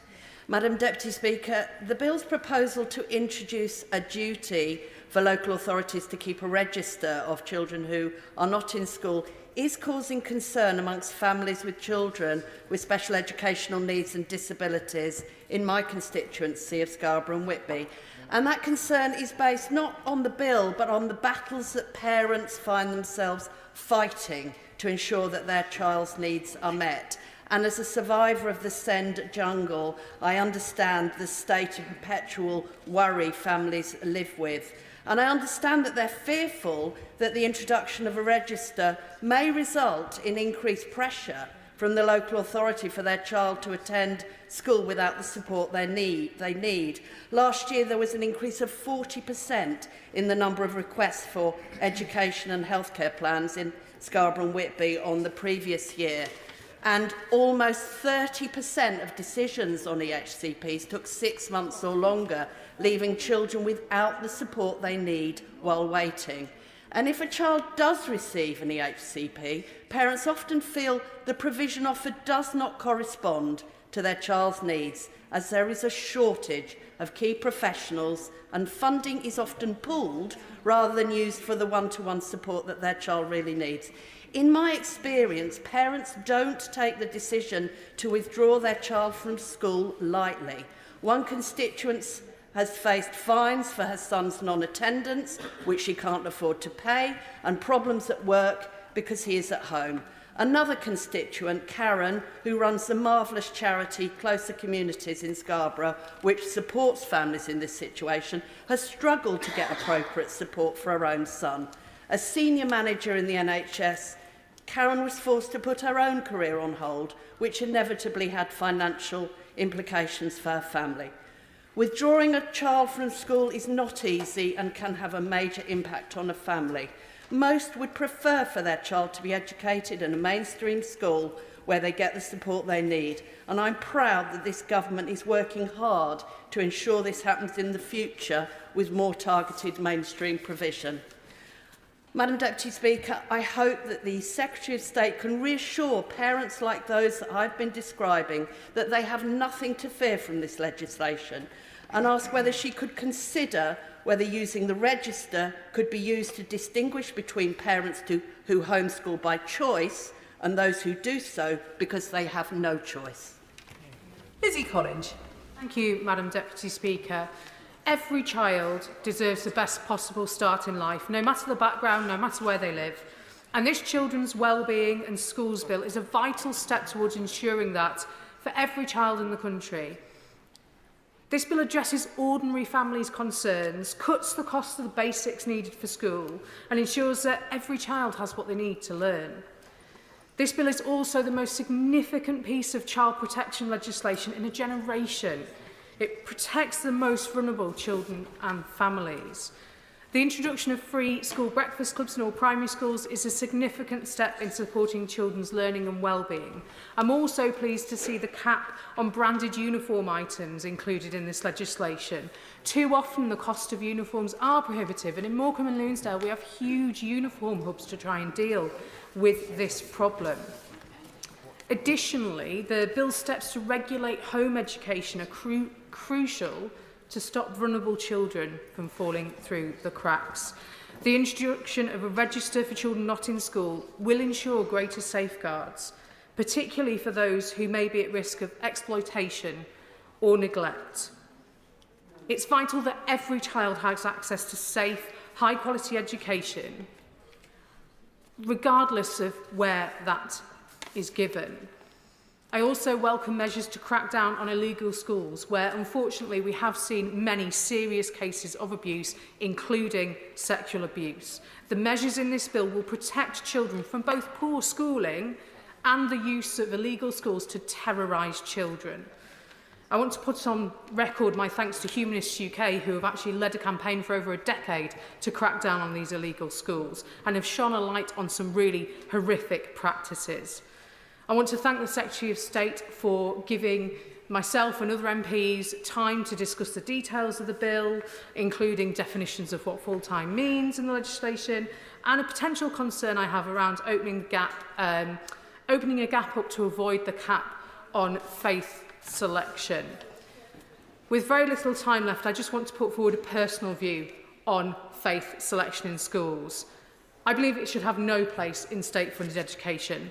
It's social selection by proxy, and at the very least I would like to see a very firm commitment to keeping the 50% cap on all schools. Thank you, Madam Deputy Speaker. Jonathan Davis. Thank you very much, Madam Deputy Speaker. Giving children the very best start in life, a safe start where they have every opportunity to achieve their full potential, is absolutely vital, and this bill supports that. It introduces more robust measures to help keep children safe, and it raises standards and opportunities in schools so children receive a high-quality, holistic education. It covers a huge number of areas, more than I could meaningfully address in the short time I have available, so I will just focus on the national curriculum to begin with. Introduced in 1988 by Kenneth Baker, the national curriculum is one of a handful of significant and progressive educational reforms of the 1980s, and members opposite should be more proud of it. It provides a statutory standard for school subjects, lesson content and attainment lessons for state schools in England. However, it is not compulsory for academies. This made sense when academies were introduced in the early noughties because it allowed school leaders in communities where there were significant levels of unmet need and low aspiration the freedom to devise programmes of learning that helped address acute and embedded challenges young people in those communities faced after the decline and lack of investment that we saw in schools during the 80s and early 90s. But by May 2010, when the last government left office, there were 203 of these academies. Now there are over 10,000, following a significant expansion of the programme. And while I support the concept of academies, some of these, I do support the concept of academies, they're a great legacy of the previous government. Because these schools do not have to follow the national curriculum, we're seeing some schools gaming the system so that they're not teaching a full and holistic programme of subjects. And there's been a massive decline of over 50% in the number of arts entries at GCSE since 2010. And some schools offer no subjects at art subjects at all at GCSE level. And this decline matters. It matters for our economy and the UK's standing around the world, but it also matters for who we are as individuals, how we understand the world and how we interact each other. So I welcome the bill's measures to provide a more holistic education to children. And I also just want to say something briefly about the breakfast clubs. I know they will be very welcome in Derbyshire because Derbyshire County Council increased the cost of school dinners by £1 last year, £150 a year on top of what they already cost for parents. So that is something that will help with the cost of living crisis. But I would just ask the Minister to make sure that as we implement this legislation, providing it goes through, that we have the right checks and balances in place to ensure that local authorities like Derbyshire, where we've got serious issues, Ofsted found serious issues with SEND, that they are fulfilling their statutory obligations to ensure children who rely on home-to-school transport can access those breakfast clubs. Shadow Minister Neil O'Brien. Madam Deputy Speaker, over the last 30 years we've had something that's quite unusual in politics. We've had a degree of cross-party consensus about education in England. Schools in England have been improved by the magic formula of freedom plus accountability. Started in the late 80s, was accelerated after 1997 by Labour, and then accelerated further under the Lib Dem Conservative government in 2010, and it worked. England improved not just compared to the rest of the world, but also compared to Scotland and Wales, where the opposite agenda was followed, where academies were banned, where league tables were abandoned, and a progressive curriculum was installed. Between 2009 and 2022, England went from 21st to 7th in the PISA league table on maths, while Wales went from 29th to 27th. And on science, England went from 11th to 9th, while Wales slumped from 21st to 29th. And as the Institute for Fiscal Studies has pointed out in a searing report titled Major Challenges for Education in Wales, amazingly, disadvantaged children in England are now doing better than the average child in Wales. The Secretary of State earlier on talked about what it would do for the working class, this bill. Well, we've seen what their agenda has done for the working class in Wales. And it was a similar story in Scotland, which collapsed from 15th to 27th to 25th on maths and from 11th to 26th on science. And other comparisons tell us the same. The trends in international mathematics and science study found that from 2011 to 2023, England's rankings were all maintained or improved to become among the best in the Western world. Meanwhile, Scotland and Wales, what happened there? We don't know because they withdrew from the test after bad results in 2007. And yet, despite all this evidence, the bill we've got in front of us today takes us backwards. Never mind the things we did, they're undoing the best things that the last Labour government did. And it's totally unclear, as educators are pointing out, what problem ministers think they are trying to fix. But it is clear that it will cause problems because it takes away academy freedoms and also starts rolling back the academy programme. One important freedom that it takes away is the freedom to pay more on top of the national salary scale to retain more good teachers. The biggest school trust in the country, for example, United Learning, uses those freedoms to pay 5.6% above the figures set out in the national terms by the government. And the leader of that trust, the former DfE official, Sir John Coles, has warned that what the government are planning will be damaging and will make it harder to retain good teachers. Yeah. Schools employing at least 20,000 teachers will be hit by the end of this freedom. And even the government sort of recognises this problem. They say, we recognise the good practices that academy trusts have developed over the years, but good practice shouldn't be limited by administrative structures. This is bizarre. If it's good practice, why isn't the government extending those freedoms to all schools rather than taking it away from academies? Now DfE are trying to say that their new law won't affect teachers' pay. Then why are they passing it? What is the point of it? And if it's so good, why have they told Schools Week that it won't apply to senior staff? Ministers are compounding this problem by taking away freedoms over QTS. About 13,600 teachers who don't have QTS at the moment. And lots of those who enter state education without QTS, about 600 a year, do go on to get it, but the fact that they can join state schools without it up front reduces the barriers to entry and makes it easier to recruit to state schools. The Treasury estimates that the policy in this bill will cost schools up to £127 million for the existing stock of teachers and then £43 million for the flow of new teachers each year, but there will be no compensation for this cost. The bill also ends academies' freedom to vary from the national curriculum. And this freedom promotes genuine diversity in our schools. Not all children learn in the same way. Parents can choose what's right for their child. And it also protects educators from endless meddling from well-meaning politicians and interest groups. In Scotland, for example, the imposition of the ironically named but disastrous Curriculum for Excellence has been one of the big reasons why Scotland's schools have plummeted down the international league tables. Many schools will now have to spend a lot of time churning through Labour's brand new curriculum to work out if they comply. It's another move away from a culture of teacher empowerment towards a tick-box compliance culture. It's a backwards move. And what problem are ministers trying to fix here? They have admitted in a written answer that they don't even know how many schools will be affected by this. Bizarre. They are leaping without even bothering to look. And as well as cutting back all these other freedoms, Madam Deputy Speaker, the bill also gives the Secretary of State a terrifying, sweeping new power to boss academies about on any subject of her choosing, on any subject where she thinks a school is behaving unreasonably. Now, as well as taking away school freedoms and leaving us with academies in name only, the bill also hacks back the academies programme, and by doing so, it hacks back accountability, which has always been the flip side of school freedoms. One of Labour's first moves in 1997 was to publish a list of failing schools and start intervening in them. And after trying other things, it became apparent that the best way to intervene was to make them academies and put them under new management. But this bill, of course, abolishes the academy order under which failing local authority schools are turned into academies. And a member for Mitcham and Morden, in her superb speech, gave a great explanation of why abandoning this central Blair-era reform is such a mistake. The best way, of course, the very best way to turn around a struggling school is to make it part of a strong trust. But the government's abolished the academy grant and abolished the trust capacity grant that support this process. And instead, they hope that a bit of advice from some officials in DfE will do the trick of turning around failing schools. But that centralist approach has been tried and it failed. This bill takes us back to local authorities setting up new schools, and at best that sets up a messy situation. But I am particularly nervous about it in the context of the other measures in this bill, which reverse the reforms of the late 1980s. Those reforms enabled for the first time the best schools to grow, and they unshackled them from local authorities and ushered in the era of parental choice, which itself is a powerful motor for school improvement. But now Clause 50 gives the local authority the ability to object if good schools want to grow, or even if the academy is proposing to keep its published admission number the same. And in the context of falling pupil numbers, it will be very tempting for local authorities to prop up unpopular schools, particularly local authority-run ones, by sharing out the pupils from more successful schools, rather than the normal split between a regulator and a provider. Local authorities will be both. And politicians in some local authorities have never liked school freedom, and it will be very tempting for them to push down numbers in academies to protect the schools they run.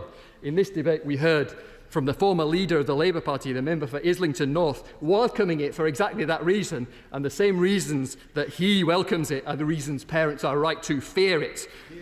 So the schools bill is a massive step backwards. There are huge real issues that need tackling in schools, but this bill doesn't help with them, and in lots of cases it hinders. And our reasoned amendment today makes this clear. I'm pressed for time, so I'll see if we can get to the end. Our amendment is the first opportunity also that MPs will have during the course of this bill to vote for a proper national inquiry into the grooming gangs. And as the bill goes through, we will seek to make further amendments to make sure this much-needed inquiry happens. Now, the current discussion started when Oldham asked for a national inquiry into what happened there, and they did so because a local inquiry wouldn't have the powers that are needed. You can't summon witnesses, can't take evidence under oath, can't requisition evidence. And we've already seen the two men who led the Greater Manchester local investigation resign because they were being blocked. Yet the government says no to a national inquiry and that there should instead be local inquiries. But there have been years over which they should have happened, and it hasn't happened. And in many cases, of course, the local officials are part of the problem, even part of the cover-up, and they can't be the people to fix this. Take, for example, the members are chuntering from a sedentary petition. Take, for example, the case of Keighley, where my honourable friend has been calling for an inquiry for years. And last night, while ministers were here last night saying there should be a local inquiry in Keighley, they were blocking a local inquiry even as they spoke. So that is not the answer. The government hides behind IXA. It was an important first step, but what it was not, and what it was never intended to be, was a report on the grooming gangs. It barely touches on them. It looked at just half a dozen places where the grooming gangs have operated. But there were 40 to 50 places where the grooming gangs operated, and the victims in those places' voices have never been heard. Having a proper national inquiry does not stop anyone from getting on and implementing the recommendations of the J report. Indeed, one of the recommendations of the J report, recommendation 4, is to increase public awareness. So without a national inquiry, it is clear that we will not get to the bottom of this, and the people who look the other way or covered up will not be held to account. So far, Madam Deputy Speaker, how many people in authority who've been brought to justice or held to account? The answer, Madam Deputy Speaker, is zero. Is zero, and tonight we have the chance to change. I'm going to allow the Shadow Minister to finish, but I will hear him, and he is perfectly within his rights if he chooses not to give way. Neil O'Brien. Thank you, Madam Deputy Speaker. Some people really don't want to hear the voices of the victims. The government's, even though no one in authority has been held to account, the government seems to think that there is nothing further to be learned. I don't think that's right. This afternoon, the member for Birmingham Yardley said that there should be a national inquiry if victims wanted one. But victims are calling for one. So what are we waiting for? Madam Deputy Speaker, there are real challenges that we should be facing. Recruitment, discipline, attendance. Instead, we have this bill which just takes us backwards. And as one of the country's leading educators, Sir Daniel Moynihan, said today on The World at One, we are worried in the sector about what the problems are that the changes are designed to fix. We can offer better pay. It's not clear why constraining that solves the problem. Why academies should be constrained, he says, beats me. We're hoping that some of this will be amended. It would be a terrible shame if the reforms that Labour introduced over 20 years ago were watered down. Likewise, the Confederation of School Trusts are warning that the loss of academy freedoms proposed in this bill risks making it, and I quote, more difficult for trusts to do the hard work of turning around schools in the most challenging circumstances. Now, I remember what state schools were like in the 80s and 90s. In my school, it was chaotic with loads of fights, discredited progressive teaching methods, failed kids, and good teachers were ground down. And we flushed. You think it's funny, but the life chances of the kids I was at school with were flushed away by your disastrous ideology. Order!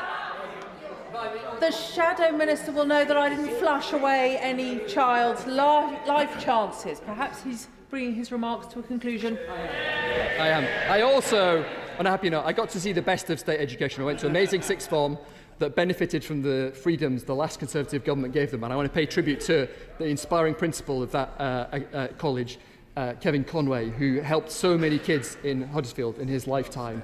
I saw what state education could be. I saw the best of it. I saw what freedom works, Madam Deputy Speaker, and I wouldn't be here today if it didn't. Madam Deputy Speaker, I am heartbroken by this bill. It genuinely trashes the cross-party reforms that we've had over 30 years that have genuinely, we can see they worked, and yet we're trashing them. I'm begging ministers to change their minds. Minister Catherine McKinnell.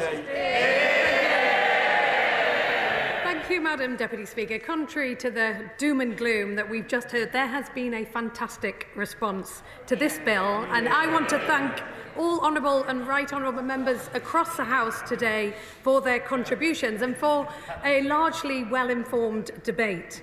And I want to particularly thank the Chair of the Education Select Committee and the spokesperson for the Liberal Democrats, who both made very constructive speeches on the bill and demonstrated, whilst laying down issues to consider as part of our deliberations, but a real commitment to working with us on its delivery. And the members for Bath and Dorking and Haverley and Ruislip, Northwood and Pinner all made excellent speeches also.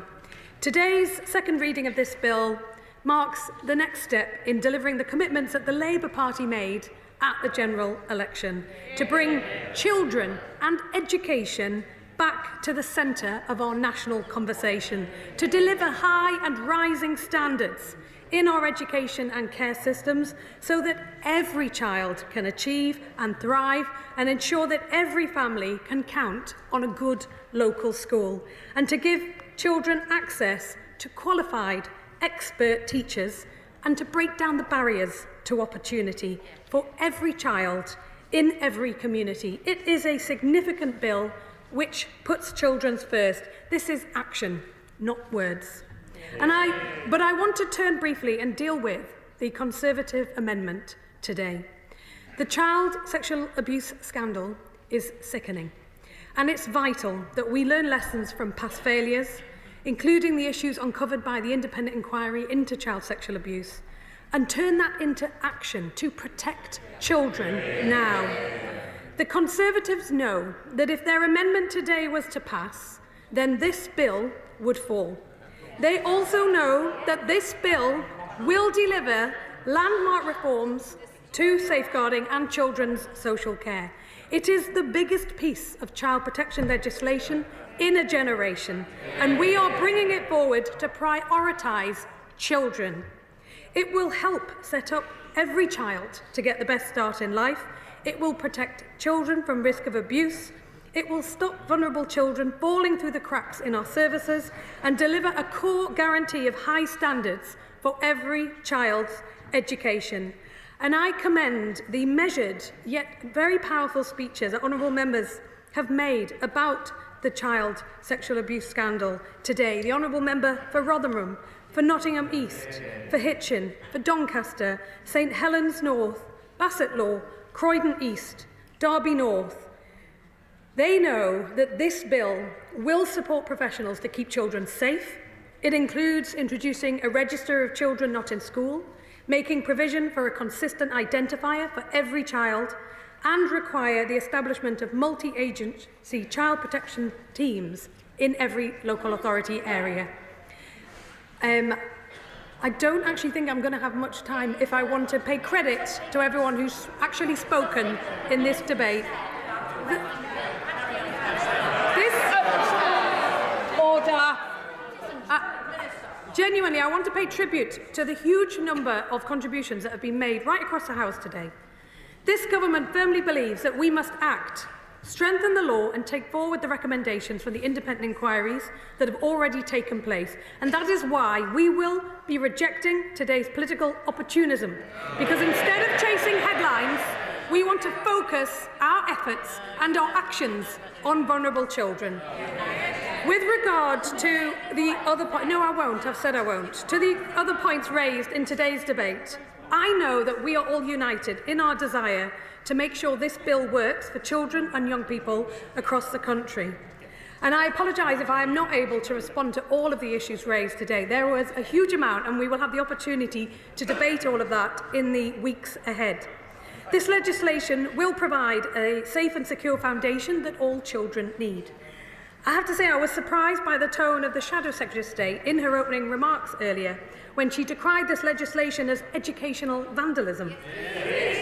Madam Deputy Speaker, I know what educational vandalism looks like. Children unhappy in school, standards falling, staff undervalued, school buildings crumbling, special educational needs and disability system failing on every measure. That is the Conservatives' record on education. It is shameful, and it let a generation of our children down, and we are determined to turn the page. Central to the bill is cutting the cost of sending children to school.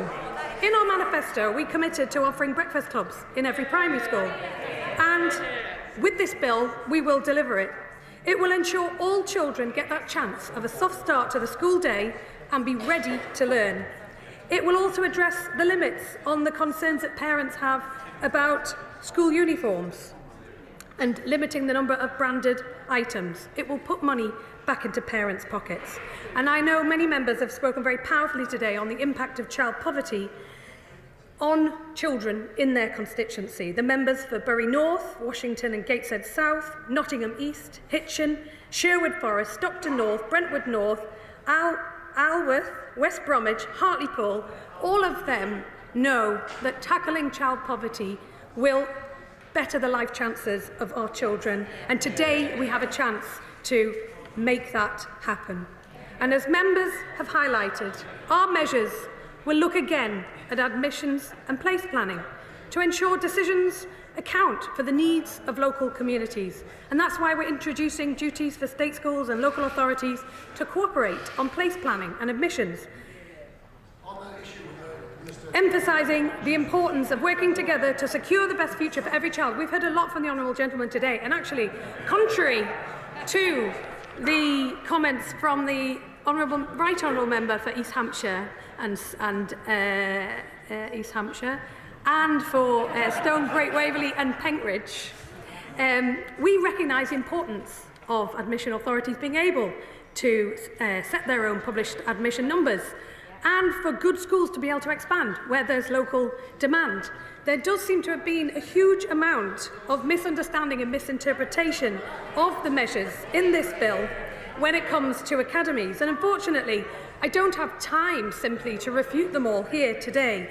But what I can say is that we are determined to drive high and rising standards right across our school system and ensure that schools and children have the support to thrive, and that we break that link between background and success.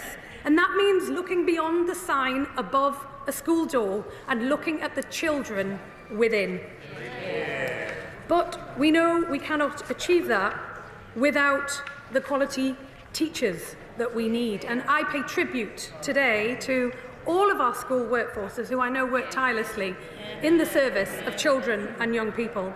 And amongst other wild claims today, the Shadow Secretary of State asked, why is the government telling teachers that their pay is too high?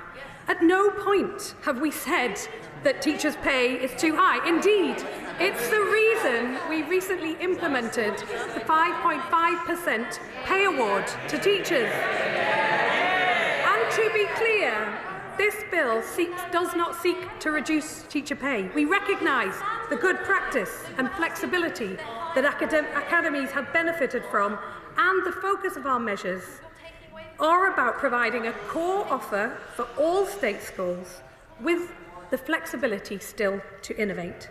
And I know a number of members have also rightly highlighted the challenges around SEND, and the members for Hyndburn, Altrincham and Sale West, Scarborough and Whitby and others have referenced it throughout their speeches, because we know the challenges when it comes to special educational needs and disabilities.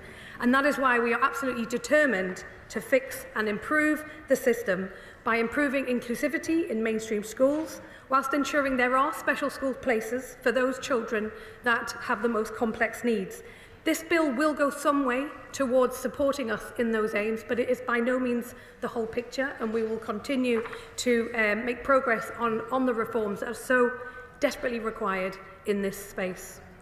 But as members across the House have also rightly focused on today, our priority is ensuring that the most vulnerable children do not slip under the radar of the professionals working to protect them. And I commend the very thoughtful contributions from members today on these challenging issues. The Right Honourable Member for Skipton and Ripon, the Member for Rother Valley, Whitehaven and Workington, who must be commended for the work that he has undertaken in this area, and the Member for Leeds South West and Morley.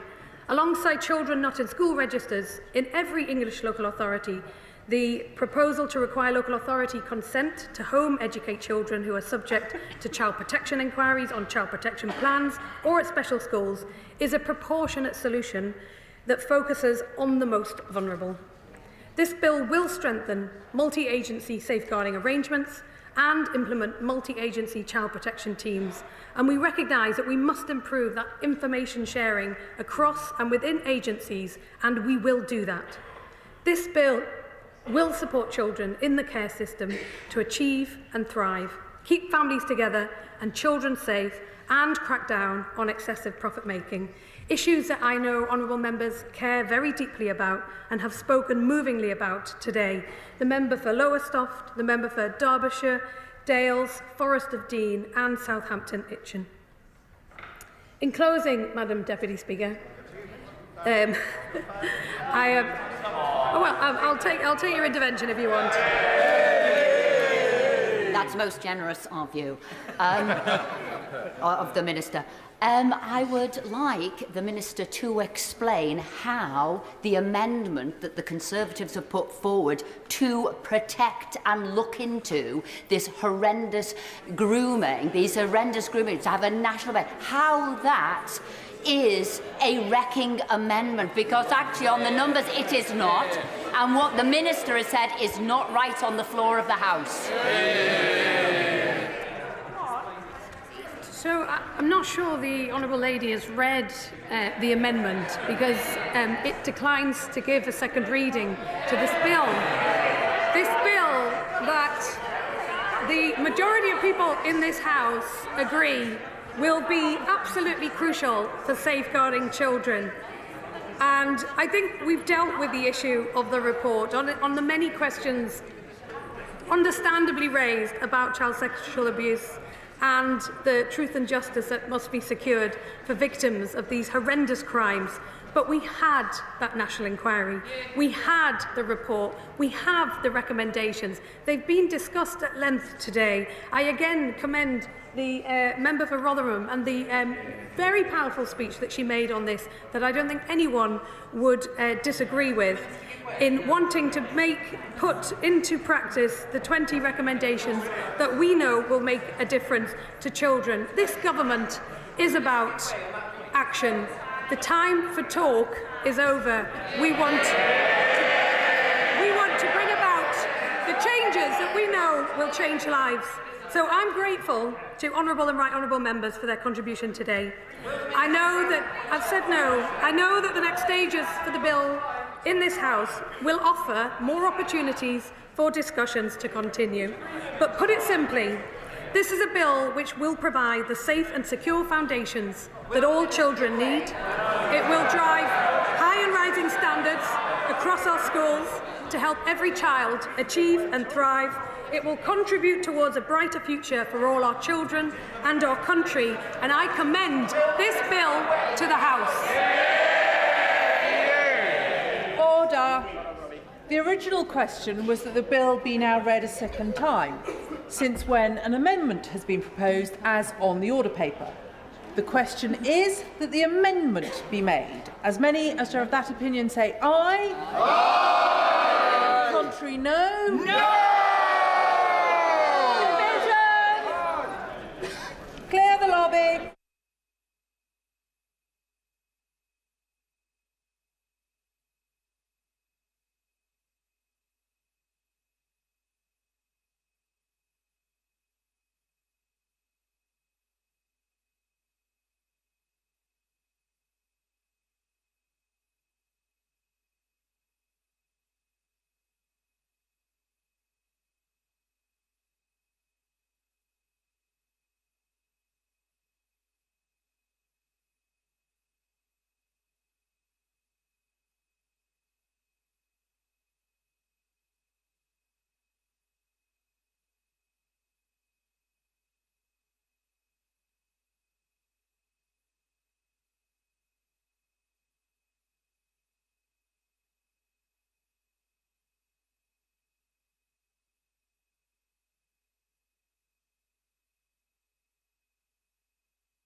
suggestion is that the amendment be made.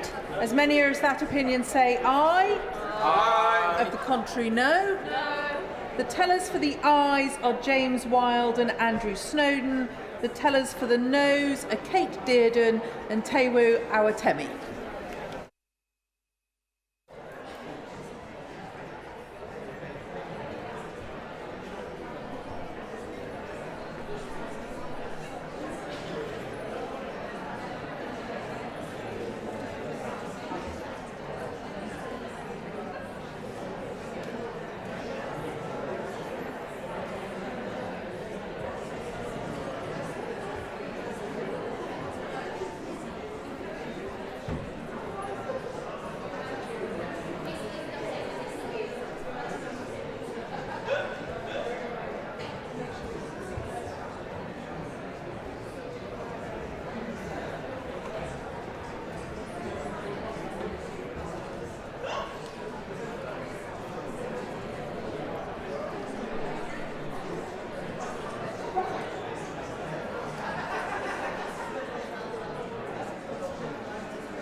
11, the noes.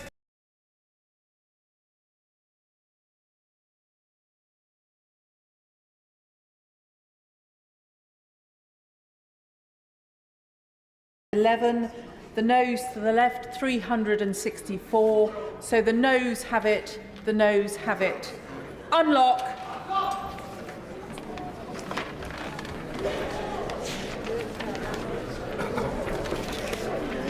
The question is that the bill be now read a second time. As many as are of that opinion say aye. Aye. Of the contrary, no.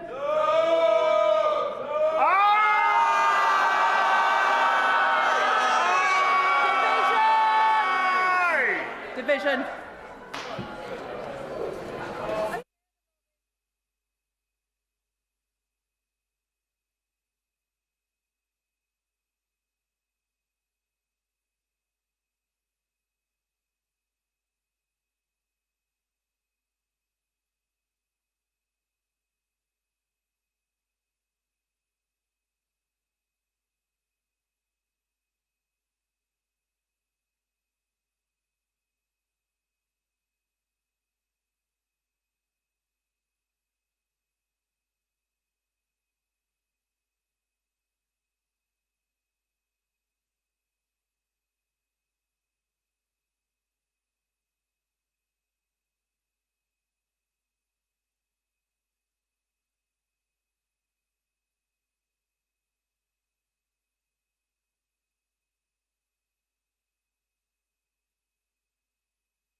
Question is that the bill be now read a second time. As many as of that opinion say aye. Aye. To the contrary, no.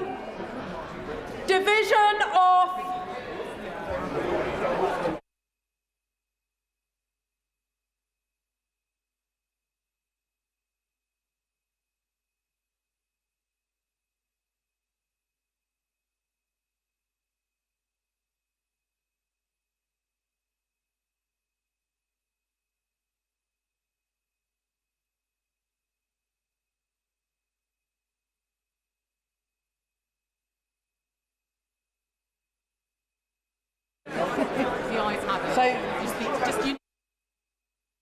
The ayes have it. The ayes have it.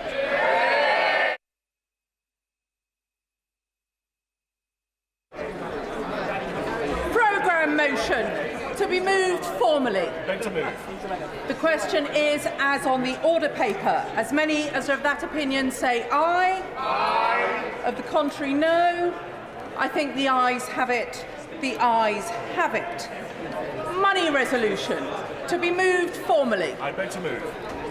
The question is as on the order paper. As many as are of that opinion say aye. Aye. Of the contrary, no. I think the ayes have it. The ayes have it.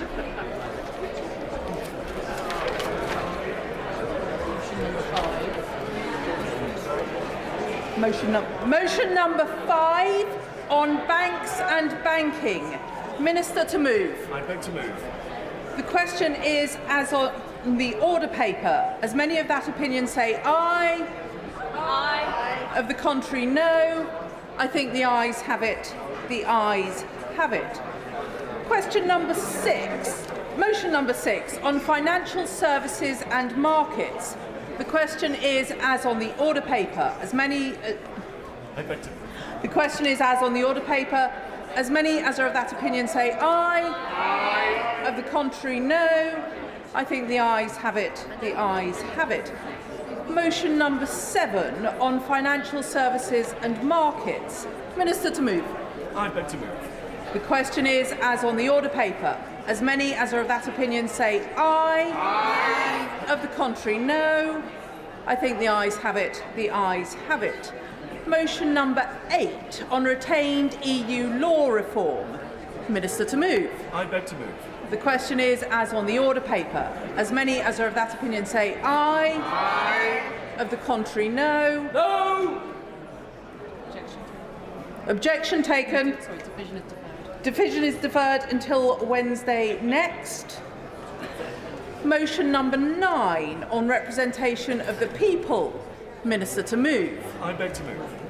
The question is as on the order paper. As many as of that opinion say aye. Aye. Of the contrary, no. I think the ayes have it. The ayes have it.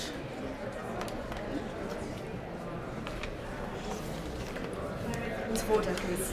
Point of order, Nadia Whitton. Thank you, Madam Deputy Speaker. Earlier in this debate, when I said that child sexual abuse and exploitation is happening in every area of the country, perpetrated by members of every social class, race and religion, the Honourable Member for Clacton shouted, "Denial." There is no denial in my statement at all. It is the very opposite. It is a statement of fact.